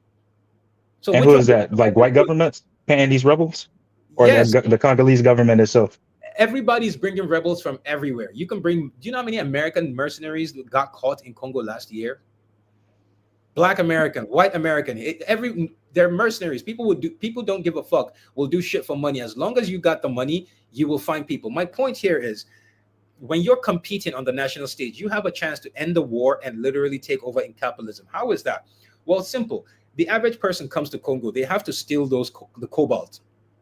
And then they have to ship it either through Rwanda or through Kenya or through Uganda. They have to get it out of the country. When they get it out of the country, they have to ship it to a foreign nation, which is most likely United States, Germany, Canada, or wherever. When they ship it there, they have to refine the cobalt and then ship the refined cobalt to the chip manufacturers. You, on the other hand, we can have enough black men with the money. We set up a company in Africa where they're taking the cobalt from the mines straight to the company right there. So there's no extra cost for shipping. There's no extra cost for refining. There's no extra cost. So if they're now selling their cobalt for microchips at $3, we can afford to sell ours for 10 cents because we don't have any extra expenses. We're not shipping it to another country. Black men can establish in the Congo. You can establish it in Burkina Faso, where the government will buy for dirt chips. So now what you're doing is you've created a monopoly. Your chips are selling for much less than everybody else's because you don't have extra expenses. And now no one is fighting in the Congo again because there's no point to fight because their cobalt is not selling. So black men with power, there's so many ways that power. That's why one of the videos I keep making, black men are afraid of power. And how did black men become afraid of power? There's a literal book on it, the Willie Lynch letter, on how to create black men who are afraid of the power. You right now, if somebody walks in your house right now with a gun and tries to threaten your son, your teenage son, you're going to teach, if they manage to get away, you're going to teach your boy how to make sure that shit never happens again. You're going to teach him how to shoot. You're going to take him to the range. You're going to teach him gun safety. You're going to show him where the gun is. If anybody ever comes in the house again, this is where the gun, that's what you're going to teach your son. Most women are more likely to teach their sons how to acquiesce. That's how we got to the point we are today, where we don't have. That's true. Thank you. You can hear me? Now that's true. Okay. Yeah. And that's why I'm saying, that's why I'm saying that I don't think you should think that everyone is just on like this one bandwagon. Like, no, I always say this, like, these women, like, they be babying their sons. Like, you cannot baby that he needs to be a man. Like, he needs his father. But only a man can teach a man how to be a man. That's what I'm saying. They need fathers. But we also have to, there's two sides. There's a lot of women that are raising children on their own. It's a problem. We need to fix that problem. There's a video going viral right now on TikTok. I'll make a video. I refused to make a video about it because I didn't want to, but now I will. You should make a video. Where a black woman said one of the most empowering things she can think about is single motherhood for a woman. And she thinks more black women need to lean into single motherhood. This is not that sounds like a CIA agent. It's not AI. This is a real black human female. She That has can't be every no single logical outcome. person though. That But can't be a but logical right now person. she's making that video, and black men are saying, no, we need to get married. We want you to come home and be our wives so we can raise a family together. Which one do you think our women are? So what do you think it is? Because it seems like all the negative people are attracting to the good people. Well, how do we attract the good people to the good people?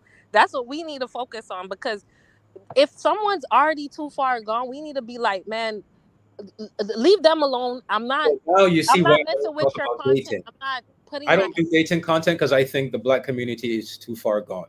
I think when it comes to dating and relationships and marriage, I think we will never get back to, we will never create the atmosphere that we want to create. We are way too far gone. It will never ever happen. That's but my, that's like saying that we just gonna die. it will no to get So if we're never gonna create a good atmosphere for a not to we a cannot create healthy it. Listen, family, that means let me that say our this. race is Let me about to say die this. out. We cannot create it through the paths that we've been trying to do, which is black family, black queen, black this. Because it's like homeboy said it is like for him, leadership is seeing what the black woman does and constantly ignoring it and pushing a narrative of black love. That's not leadership to me. I think the only way we can get that back is black women have to see black men take power. That's true. That's true. But how Because do you get black men to take power when we are now in like the sixth or seventh generation of black men that have been mind fucked to never challenge the white man? Generations and generations and generate. Right now, you go to any hood, you go to Chicago, every day you see it on video. Philadelphia, a couple of July 4th, a black man who was anti-gun, who was an anti-gun activist, who was crippled from guns, was Mhm. killed in a shootout. And there's a video of it. You can see literally. You go search it on. You'll see a video of it. You'll see a bunch of kids hanging out in the front porch. There's a guy literally spraying. One girl is just like she's going crazy because bullets are spraying on her. Those same boys, the moment two white cops show up, all those boys will disappear. Those same boys will fucking fold the moment a Caucasian man comes into the picture. that's true. That's true. So, Oh, and that I was agree years with and that. years and years of training, using our women to say, don't ever challenge the white man. Don't ever challenge the white man. Don't challenge the white man. And it has gotten to the point where we believe that shit. It's in every So you fiber think of our women are being. saying We this? no longer challenge the white man. No, You for think years, that was the lesson with the being taught to take the black man out of the house. It was, like I said, it's Willie Lynch letter. It's literally written. Take the man out of the house. The woman will teach her son to die on the yeah, street. but let me ask you a question. This is where I want to go. I'm not trying to go back in the past, but I'm saying, how did we get to the point where that's even an option? Like, how did we get to the point where, because I hear a lot of, food stamps getting men out the house and all this, like government, and how did this get to the point where it was an option for us to even get men out the house? How did we get here? How did we lose this land? What happened? How, We moved all our they moved all the manufacturing jobs overseas. They took away all the jobs, and people seem to Are you forget. talking about most recent No, no, or like what led up to talking that? about like what led up to that? talk about I'm talking about because Yeah, what I'm you're asking what led up to that, right? Back yeah, then. because he's So saying, two things, what you right? were saying. Wait, let me ask you a question first. 1 second. What were you saying before, like, that, like taking the men out the house? That's what you were saying? Yes, Who, me or him? No, him. yes, taking the men out of the house, I'm and sorry. Your there were name? reasons for that. You see, What's your name? Issa? Isa, Issa? Okay. yes, Yes. So yeah, that's what I wanted to clarify. Like, yes. How did we get to the point of getting the black man out of the house? It's simple. Um, During the 60s, during the civil rights era, every single one of those people, Martin Luther King, mhm, Malcolm X, they didn't have jobs. mhm. Do you know how they lived? Every single black community sent a portion of their paychecks to them, to black active. That's how black activists back in the day, they lived off of the generosity of black people. Every month, a portion of every household would send, even if it's $5, to whatever organization, and that organization used it to pay rent for the activists and leaders. for the MLKs and the this and the that and the that. That's how we lived. That's how we survived. So they realized that we are funding our own emancipation. We are funding our own emancipation. So they needed to find a way to make sure that we stopped funding our own emancipation. So how did they do that? Very simple. They took the jobs out of the house. And there's one thing, it's not an indictment, it's just human nature. Like men have our negatives, women have their negatives. You can sacrifice your life for a woman every day for your life. The day you forget or you're unable to do that, she will hold that over you for that's it. That the day you're unable to do it, she does not care that you every day for the last you've sacrificed. The day you're unable to do it, it's over. The day that's just human nature. It's female nature. It's not an indictment on women. It's just nature. The same way men are chasing, we're just vagina chasers. That's in our nature. Some things can be changed, some things cannot. And so when they took the jobs out of the home, Black men started to get to the point where they were unable to provide. So before that, because we're talking about when because what I'm seeing is that every time we're in a relationship, we're always our vibration is just so low. We're always in a toxic trauma bond relationship with each other, and I think this is the issue.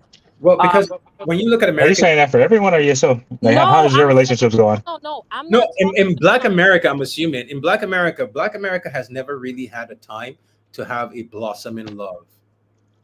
I'm not gonna Yeah, say all the issues are recent. Black America I'm not has gonna never put it had a on time to Black have a blossoming love. They went from slavery. I don't want to put it on. I don't want to put it on Black American. I'm just No, talking but about. that's what I'm saying.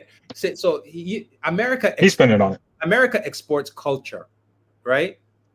America has the biggest cultural export in the world. And Black America is part of America. And by extension, when Black America put their own culture out there, there's a reason why Africans listen to hip hop and don't listen to fucking country music. Because we see Black people like us. They look like us. We have the same rhythms. We have the same ideologies. Well, we have the shared troubles. So by extension of being close to white people, Black people get to export their own culture, and we get to consume Black culture. Do you not understand why I'm saying Black America? Because it's culture that gets exported. The same way in the 60s, the CIA realized that they had a very, very negative. Oh, what I'm saying is, I wasn't even finish talking this. about In the that. 60s, the CIA realized they had a very negative outlook in the world globally. People hated them. Do you know how they fixed that? They sent Black people overseas. Yeah, so Louis Armstrong, all those Black musicians, Black actors, that all this whole tours that they were doing in Europe, it was funded by the US government because they realized that people in Europe did not like white Americans, but they liked Black Americans. So they used Black Americans to help get their image out there. I'm just saying, like, because I'm from the island, so I've seen this toxicness in the islands to the.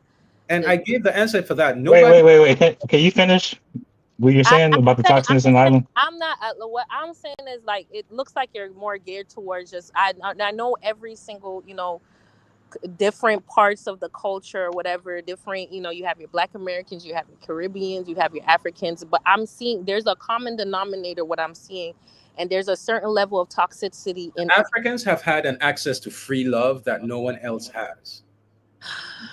What I'm saying is, Africans I'm hearing Nigerian. Just let her finish, man. She's not trying to understand what I'm even trying to say. So how can I let her talk when she's not even trying to You're forcing us to understand it. We don't have to agree with everything you're saying. You don't have to agree, but you at least have to understand what I'm trying to say. Understand what you're saying. So if you understand that, then that's the answer. At no point, they went from slavery to Reconstruction to civil rights to right into feminism. There has been no we point. all went through slavery. Thank you. That's what I'm trying to say. Like, all of us went through this thing that you know what I'm saying? It's not subjected to just Africans did not have a lot of things that you dealt with over here. Africans, we did not deal with. Yes, we were still oppressed, but we had more freedoms than you did in the West. Do you get it now? We have access to more free love. non-toxic love. The only access you've had was you've never had a good It 50 can't be, but years. I think that's because y'all submitted. I don't think, no, we didn't. I'm not gonna say we If we submitted. didn't submit, if you didn't submit, you wouldn't exist. They would have wiped you out. For you to have been slaves, you had to have submitted to slavery. What you see, this is the shit But I'm talking. you're dealing with the Eastern This European. is the shit I'm talking about. Submitted, bitch. Your whole people, Oh, like, whoa! Don't disrespect me, dude. I Calm will yourself. I will Calm fucking yourself. on my Calm yourself. come to my Calm platform. yourself, man. The nigga, I will say what the fuck I want to And say I will say it too. Why on are you my getting so angry? platform Calm because down. you're a fucking idiot. You're a Nigerian American. You're a fucking It's idiot okay. talking about because because you Well, guys. factor it in. If you did not submit, you would not have been slaves. They would have wiped you out. You had to submit to become slaves. Well, y'all Thank submitted. you. It just That's why y'all had more it freedoms. just fucking hit, right? Like as you said, listen to what you said. God, dumbass. What I don't want it to get toxic. We're just having a conversation. That FBA thing let me know. We're trying to. I kept trying to be middle ground. That FBA thing let me know he's not coming here in good faith. Oh, okay. So he feels like you are just by you claiming FBA that you're already like the op. Basically, that's So what I'm getting. are you trying to tell me right now that someone's gonna kept coming here and say KKK King and he's not an op? Tell me the difference between the clan and the FBA when it comes to Africa. Tell me something both ideologies they have that are different. I get why this energy is here. No, tell me an ideology FBA has that is completely different from KKK when it comes to the Africans or Caribbeans. I would say that there's toxicity. I'm not really too big on what people want to do, as long as, but there's some FBAs, they don't really bother, they don't really talk stuff. They're just claiming whatever they want to claim, and I let them have it. And there's some of them, like, I just, there was this one lady, I used to subscribe to her channel. I started watching her channel, kind of like how I got you from off of Instagram, because I'll see your little reels and I'm like, I like this because I'm in that whole, I follow everybody that's pro-black, talking, good stuff about our people and stuff like that. That's how I found it. Once I started hearing her talk, like going the other way, she started talking about Jamaica, she started talking about this and, oh, go back to your country. I was like, okay, I'm gonna unsubscribe. So I just we all have our issues, right? And mm-hmm. if there's one thing I know, see, that's what I was trying to explain is as an African and a Muslim, one of the reasons why the Somali community do not Mm-hmm. like me is, at least on TikTok, is I'm very vocal that I am black first before Muslim. Mm-hmm. I am black first before I am Muslim. Meaning, if I happen to be walking the mosque that I go to, if I see a bunch of guys, Arab guys that I know that go to that mosque and I see them fighting with a group of black people, I'm joining in for the black people. Mm-hmm. I don't care how it is. I'm joining in for the black people. If I'm wrong, one thing I know is that in religion, it says God is the all forgiving. So if I'm wrong, I will ask for forgiveness. If I'm wrong, and my logic is simple. Dear Lord, you put me on this earth. You've seen what I have witnessed. You know what we experience from race. So because of that, I have chosen my people. And if I were wrong, dear Lord, I beg of you, forgive me. If I were not wrong, it is what it is. Somalis hate when a Muslim person comes out, especially a lot of Muslims do, but mostly Somalis, when they hate when a Muslim comes out and says, I am black first. See, the reason I have this mentality is there's a video that went around, not even that, like I've seen it multiple times, but I always give this as an example of a video that went out, a video of this Kuwaiti woman who was recording her worker, an Ethiopian woman who worked for her, who was pregnant, who somehow was hanging out of a window and was begging for her life to help pull her up. The Kuwaiti woman, the Arab woman, was recording and laughing. And the Ethiopian woman eventually could not hold on and she fell down. And the Arab woman walked, as in she ran over to the window to record her. And you can see the exact moment that the Ethiopian woman hit the ground. She was 8 floors up. Luckily enough for her, she landed on the roof of a building, of a shack. So it kind of cushioned her fall and she did not die. So my argument, or what I use, I say, every time Arabs have had an opportunity, they show us that they're Arab first. Right now, okay. every time they show us they're Arab first. Malaysia is one of the most populous Islamic countries in the world. In the early 2000s, they opened up their borders to West Africa. I remember that because I had a lot of friends that ended up in Malaysia. They opened up their borders to Nigeria to go study a lot of degrees. I have a lot of friends that went there to go study information technology and a bunch of stuff from Nigeria. Every last one of them came back with the same complaint. Malaysians are fucking racist. Malaysians are racist. Indonesians are fucking racist.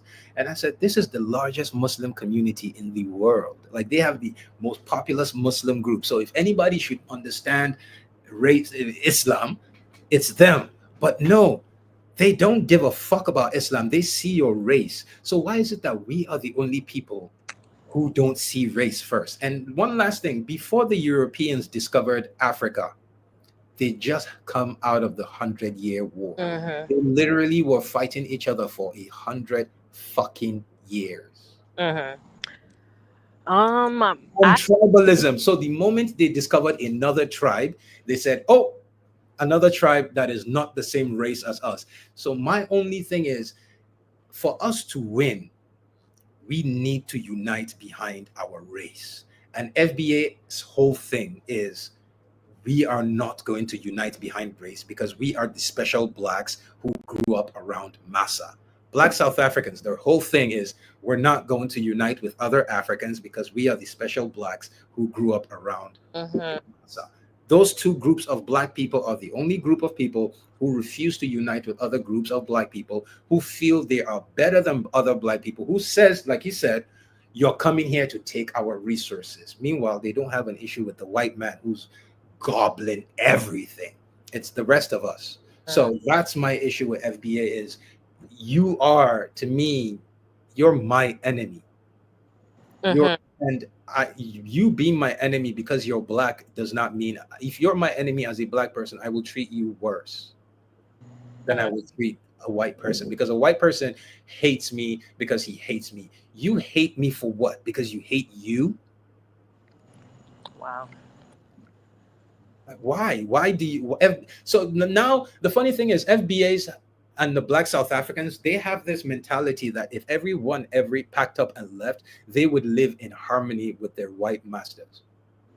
FBA genuinely believe that right now, if everyone left, Project 2025, they kicked out all the immigrants, all the Mexicans got kicked out, everyone. They believe that white America and them are going to be living in kumbaya, holding hands with their fucking midsummer flower hairdo and the roses in their ears and singing like Mary Poppins. They actually think that's what's going to happen. Okay. I see the point of view. I definitely see the point of view. I do think that we do need to. So that's what I wanted to say. You don't have to agree with it, but just understand. No, I agree with that. Because I really don't think that we should be. I feel like we have bigger things to worry about, like fixing our community, seeing what's going on, how we can do better for ourselves. And the reason I think this FBA movement is so dangerous is, I believe if we succeed in where we're trying to go to as Africans and unite behind the diaspora, we unite, they will send the FBAs to come and cause problems. They will send the FBAs to come in and start bringing up differences and create issues in our community. FBA are the 200 who stood back.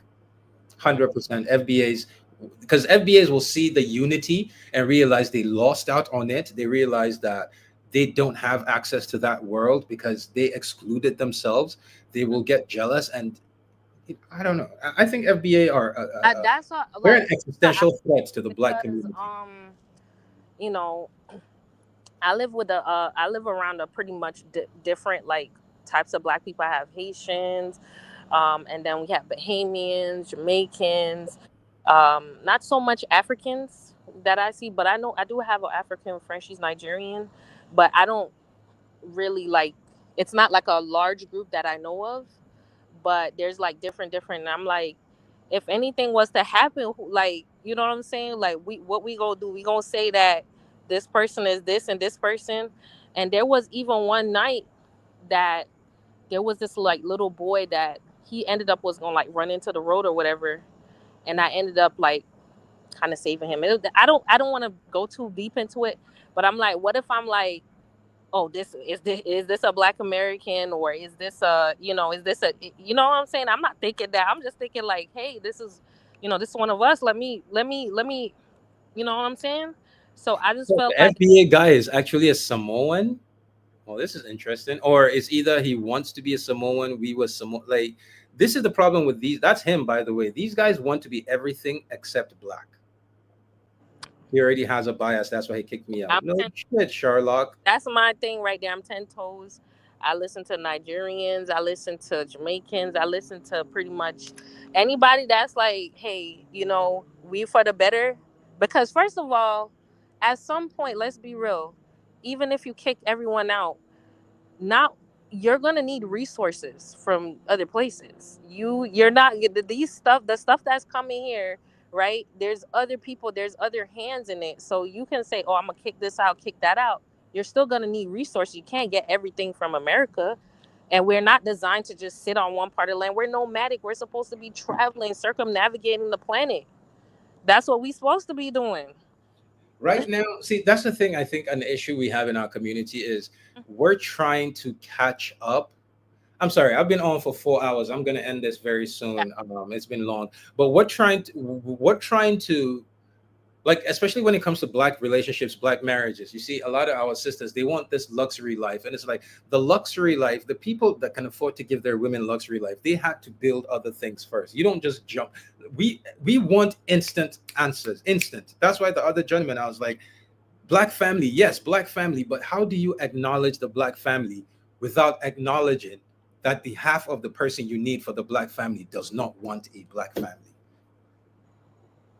How do you do that?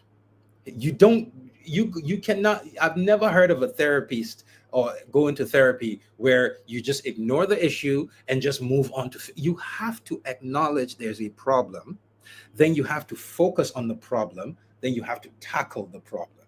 So if we want a black family, we have majority 76% of our women are not married, and majority and more 80% of our babies come out of wedlock. That is an issue we need to address. We have our women say That's the strong, independent. We need to address this. We need our women to see us as men that they need. We need our women to see, because another issue I have is only less than 25% of men in this world can afford to take care of their families as the sole breadwinner. Less than 25% of men. Every other group of men need some sort of input from their spouses. But our women have this mentality that every other group of men are breadwinners, sole providers. We are the only inept ones. To the point that you try to talk to a sister, like literally, it was a whole video going where some sister was like, why she was complaining about some men trying to talk to her, and they didn't buy her a drink because she was at a bar with her friend. She was like, why are you trying to talk to me if you can't spend money on me? And I thought about that, and I'm like, other women don't require us to spend money to talk to them. You don't require other men to spend money to talk to you. But we have to spend money to talk to you. Why? But when the women, I feel like, but when the women don't do that, the men, it's crazy because when But women, you don't require that of other races of men. That's the thing. We well, know. I don't date other races of men. That's just You me. know. See, I don't. everyone can open their mouth and say, I don't date other races of men. But we know privately what the shit sisters do with white men is a whole different story. Like I said, I'm into BDSM. I'm on FetLife. Go see what's on FetLife. You will see some of I the know that most there's pro-black, I most know that pro. there is I know that there is women that do Again, it. so for me, I just don't like hearing that I don't do, like, you know what, you don't have to tell me, just I don't care. You don't have to tell me. But the issue here is how do we tackle that? What do you mean? Like just the women? Like what exactly are you asking? Tackle what? We know right now Uh, that our women drop standards for other men that they don't Other require. men. Okay.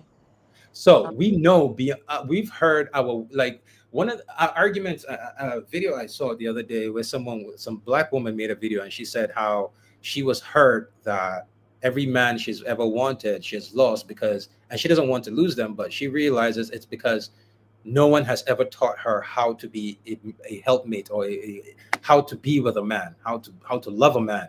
She mm, goes, her whole life she has a mom, grandma, her aunts. She talked about how her whole life there are no men in it. She goes to her aunt's house. Her aunt is unmarried. This like there are no men, so she has never seen a woman love a man. She doesn't know how it is. And while she made a lot of sense, one thing stood out to me though. Mhm. Majority of black women know how to love a man when he's white or non-black. You don't seem to have this problem with non-black men. It's only an issue. You only know it's only an issue loving black men. And black men, don't get me wrong, black men have the same issue. I've heard of black men treating non-black women better. I've heard it. I don't know, but I've heard it. So it's like you you I know the identity thing. all these standards. There's one podcast I was going on, I could show you, where she was even talking about African women, how African women in Kenya, have zero standards for white men. If a black man comes, he has to buy them a drink. Same thing that I just said. He has to buy them a drink. This. But she's like, the white man can come, no drink, put his hands on her thighs, blah blah blah. And he's gonna um, bag that shit. So because they we know the same thing applies to because our women. they remember that I was telling you before, it's a social standing. It's not personal to it's being personally happening to us, but we see the same thing like you said with men. It's just a social standing thing. Like they just have those things, because you have where you say that, like, white people, they'll come into like they'll come into a black country or whatever, and they nothing will happen to them. Then a black person come and they getting chopped up, they getting this, they getting that. It's just the way that the world views us. It's a respect thing. It's not just the women don't respect you, black men don't respect you, other white women don't respect you, white men don't respect you, Arab men don't respect you. And it's not just men that not just the black men they don't respect. They don't respect the black women either. So that's why go back to, like, that's just a social standing. That's how we are viewed globally, and we have internalized that. Like, if you know that you're hated, or that's what the image is pushed on you, you internalize that, and you're going to play that out. We're playing out the part of what No, was no, I promised. think that's just an excuse for. I don't think it's an excuse, because I think it's a real thing. I think that's just a cope and a cop out. I really think so. Why Uh, would it be? because see, Why would that be Steve opposed? Reed is. I think Steve Reed, clearly, even from the name, you could tell is a Caucasian man. Steve Mhm. Reed is talking about you're just now finding out if I drive a BMW, blah blah. But based on what he's been saying, and I'm like, Steve Reed, a Middle Eastern woman would never chase a fucking BMW when an Arab man is there. I'm not saying subjugate. I'm saying when you show that you're not going to tolerate certain types of shit, Mhm. your women will learn to respect you. That's why hood niggas in our community get the most respect, because they've created an atmosphere of, they're the most brash men out there. And Arab women will never betray Arab men the way black women have betrayed us.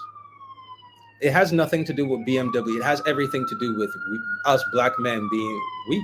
I'm sorry. We That we are not willing to confront our own women. no, that's true. Multiple times, But I multiple don't think black it's men about are confronting refusing to women. confront the black woman. No matter what she says, no matter what she does, she's always going to be the black queen. And how do you get respect from those kind of women when she could publicly disgrace you, publicly disrespect you, and your But response to that what is I'm stand trying back to and say is elevate her? that the what I'm trying to say is that everyone is doing that. That's not just the black women. Yeah, Everyone but is everyone coming. is doing that doesn't mean our women should be doing it too. No, I'm not saying. I'm just saying it's just like if you go to someone's house, say you go to someone's house, their house dirty, you're more likely to throw some shit on the floor. It's not that you should, right? But it's a way that you carry yourself. It's the way that you're perceived. We're perceiving ourselves just like how other people are perceiving us. This is the perception. No respect. Nobody respects us, regardless of race, regardless of gender. I think You it's a don't cope. respect I think us. it's a cope because if you know the story about Vietnam, you know what the American troops went to Vietnam to do to the Vietnamese. Why didn't the Vietnamese women dump them for other races of men? Why did they stick with their men to help rebuild? Why did they fight with their men? We've seen uh, But uh, didn't the we've Vietnam seen multiple in groups any of men and wars? women. In the 80s, China's GDP was lower than Nigeria. China was absolute nothing as a country. All they were was a massive population with ancient history. Mhm. Somehow their women still stuck to them, stuck by them. Because it's a No, abusive. so my thing is But they every went through abuse. They went through yes, terrible and abuse their women refuse to turn on them the way y'all have turned on us. That's my because point. we're not gonna go through that abuse. That's the thing. We're not gonna sit here and have You someone. went through worse. What I'm trying to Wait, say who do you is think is who's doing the abusing? You think it's Chinese men doing the abusing? they're abusive to their people. They be having their people in sweatshops Do and you all. know black women have the highest rate of domestic violence towards black men of any group? Like, there's no group like if you're gonna have this, they're Okay, abusive. and the Yeah, femicide you could go no, back but and like, forth. The you femicide see, rate this is is what I'm high talking in black about. men too. This is what I'm talking about. What are you talking This is about? what I'm talking about. Like, it's so insane, man. It's so insane. Because you're gonna. The thing about it is that we do have masculinity. It is true, and that's not a bad thing. Wait, You let me finish. abuse black men at We 43%. do Black have. men We abuse do you at have. 45%. It's a We two do percent have. difference. We are in a situation together. We're supposed to be on top. Our standards, what we have as a standard for ourselves, has nothing to do with what they have a standard for You them. have no Anybody standards else? for yourself, though. No, what I'm saying is you're talking about abuse, right? And why they Yes, stuck I'm by talking their about and every regardless, group. right? My Regardless of point is, every group has been subjugated through history. Every group. uh-huh. Their women have stood with the But man to they have rise. Our but women have shown us that black men, y'all gonna have to be the only group of men who will figure out this shit out without us. And that's my platform is black men, we have to figure out how to do this without our women. We're going to be the only men to do it, and we have to figure out how to I do it. think that maybe that's for the best. Maybe we need to separate and go our separate ways as far as let it be. There's the if that's the case, just let it be because Man, we have been separated for no, I'm decades now. saying like the people because me I don't I think that I do see there's some people that are improving and there's some people that just aren't. We just gonna have to see who make it out. That's how I feel about it because I could sit here and I could talk about a Pookie and Ray Ray. I could pull up all types of statistic on black men. I got screwed over by black men already. Period. Yeah, But and at the end of the day, we've seen the type of women that a lot of black women, we've seen the type of men a lot of black women choose. I just brought this up. There was an anesthesiologist that came on a TV show, and a black woman turned him down because he was not set in his career. There was a nuclear physicist that came on a TV show. A black woman said he was boring. There's the black lawyer that got so but he probably was boring. type of black men that you pick. But They hurt you. but It's you not. It's a probably but you got to understand that maybe this the way that of life and you being an astrophysicist is really just not us. Maybe we want to be more tribal. Maybe we want to be something else. Free. And then y'all gonna say that and then turn around and say white men pay all the bills. Who the fuck can you? Astrophysicist pays more bills than Pookie does. Astrophysicist can take you to a Mhm. to a chamber of commerce event. It's with like you in you're it. getting a part. You cannot Okay, take this is what it is. You're getting a part of something, but you're not getting the whole thing. So you get in because we okay for our me. women are bad at mate selection. Proof has been there over and over and over again, and you keep trying to make But we not selecting the mate. The mates is coming to us. no, Y'all the ones you that are come to us. selecting women. We only we what you think we could just walk up to random woman and go, you, I'll select. They come No, to bro. I get approached by black men like every day. It's like 20 thank of you. y'all. And then It's you like get to 20 pick of the y'all. one you want. You get I to have pick to rebuke so many. It's you. just Thank you, it's and you cra- rebuke the good ones, and you pick the bad ones. no, Bad no, no, ones do no, you dirt. no, You no, say no, it is no, all black men. That's the point I've been trying to make. You no, no. suck at picking I'm mates. not saying You pick no. men that make you feel tingly, boring. Historically, boring men have been the greatest partners. No, no, no. Okay. When I say for me, me personally, if you can make me laugh, if we can do down to earth stuff, that's what I like. Some women don't like everybody has their own things. Just like some men, they don't like that shit. They want somebody bougie. That's just preference. But I'm not gonna say that That like tells me that you think the Instagram models and the rappers that go after them are the ideal man. Majority black men do not like those type of women. that they the ones that's getting the attention. They're the ones that is at the forefront. Just like how you say the Because the rest of the men are invisible to you because they have no swag, they're boring, they're this. They only become visible after 3, 4, 5 kids and in need of a stepfather. who? What are you talking about? Not the general black women, the men that you're saying, oh, majority men are invisible to you. Those are the men that create families. Those are the men that create households. Those are the men that remember PTA meetings. Like somebody said, he said, when it comes to selecting mates, right?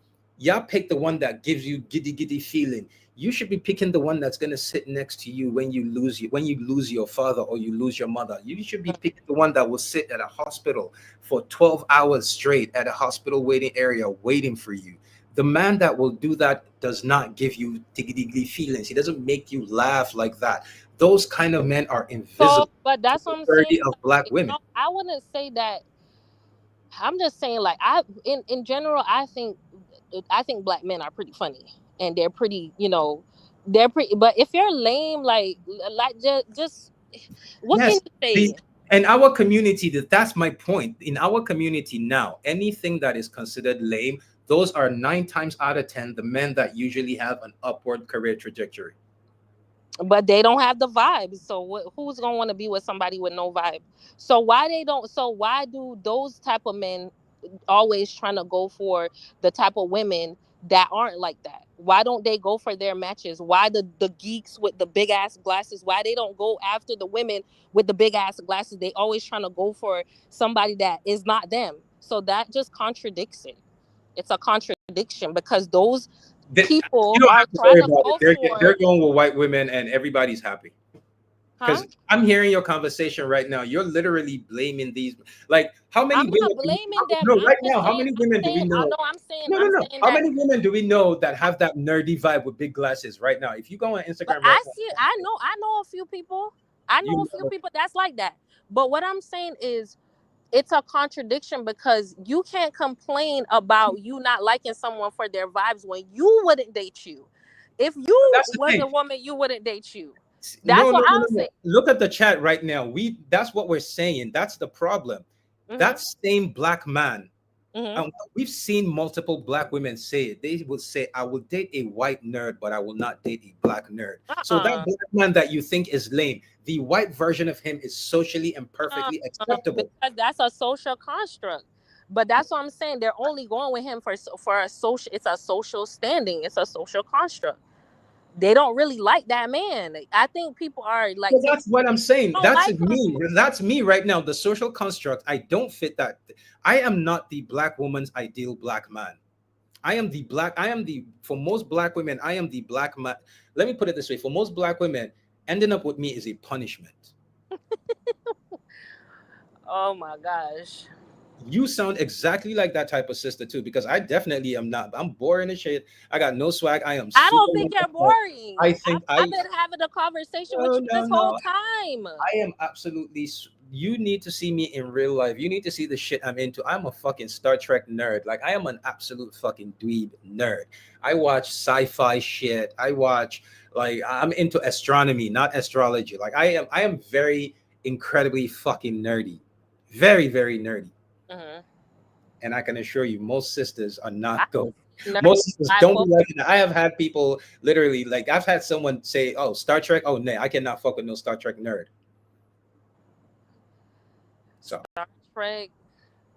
yeah, Star Trek is a space show like Star I Wars, and I know what Star Trek is. I'm more of a Star Trek guy than Star Wars. I'm a more of a Trekkie than I am a Star Wars guy. But again, so majority of us, and then I don't know. That the whole point of this video, by the way, which I guess we go back to the original topic, is just like you now, if the way you came out and shared, oh, nobody want that guy with the lame glasses, that this. No, I'm not saying nobody wants him. I'm saying he wants Nobody somebody does. that The he woman don't want on the his the person. woman on his level wants a guy with neck tattoos and dreadlocks too. You think the But what nerdy girls want the nerdy guys? They don't want the nerdy guys. If they do want nerdy guys, it's definitely a I'm saying Caucasian nerdy guy, not the is black. wrong with them, they'll say nothing's wrong with them. Are you finding black women that are into Star Trek like you, or are you finding black women that are into the same things as you? That's what I'm saying. If you're saying that, oh, you are you're this type of guy, are you going after the type of women that you are like? I've had someone That's turn what me. I've had. I'm I've legitimately. This happened like 5, 6 years ago. I had someone turn me down only to get with a white man for the sake with who had the exact same thing she turned me down for. So, like I said, those standards seem to go out of the window when it's a non-black man. saying. I've been turned I down. I've been I told I look specifically further. why I I was look told. further I was into this. told specifically why I was rejected. Only a What did little you say? while later, I saw her with a non-white guy with the exact same things that I was rejected for, and I was like, "Holy shit, damn! It's cool Wait, when so what? Wait. What did she tell you? What was it's it? something It's something personal." But I'm telling you, I was rejected for a Oh, reason, only for her to get with the exact a white guy with the exact who had the exact same things that I was rejected for. mm. Again, what is the number one I asked the gentleman earlier, even he was the pro-black man admitted to this. What is the number one destination for black women when seeking a partner, when they want to travel out to go find a partner? What's the number one destination? That I'm not gonna. You mean like what's the number one destination? Yes, Western women right now, passport bros, their number one destination is Brazil. Uh-huh. Most black men, when they're ready to get married, they pack up and they go to Brazil to go find a wife. When black women are tired and they're trying to do the passport sis, what is the number one destination for black women? Actually, don't know. You're gonna have to It is tell me. Italy. Italy. Oh, to go to the whites because of the money and to No, go no. that is. The point here being that the moment a black woman has access, the one thing she's not looking for is a black man. So the one thing you're not going to tell us is that Uh-huh. most black women like black men. They don't. An excuse I will use for that is majority of black men have been begging black women to wear their natural hair. If black women really wanted black men, the one thing they would do is try to attract us, not try to repulse us. You don't get to say black men say, "Oh, I love natural hair on a black woman." She goes, "Oh, you do? Now watch this." Boom. Okay, now nigga, what?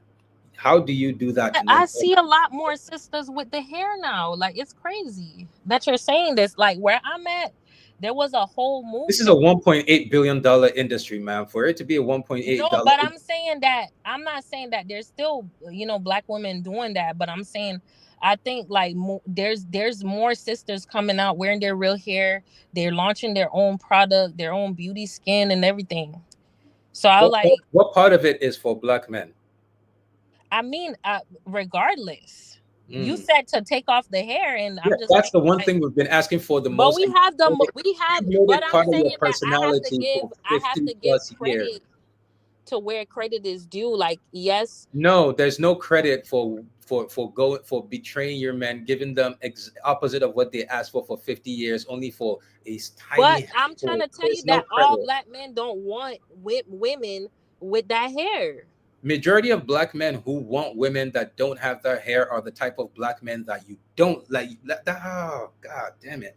But The men, like the I men said, that don't like, the men that I don't don't like wear listen, wait listen. me, I don't wear Majority of the bleach. men that don't like black women's natural hair are the majority of the type of men that like BBLs. Those are the So niggas with chains. that's what I'm saying. Those are not husbands. Why are you trying to appeal to the men that No, leave I'm baby mamas? Why are you not trying to appeal to husbands? I mean, you have there's black women out here that rock their real hair. They're on their natural And tip. most of those women on social media are not with black men. So you're trying to so you're saying all the There's a okay, so video. No, not basically what all. you're I said saying what. See, I said most. You're going to say all. okay. There's a video that went viral on social Hmm. media where a black man is like, brother, stop it. That earthy black girl with the natural hair and blah blah blah. Yeah, Hmm. he's with a white man. Have you seen that video? No, I didn't see that. Okay, there's a video. I'll find it. I won't post it because it won't make any sense. But you look for it. There's a video where a young black man, he just comes on. He goes, he's talking to other black men. He's like, that earthy black woman that you're waiting for with locks and blah blah blah with natural hair that you're looking for. Yeah, she's looking for a white man. and that video What? blew This up. is And if you look at crazy. that video, majority of the comments are black men acknowledging, yes, this is So indeed. you feel like there's, well, maybe No there's, I one's need no to one's look into it experience because gets thrown you know out of the what, I window like the try black man.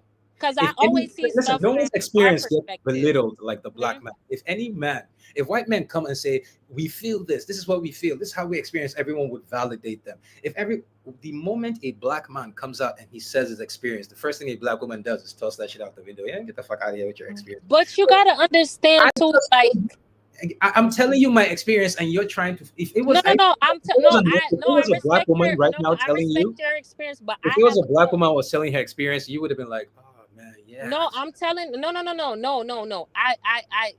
That's what I'm saying. Like, maybe I need to look more into it because I'm a woman, so I don't date women. I don't know what it's like on the other side of what is negative or what's going on out there. The men are the ones that are Have you experiencing. seen the studs from Atlanta? All the studs that have been coming out saying they're switching to men. They're no longer dating women. Have you seen that?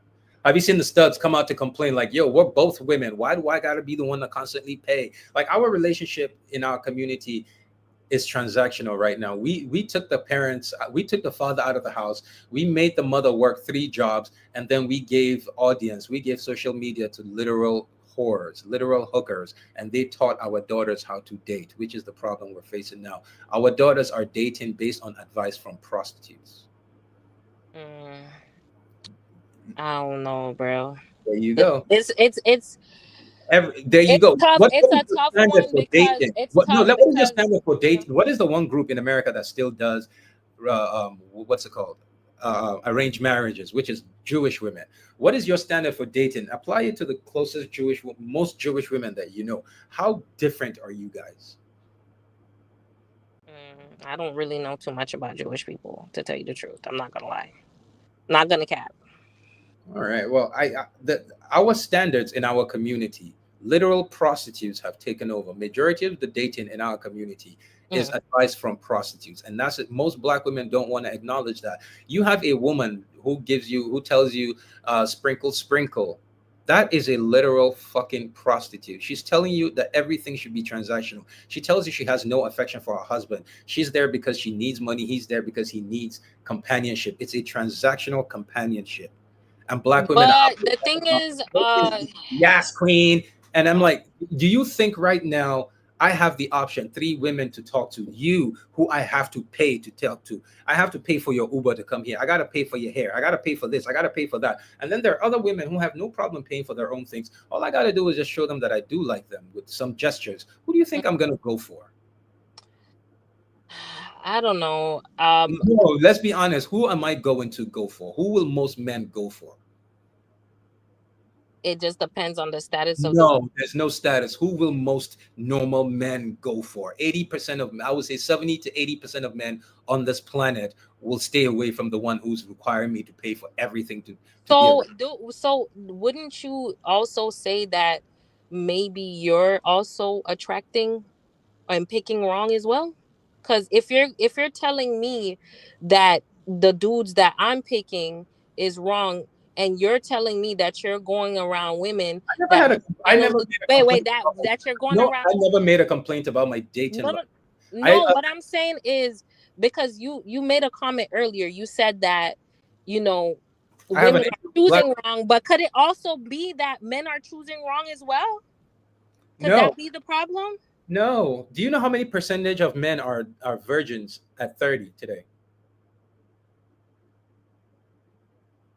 So which one is it? Is it more men or women? Because I'm confused because a lot of these You guys know that how, a okay, lot of let me guys say have something. like If three, there four. are They be having 100 like men in three, a room four and women. you walk in, if there are 100 men in a room and you walk in, for most women, she will only pay attention. Most women will only pay attention to like 5 or 10 men that she will find attractive. The rest, she doesn't find them attractive. They're instantly invisible. Mm. So when men go in a room So and it's for you, women, so so when most men go men in will a room fuck, and it's a funny hundred thing, women in there, most you're men will telling fuck me that all all of them you're gonna men. find attractive? Most men, even if they don't find them attractive, will try to fuck them. Okay, but fucking and having a bond is two totally different things. The difference now is when you have the ugly girl, the girl who's a two, who sees a guy up there who's just trying to get his nut off and he just smashed. She's a two. Now she believes that every man in her life needs to be up there. He just needed to get his rocks off. Now she thinks that's what her standard is. But it could be the reciprocal as well. Oh God. It could be an ugly dude. It could be an ugly dude Wait, that how many ugly men with no money do you see out here with beautiful women? I see. Oh, I've seen them. Ugly men I've with no seen money them. that are Yes, not I've that are seen. not I drug have dealers. a That are, friend that we're not talking about her baby pookies. daddy is. Pookies are a Woo! different story. Ugly men with no money with beautiful women. Yes, with no money. A lot of these, yes, they All right. get. That's what I'm saying. Because if what you're saying is true, I don't think we would have had the incel problem. Do you know what but incels are? incel is okay. Incels are men that Is a cannot get far women. okay. Yes, but Inceldom has risen because majority of men at 30, they listen right now. the men are sitting at home. There are more They're virgin. not There are going more male. outside. Lady, listen. Mhm. There are more male virgins at age 30 now than there have ever been in modern history. Mhm. Because the Wait, males are. wait. And then at the same time, women are complaining about men using them. So how can they be two? How can the two be the same? How can they have one man who's out here with a whole roster and men who have never seen a But naked? what are the That incels means doing? the same man that you like, the man that is good enough for you, is good enough for 50 other women. And because you've decided your whole mentality is, I will not settle. This is the man I'm going for. Every other woman has that same mentality. I will not settle. This is the man. So for the guy, he's sitting there watching all of y'all say, y'all not going to settle for those dudes because he's the one you want. He gets to pick and choose which one he But an fucks on Tuesday, incel, Wednesday, on Thursday. And every last one of you start to think, I should be special to him. When to you, it's like, are you listening? yeah, I'm listening to what you're saying, but I'm saying an incel is kind of like that's an extreme case. No, Those it's are not. men. No, it's not. Do you understand history? Men, even medieval, even back then, listen, men not getting pussy has fucked up societies. Men not getting pussy has started more wars than men have fought over water. Do you understand? That's the thing that mind-boggling. Like, how do women exist? We have created a world where women don't even bother understanding the first thing about men. We don't even like, more wars have been fought over more men not getting pussy. Why do you think we created this So whole? maybe that's what y'all need, so that y'all could get up But out how your do we get it butt. if all of you want the same guy? All of you want Duke Dennis. The rest of us, what do? Do we kill you and Duke? That's, you see where this is going? That's how inceldom starts. When there's not enough women to go But around. Right now, I don't think it's a not lot enough of women women. are I think incels. that a lot of the men A are. lot of women are incels. The problem is we just don't acknowledge women as incels. You see them on social They're media. called femcells. They're called femcells. They're on social. No one even talk. That femcel is seen as an insult. No one wants to publicly, like right now, the male loneliness epidemic. Do you think it's really a male loneliness epidemic? I don't know.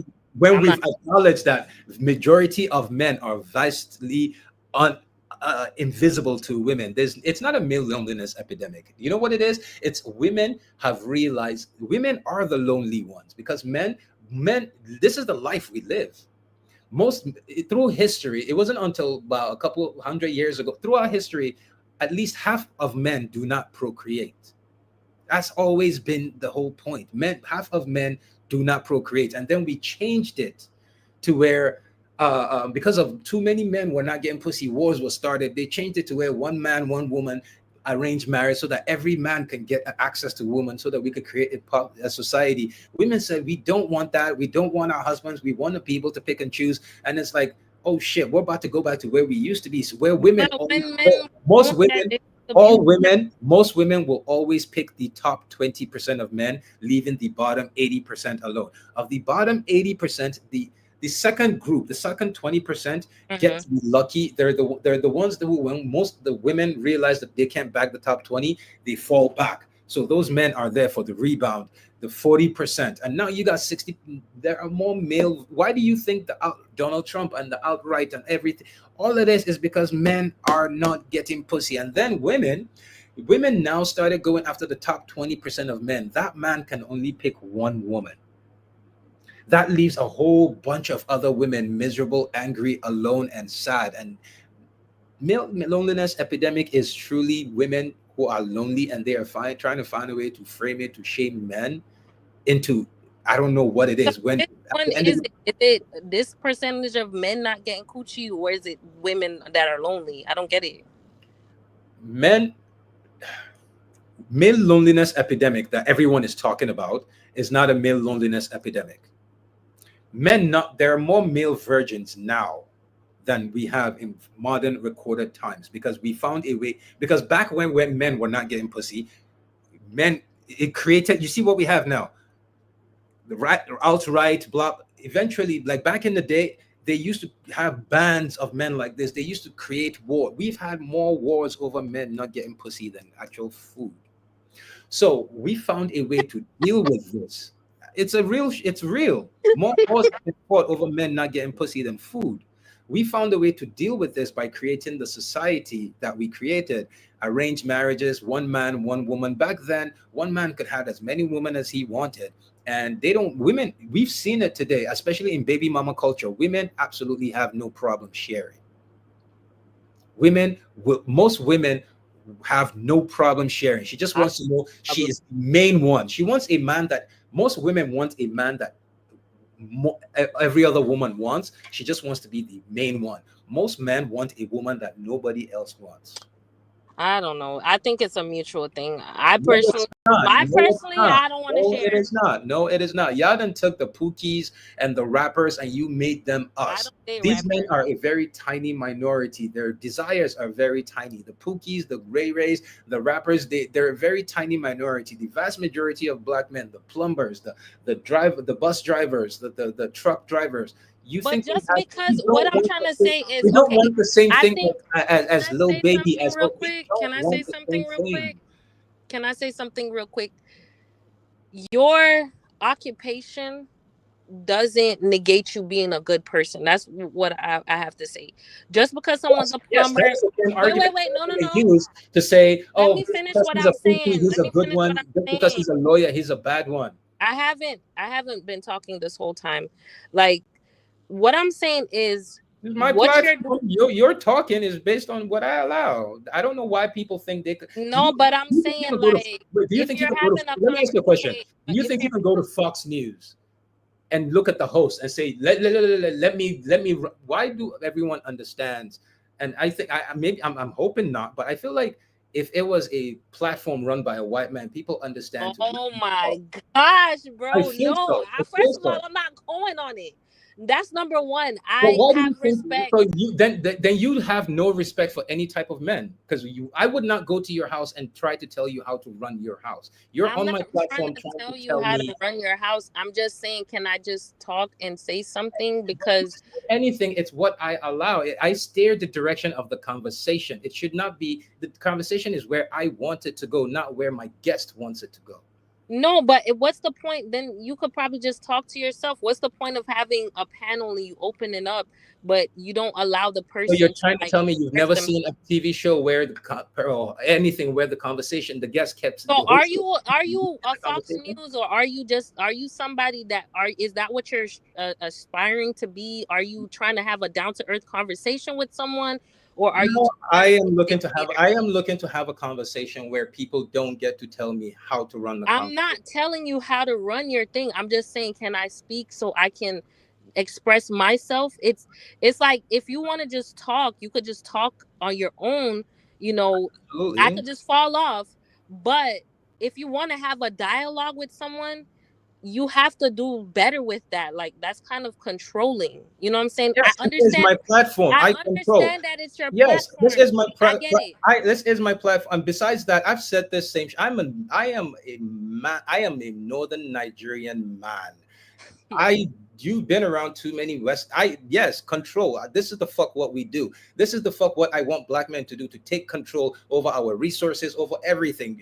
People, I know, no matter how much people say this, I know people. I've noticed a lot of people have an issue with a black man who's unapologetic. I don't have a problem with you being unapologetic. But there's no You that's do, just because like on my if platform, you go if you're you're here, gonna be you're here it's confronting not me. Do you want to talk? diplomatic. Do you want It's to just talk? I'm not like, do you want to it's talk? just not a diplomat. It's not about you being I'm not here to be a fucking unapologetic. diplomat. This is not a diplomatic conversation. This is not a diplomacy. This So is not what a is the point democracy. of if you want to talk to someone, what is the point of you having them there? What are they there for? Just to listen to you rant? To answer questions, to lead to I steer the So I conversation where asked you, I want it to go. If you're saying something that I feel is not part of where I want to steer the conversation, yeah, I shouldn't be explaining this. Have a good day. Anyways, it's been 4 hours 52 minutes. Everyone, thank you. Have a good day. This is crazy.